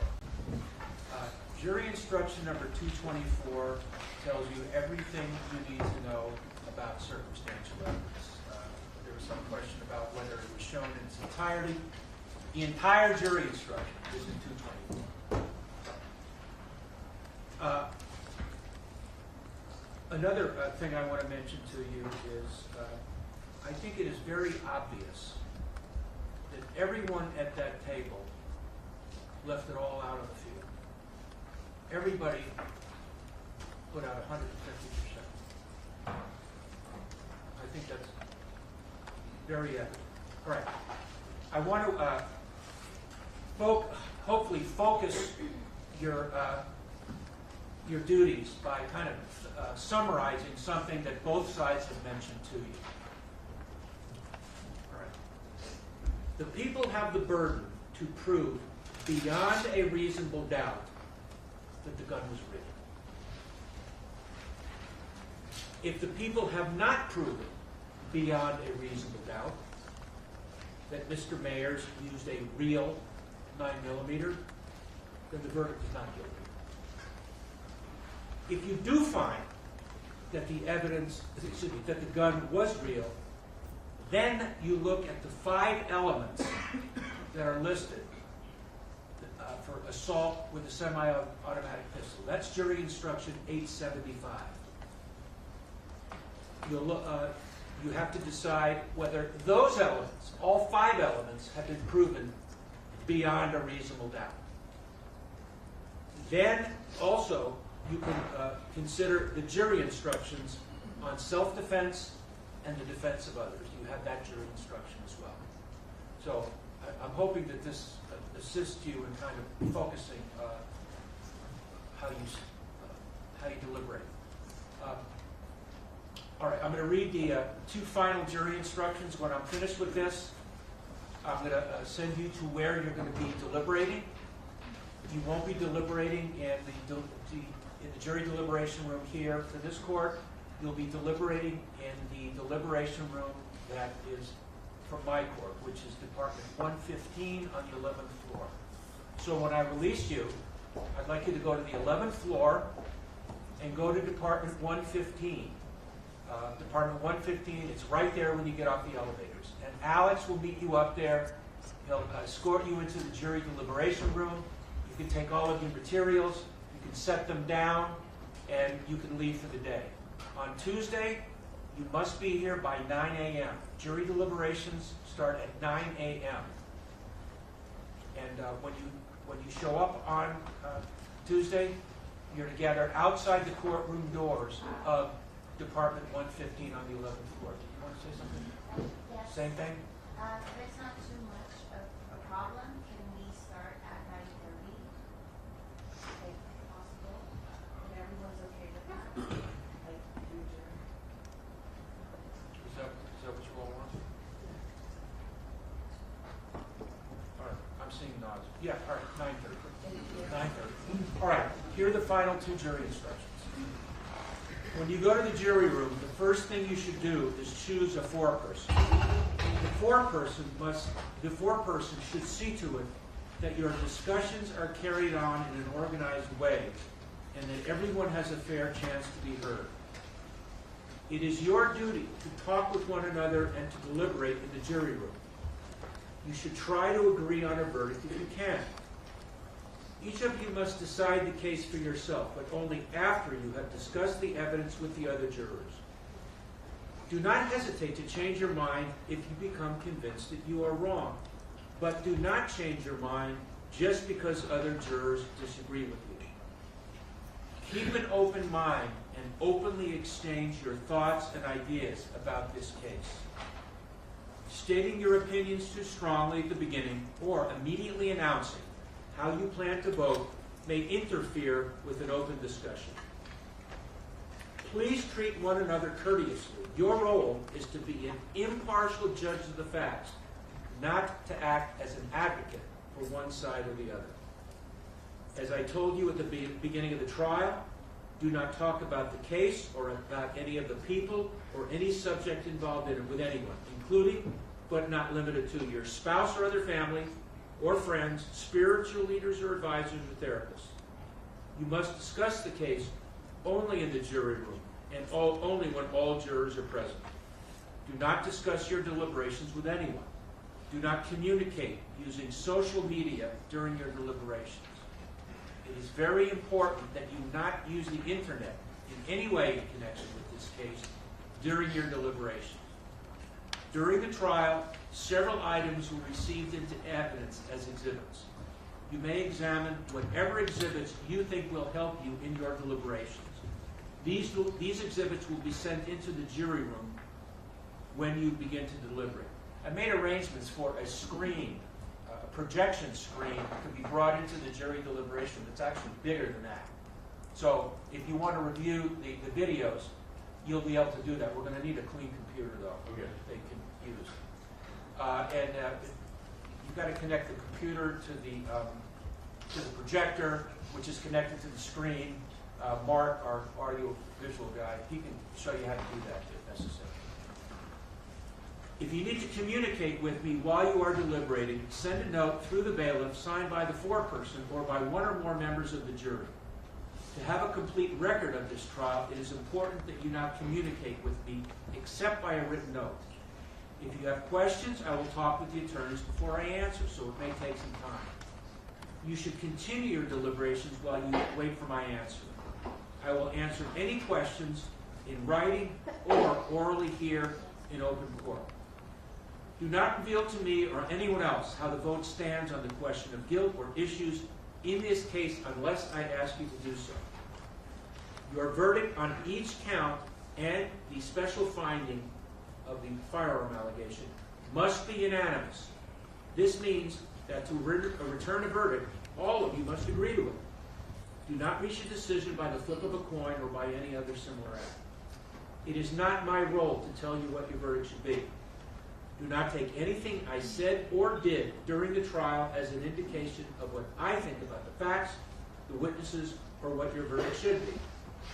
You must reach your verdict without any consideration of punishment. You'll be given verdict forms. As soon as all jurors have agreed on a verdict, the foreperson must date and sign the appropriate verdict forms and notify the bailiff. If you are able to reach a unanimous decision on only one of the charges, fill in that verdict form only and notify the bailiff. Return any unsigned verdict form.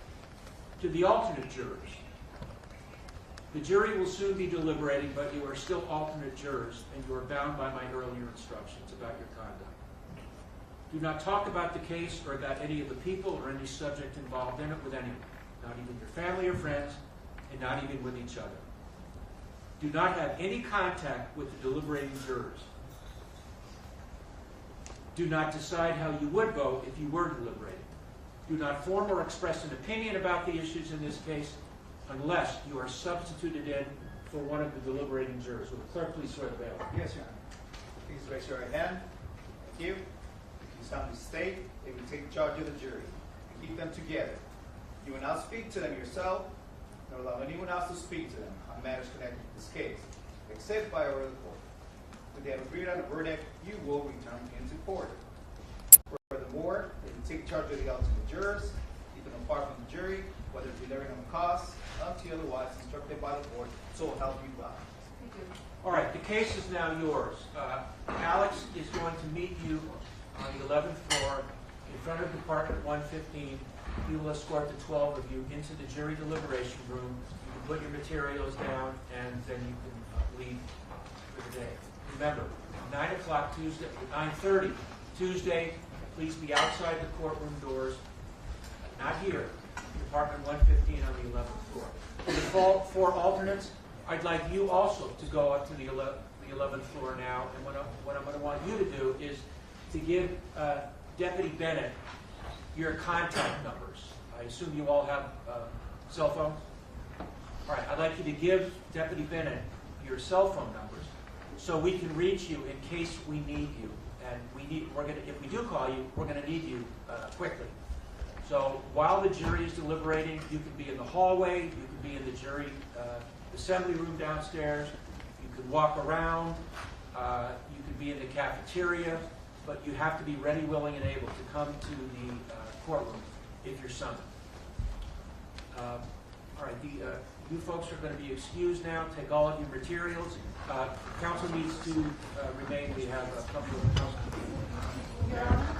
Your Honor, what should the alternates do with our materials?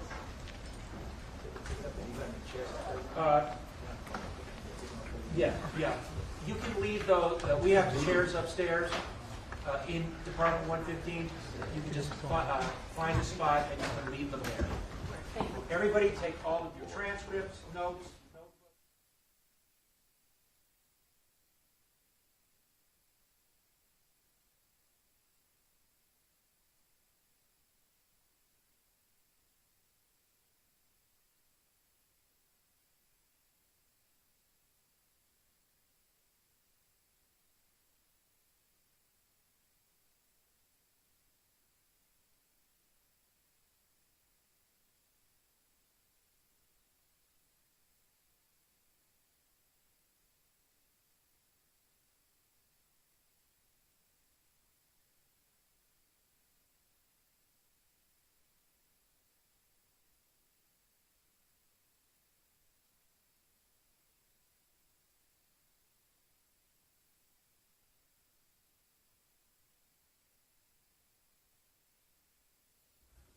I want to know is, in the information, there are two aggravating factors that are listed.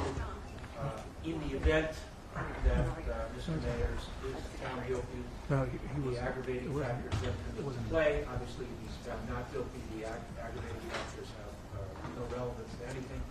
What I want to know is whether, if there is a conviction, how you want to deal with the two aggravating factors. What I mean is, you want the jury to make a finding as to whether they're true or not, or you want to let the court meet at some time in the future to make that decision. What about? All right.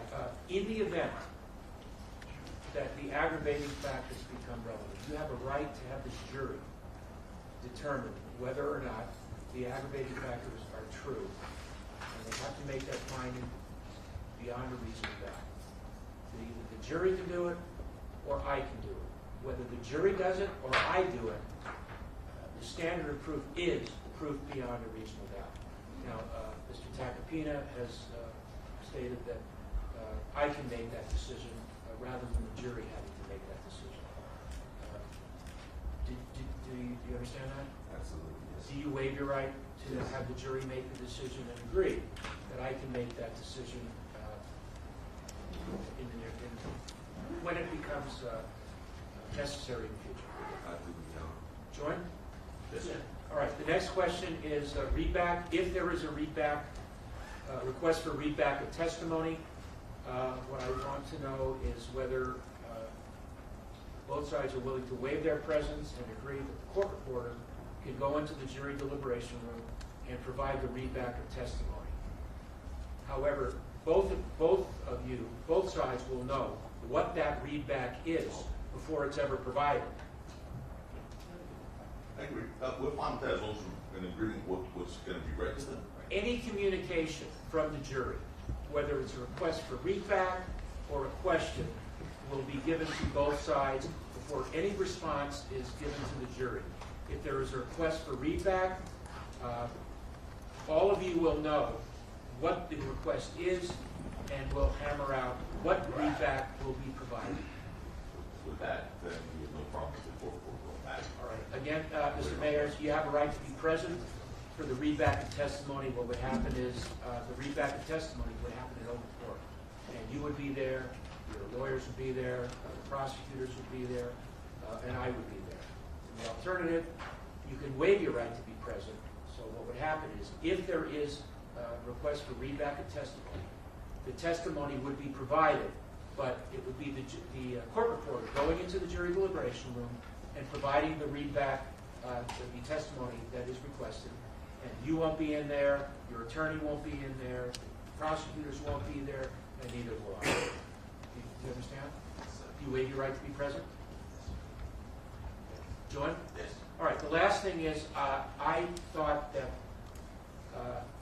1 hour call would be appropriate, meaning that if the jury summons that they have reached a verdict, that the verdict would be read an hour after they have made that notice.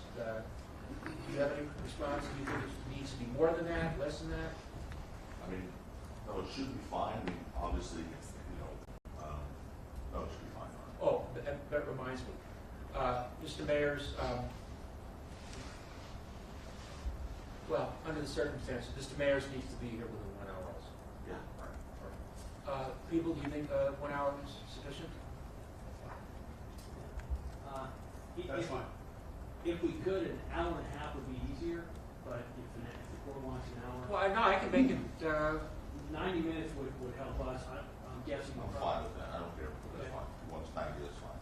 all right, we'll do 90 minutes, and if everybody can gather before that, okay, but it'll be 90 minutes from the time that we're notified that there is a verdict.